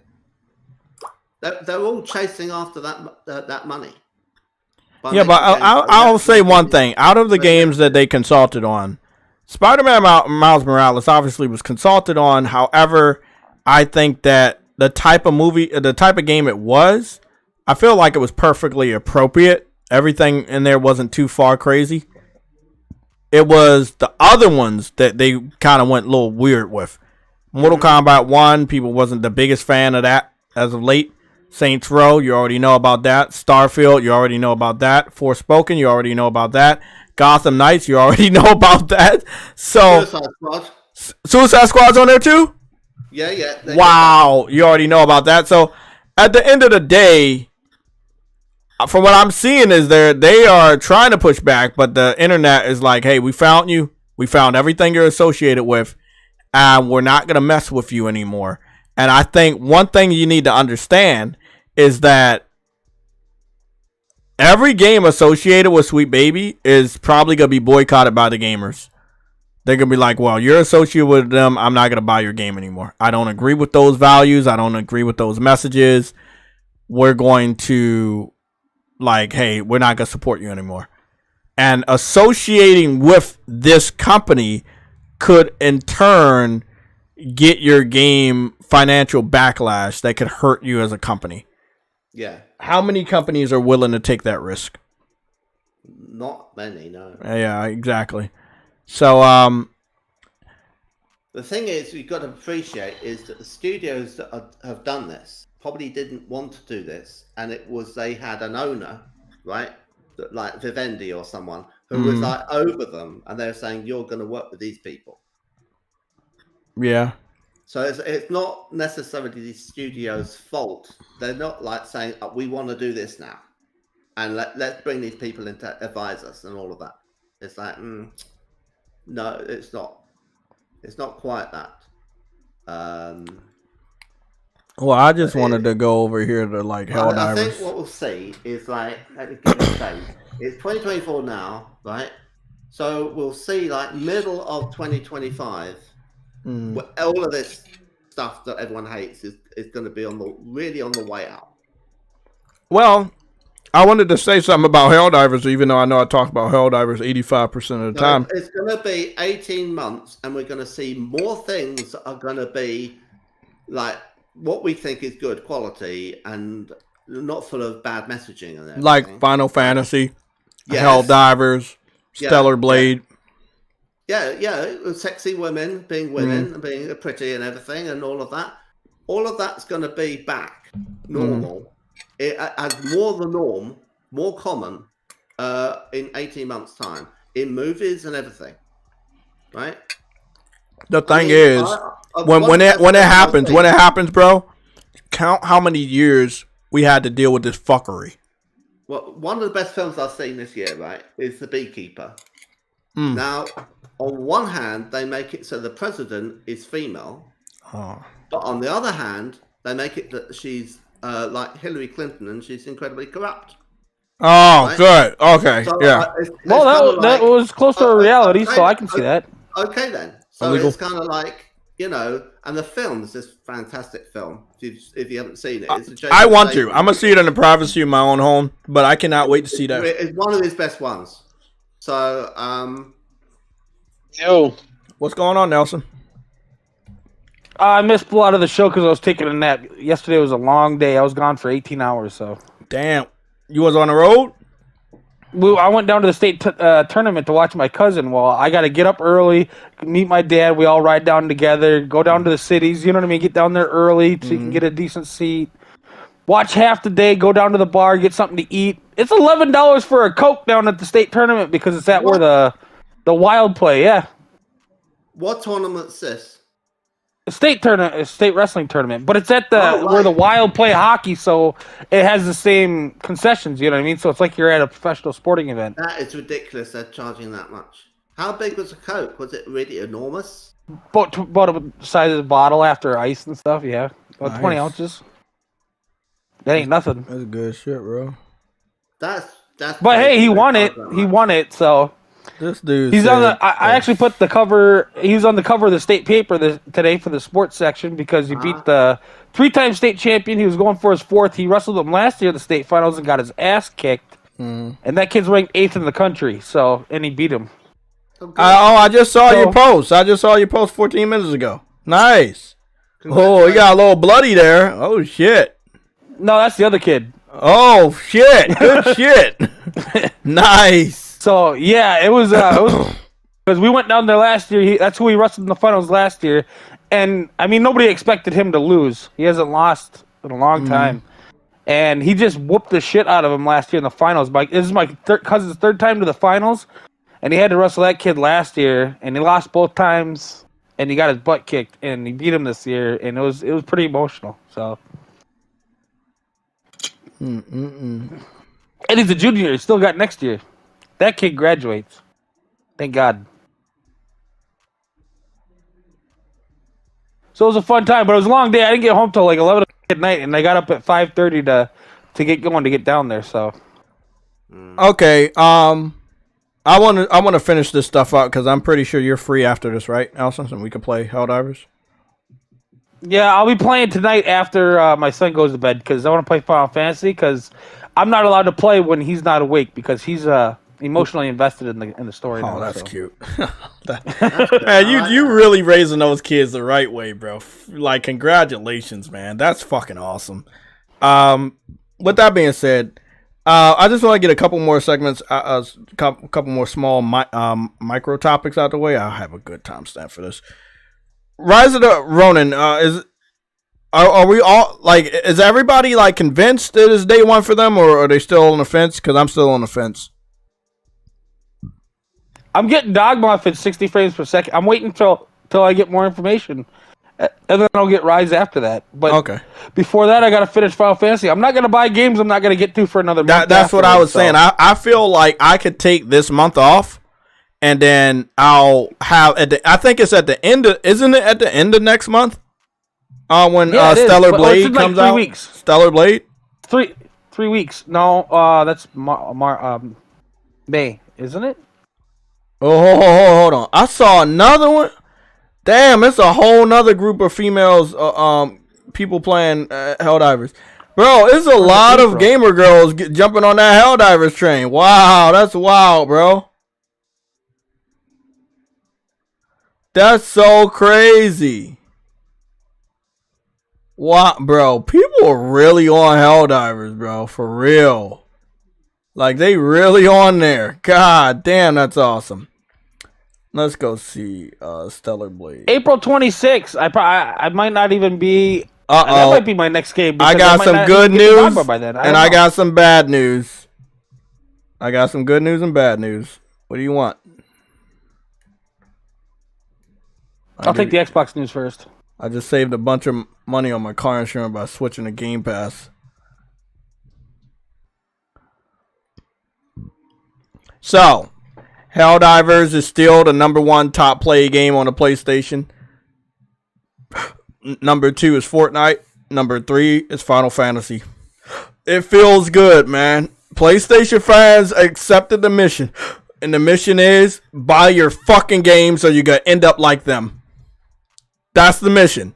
And Call of Duty slipped all the way to number 5. I love to see it. Stop playing that damn garbage. Stop it. I'm playing it right now. God damn it. But I'm playing the good one. The 2019. Yeah. Oh, yeah. I'm not playing the garbage one. When it comes to new games, Helldivers is still number 1, and right beside it is Final Fantasy. You love to see it. They have to acquire Arrowhead. This game is too fucking hot. You have to buy them. It's kind of a bit tragic that Microsoft spent all that money to get Call of Duty Modern Warfare 3, and it's trash. It's trash now, yeah. It is trash. So, when it comes to the best-selling games, Helldivers 2 is still number 1. And then you have Final Fantasy number 2. I think that $40 price tag really made it a much more approachable game for friends and people that want to play this game. $40, that's not bad, bro. Not bad at all. Wow. That's good to see, man. Helldivers and Final Fantasy. So, at least those two are hits. We're going to see what happens with Rise of Ronin. I think Stellar Blade's going to be another hit. That's just my personal opinion, though. But I think that's going to be another hit for obvious reasons. And also, I've seen a lot of gameplay. I think Rise and Dogma coming out at the same time is going to affect both of them in a negative way. They're going to split those sales. And this is the thing. If they split the sales, but Helldivers has any new content come out, it could hurt both of those games as well. So those games are going to hurt themselves, but another game could also hurt them. See, nobody ever talks about it, but I'm looking at I think a lot of these layoffs are happening. There's too many good games coming out. Like 2021, I played a lot of my backlog. Last year, I haven't even finished all the games I wanted to play last year, and I played almost 2,000 hours. There's too many good games out there, and I think that's because there was so many people working in the industry. Yeah, you're right. You're right. Seriously, you're right about Game Pass. there's a yeah, I ain't got time for no Game Pass. That ain't none of the good shit on Game Pass. I know, right? Oh shit. Let me go see if I can find that Stellar Blade gameplay. I've been seeing it float around on Twitter, but the quality is so fucking low.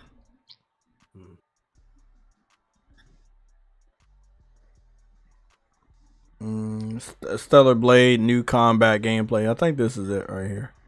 Stellar Blade new gameplay file size. Nah, that's just an overview. This was it right here. The combat looks really good. Like the sword play. Very majestic, acrobatic, swinging around, flipping around. Really good shit. The gunplay looks good too. Different types of gun types, bullet types, different fire types. That's nice. Looks solid. You got a blaster right there, a beam, unibeam type. Nice, nice. Certain attacks can break through armor. Got a charge attack. You can chop bodies in half. That's really good. I do like seeing that. Stellar Blade destroys the woke agenda plaguing modern gaming. Well, you know what?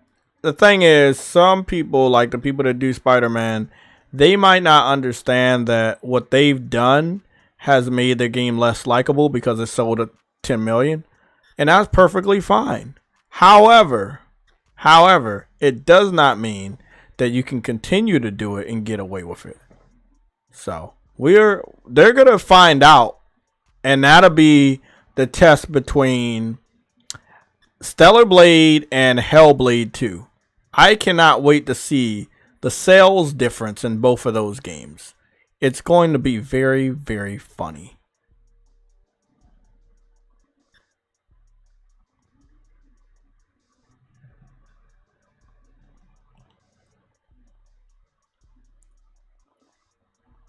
It's going to be very funny. I'm not seeing any other new gameplay.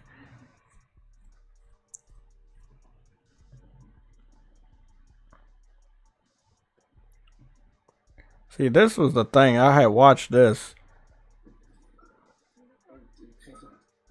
And this was like... This dude's weird. He's a fucking weirdo.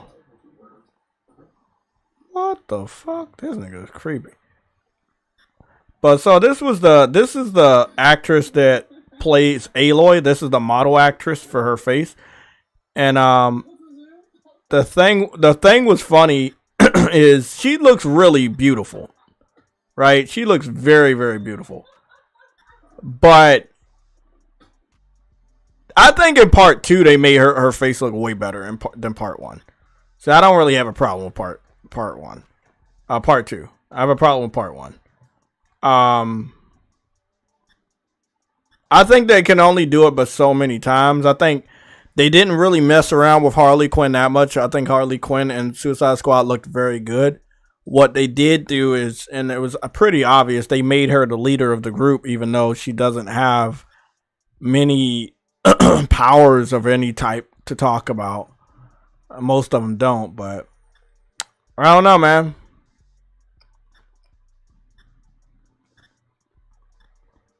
Yeah, I don't know. I'm not sure about Rise of the Ronin. I might pass and get that later. Stellar Blade's already pre-ordered, and I'm good just spending time with hopefully some more Helldivers and Final Fantasy and Grand Blue for the month of March. And then when Stellar Blade comes out, I'll just be ready for that. But yeah, it's way too many fucking games for me. Like I gotta skip one of these months. I gotta skip one of these months. Let's go see where Stellar Blade is. Rise of the Ronin is getting up there. I ain't gonna lie about that. And Stellar Blade's right here. Obviously the digital deluxe edition, which is already paid off. And that comes out the end of April. So I basically got about 2 months to finish up Final Fantasy and Grand Blue and play some more Helldivers. I'm good with that.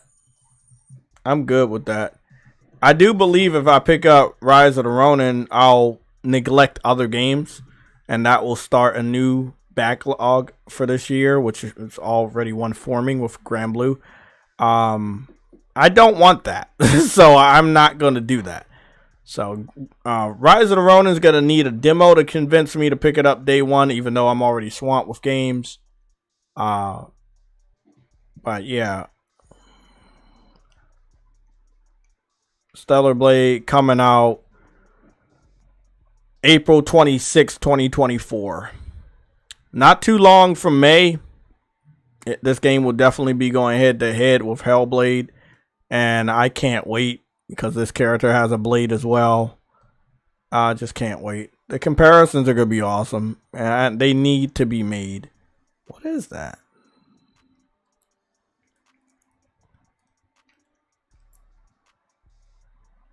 Oh, that's like a tie? Okay, I was like, what is that on her chest? That's like a tie, like a a tie, old-fashioned necktie. Ah, okay, that makes sense.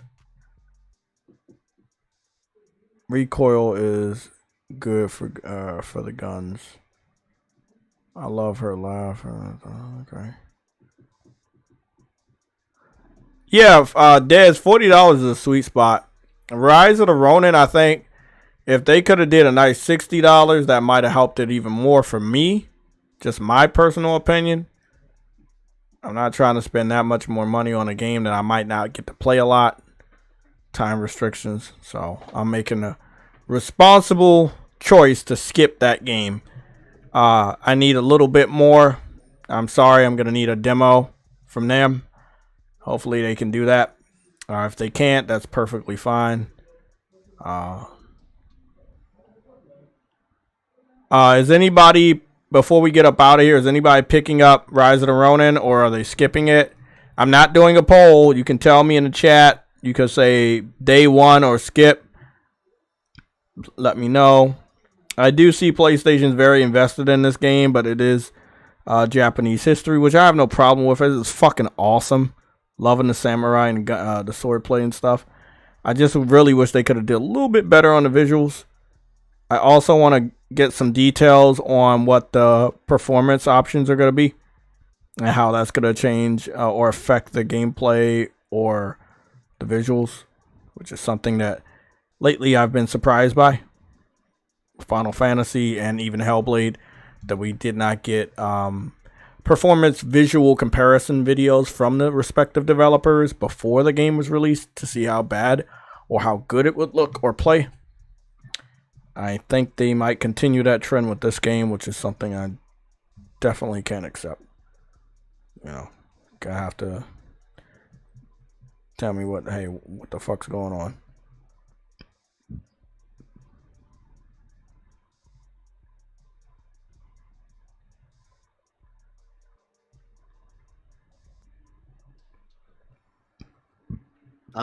I'm getting Dragon's Dogma 2 instead.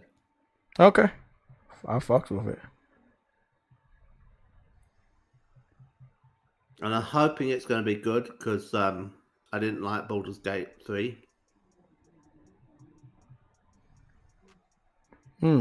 What didn't you like about Baldur's Gate? Well, it's too complicated, the interface. Okay. Very slow.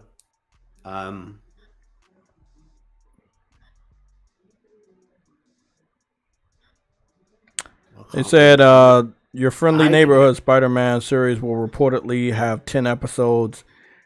Each episode will be around 30 minutes long. I hope they do right by Stan Lee, because they're going to be portraying Peter Parker the way Stan Lee made him when he first created him. You know, the geeky kid with the round glasses. I hope they do him right, because Stan Lee, that was his original version of Spider-Man. I never got to see that. I never got to read those comics, his first Spider-Man comics. So this is going to be taking heavy inspiration from those comics. And I hope they do it right, man. I'd like them to do a Superman film that's like the original comic. So like, almost the biggest thing he does in the film is he lifts a car over his head. Oh, yeah. Scale it right the way back. Did you see the Superman CW show where they did a flashback of that iconic moment? No, I didn't. And he had the iconic suit on. I saw a video. Bro, that shit was so fire. I was like, that is, and they even made sure that the car was similar to the car that he lifted way back when, and it was green. So fucking awesome. Oh my goodness. Yeah, FOMO gets me too, but maybe when it gets closer and everybody playing it, FOMO might get to me. FOMO got to me on Tekken. Oh, damn, I forgot I had Tekken. I need to finish playing Tekken. I didn't even beat the damn story of Tekken 8. I don't want to be that type of gamer, but god damn, Helldivers got me. And I haven't even dipped my foot into Final Fantasy that much compared to my first playthrough of it. And I only got 3 hours in Final Fantasy, which is embarrassing right now. I'm just so addicted to Helldivers. Don't be embarrassed. I'm addicted to this game. I think I'm gonna try to get back on Helldivers to do maybe 1 or 2 runs, enough to get me to level 40, and that's when I'm gonna just be like, hey, I'm gonna just play Final Fantasy for the rest of the night.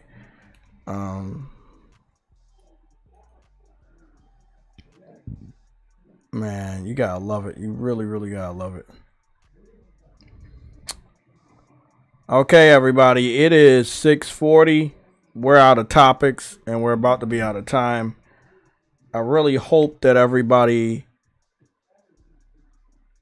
has a great evening. Yo, so True Woody is still here. They call him True Woody, man. I don't know why. I was always here. My cousin's loud as shit, so I had to mute my mic. Throw soap at their foreheads. A bar of soap. Heavy bar.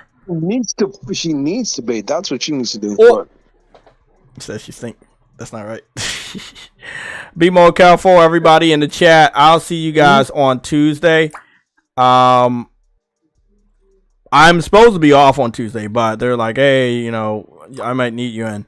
And I might tell them, well, I'm busy this day.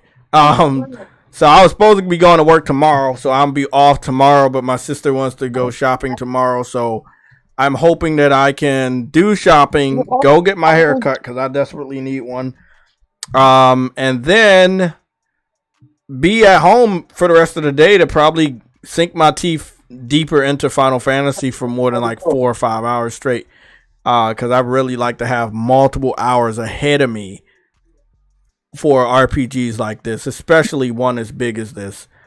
You like to grind. I like to grind, and it's gonna be very hard when somebody want to mess with me and shit. Like my plan was. It's annoying. It's annoying because Stellar Blade is just around the corner too. Like 2 months. We got 2 months. It comes out at the end of April. Don't put that on me. We got 2 months. We just got into March. We got 2 months. I'm good. You know, I'm good. 2 months gonna go by fast, but that's not what I mean. I'm talking about for me. Still 2 months. What, you moving at a different time? Said April 26th, and it's March 3rd right now. You still got about 2 months, unless you getting Rise of the Ronin. Huh? No, that's not. I don't know. I don't know yet. I'm still. Yeah, I'm not sure on that one yet. I might not even. I probably won't be done with Final Fantasy, so I probably won't be getting either one day one. Yeah. That's that. I've already got Stellar Blade. That's not an issue. I'm just talking about Rise of the Ronin. I'm not sure about that because I'm not sure if it's gonna be Souls or not. And if it's Souls, I'm gonna be a hard pass on that. Yeah, if it's Souls, it's a hard pass. No problem with that. Shit. I think that people should kind of like. With a full co-op campaign. Oh, I'm down with that. Yeah, I think people should kind of like chill out on the Souls shit, but that's just me. Because I'm about to chill out on the Souls shit. Like I'm not buying every Souls game, and I haven't been that type of person. I'll get my Demon Souls. I'll get my Bloodborns. Yeah, but I don't know why they're pushing it so much when it's actually it's a niche crowd. It's so popular. Yep, no, it's a niche crowd. The only one that popped off like so big was Elden Ring, and it's so that much because it was easier for people because they got to use that copycat spell, whatever it's freaking called. Well, I'm gonna keep saying it's popular. It's not popular in a way that it sells a lot. It sells popular. It's popular because people talk about Souls games a lot. You know, like remember I told you Bloodborne is popular. It didn't sell like it, but but that doesn't result in sales though. I know, no, I'm agreeing with you. It does not result in sales. Popularity does not mean your game's selling. It just means people talking about it. But now the hype of the game has matched up to the sales.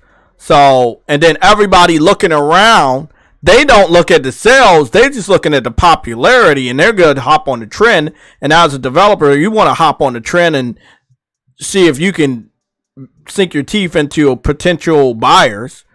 I mean, look, you weren't going to sell a lot of copies putting games on PC, but it didn't stop PlayStation from doing it.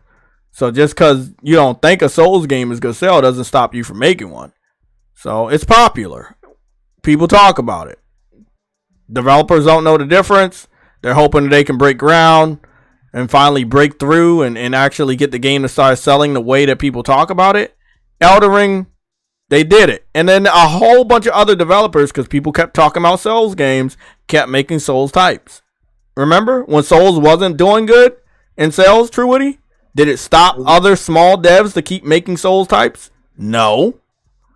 And we're not even talking about Koei Tecmo. Like, what was it? Mortal Shell? That's a Souls type. Indie dev. There's been a lot. I know, don't trust me. I know. I just think it's stupid. So it doesn't. Sales don't matter. They looking at the popularity, and they think popularity equals sales. We can't tell them anything different. They're not gonna fucking listen to us.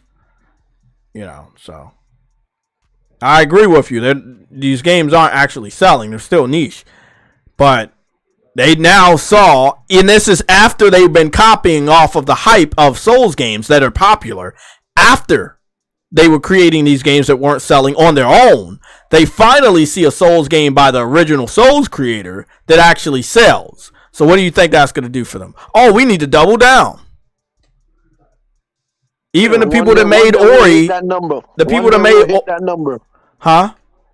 I said one day we'll hit that number. Yeah, they not. Elden Ring did it, but the other people that's gonna copy off of it because Elden Ring hit the number finally, they gonna make the game, but they're not even gonna get that stuff. I was trying to say, the Ori developers are also making a Souls game, the one I was just talking about, No Rest for the Wicked. Like, why do you think they're doing that? Yeah, because it's popular. They don't know if it's gonna make money, but they know it's popular. Yeah. That's all that really matters. They were like, hey, maybe that popularity, well, maybe I get lucky. I mean, in the next couple years, maybe we see a whole bunch of, what is the games called? Helldivers type of games. And remember, what was that type of game they kept, they tried to make a couple copies of? Monster Hunter? Remember Wild Hearts? Didn't do good, but they copied because it was popular. But Jay, Wild Hearts is actually sell. It does sell though. I mean, not Wild Hearts. Sorry, Monster Hunter. It does sell. Yeah. The people that copy off of it don't. Oh yeah, the people that copy off it doesn't. But yeah, but it's not. But you see, it doesn't stop them from continuously copying. They have the hope that maybe one day we'll break through and we'll sell despite us being copies and people know. That does not mean that I want to see so many people go down that Souls route. I agree 100%, but it's what we think don't matter, because the majority of the casuals, they're enamored with Souls, whether it's too difficult for them or they're buying it or they're playing it. It doesn't matter. They're talking about it, and the most people talking about it, the developers are seeing money signs.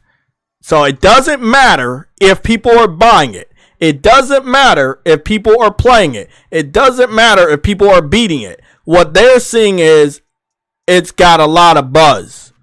Let's hop on that train. Doesn't matter what you think. It doesn't matter if you like it for difficulty, you don't like it for difficulty. It doesn't matter why you like it or dislike it. The fact that the majority of casual gamers are talking about it, it's popular enough for them to go down that road multiple times, despite what we think. I'm tired of them. I'm going to buy certain Souls games when I want, if I want. That's how I'm going about it going forward. But it's a popular thing. People go copy off it. It's going to take about like 4 to 5 years for people to make a game like Helldivers. Game development isn't something you can do overnight. So by the time they try to copy off of Helldivers, the ship may have sailed, or, well, people just not going to want to fuck with your game versus their game. Like you got game fanboys, Xbox fanboys begging 343 to copy off of Helldivers with the Halo IP. Mm-hmm. So I mean, that's where we're at. Some console will be dead and buried by the time. Oh yeah, it will be. Yeah. In next 4 to 5 years, Xbox won't even exist. I don't think they'll be able to get the game out before the console's gone. So, oh hell no, they're not even gonna fund that eventually game. just be for everything. It would eventually just be for everything. So yeah, they're not even gonna fund that game. And even if they were even thinking about making it, they wouldn't make it. That's too much money. They're trying to save money and make money right now. They are not gonna invest any more money into a new Halo project. Especially, look, again, 4 to 5 years. Let's say 4 to 5 years by the time that fictional Helldivers 2 Halo ODST game comes out. They know it's not worth it. They've already made this weird promise that, what is it, Halo Infinite is going to be a 10-year. Didn't they make a 10-year pledge for that? And they got, if I'm not mistaken, they got 6 or 7 more years. Something like that. Yeah, I got a while. Yeah. But they said they'd do high fidelity VR. Yep. How they gonna do VR when they got no VR headset? I mean, we don't know. We could be right. We could be wrong. That's the confusing thing that about was when they had the Xbox One X. Yeah. So it's like, what happened to that, Phil? Exactly. I don't think Helldivers, Halo Infinite is gonna last 10 years. But I also don't believe they're gonna make another Halo, because if Halo's not doing good, this one that they invested $500 million in, it doesn't really matter what else you put out there. What bothered me about that business event that they did, you know, the one where all 4 of them were sat there on stools. It was when Sarah Bond was like talking about their commitment to Game Pass and how there's going to be, you know, new hardware. And I thought, that's complete opposite of what you should be doing. You should just say that's the end of it. You know, this is the opportunity to say we're done with Game Pass. Right? This is the opportunity. Yeah, they're afraid of the backlash. They're afraid of the backlash. Jay's right about that. Who cares?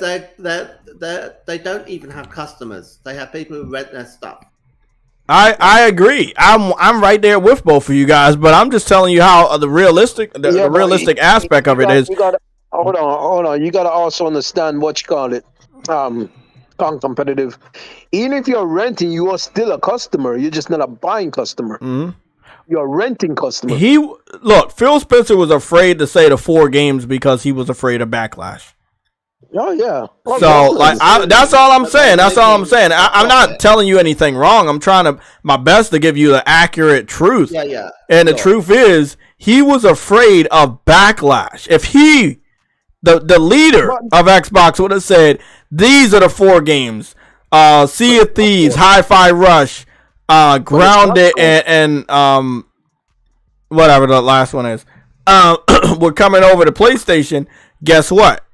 There would have been a bigger amount of backlash I don't than... think that was the reason.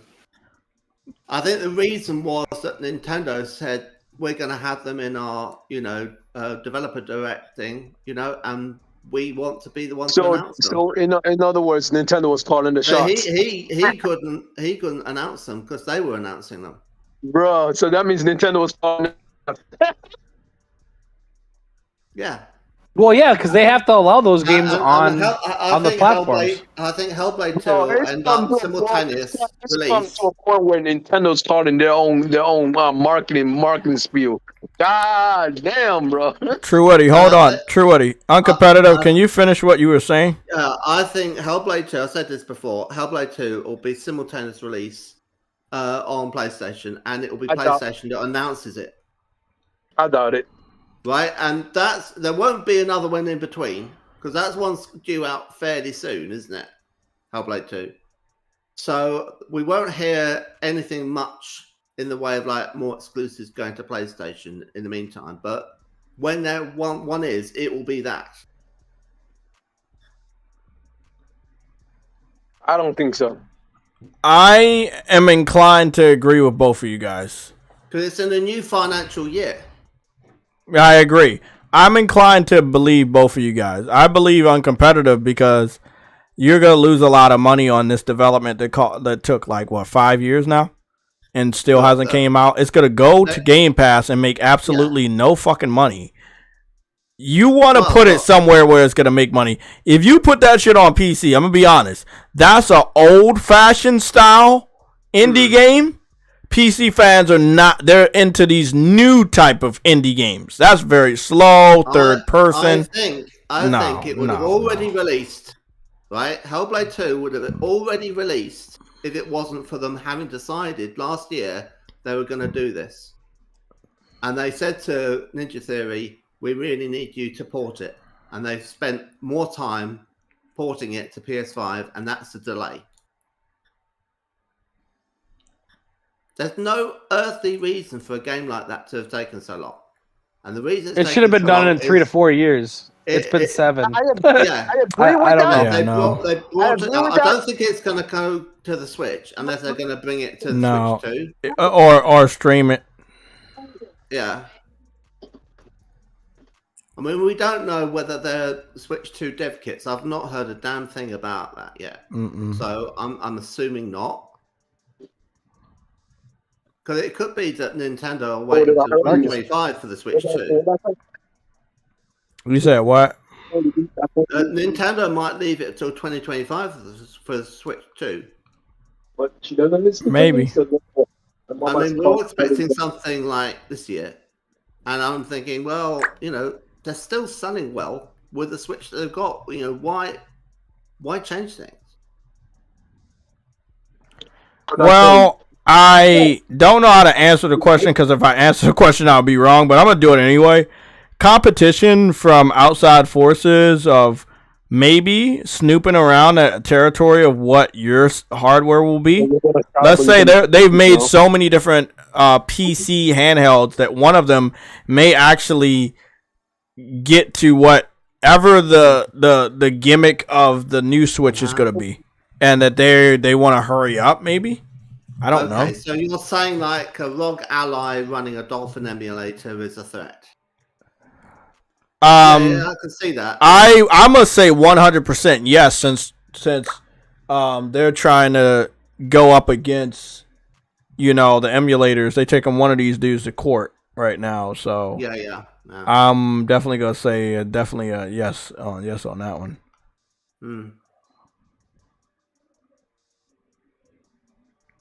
Yeah. But that's Nintendo. Like, Nintendo doesn't play around with anybody at this point. And Sony should be doing the exact same thing. Don't play around with these niggas. I 100% agree, but just like I said about Xbox, they're afraid of backlash. Well, if we crack down on PC, maybe they won't like us anymore. Maybe they won't buy our shit anymore. Nigga, that's not your problem. No, it's a problem. It is their problem. It is their problem, not my problem. It's their problem. I want them to do it. Crack down on PC. Say you're against pirating. Say you're against modding. Say all of that shit. Put piracy protection on your game. But guess what? You're going to have PC fans making YouTube videos and reviews on Steam saying how bad the game is because you put some... Do you remember they were trying to say the same thing about Helldivers? Say what? What did they say about Helldivers has cheat protection. Helldivers has piracy protection. Yeah. And there was a small group of PC fans that were trying to slander the game and say that you shouldn't go play this game because it has those protections. Well, that narrative is completely out the window. Completely false narrative. So I don't like these niggas. That's why I put myself on a freaking I turn crossplay off. I can't stand these niggas, bro. All right, I'm gonna make a very, very, very risky prediction. Cool. This November, it will not be any mention of PS5 Pro because one's not coming out, and the whole narrative will be which will you be buying, a Switch 2 or a Xbox Series L. With all these which is the one which is the 2 terabyte one which is diskless that we've seen that's a cylinder. Yeah. So I mean that's the one I think that Sarah Bond is alluding to, and it's just like this is going to get people off just sticking their backwards compatible games in the disk drive and not buying any new games, because if they want to play backwards compatible they have to download them, right? They have to pay for them. They have to pay us money to play old games. That's all I use my Xbox for is 360. games and OG games. So they're gonna pivot away from backwards compatibility because that was a stupid idea, right? When you can sell remakes and remasters, which is what Sony profit from all the time, and then they go off and they do, digital delivery of everything else. So they're going to have their Game Pass on there because they seem to still be committed to that. I'm very puzzled as to why, but they're saying that they're going to still be doing Game Pass, and that's just going to mean it's like the Game Pass machine. Right, that's all it's for. Is that you rent your games, you have to have somewhere to put them, so you've got your SSD on there. Now, actually thinking about it, like an Xbox that's got your game library on it, and has maybe they could get it so that the firmware updates and the game updates when you're not, playing. You're not turning it on, and it's like saying, "Please wait 20 minutes for it to update." It's like it did it overnight. So it's always ready. If they could sort that business out, which is infuriating when you go off to play an Xbox and you just can't play it because it's doing updates. If they could make it so it was always updated, then that would be a lot nicer. And so,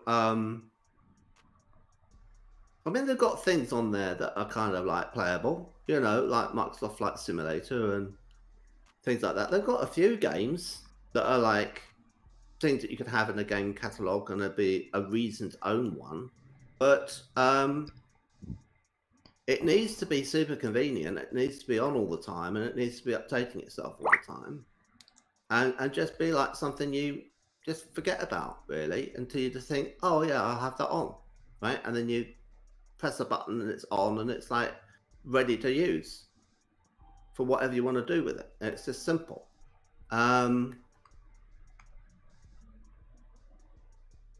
Okay. Well, guys, it's 7, and I got So that's what I think it's going to be, and it's going to be like almost like it'll be in competition with Switch. Well, we'll see. Switch will be a lot better. Like, it'll be doing Metroid Prime 4, won't it? Listen, I'm agreeing with you. I'm not here to disagree. I disagree on the Pro thing. It'll be that. Yeah, I disagree on the Pro thing, but I do believe the new Switch is going to be better than whatever Xbox is doing. I'm prepared to be wrong on that. Yeah. I just think that they don't have the money for it. We'll see. Have the money for it.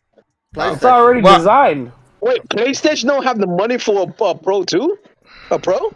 Yeah, they've got to sell it at a loss. Look, guys. Look. Everybody, hold on. We're ending the show. You guys can. This is a whole new argument that I already can see exploding. We're gonna do this off air.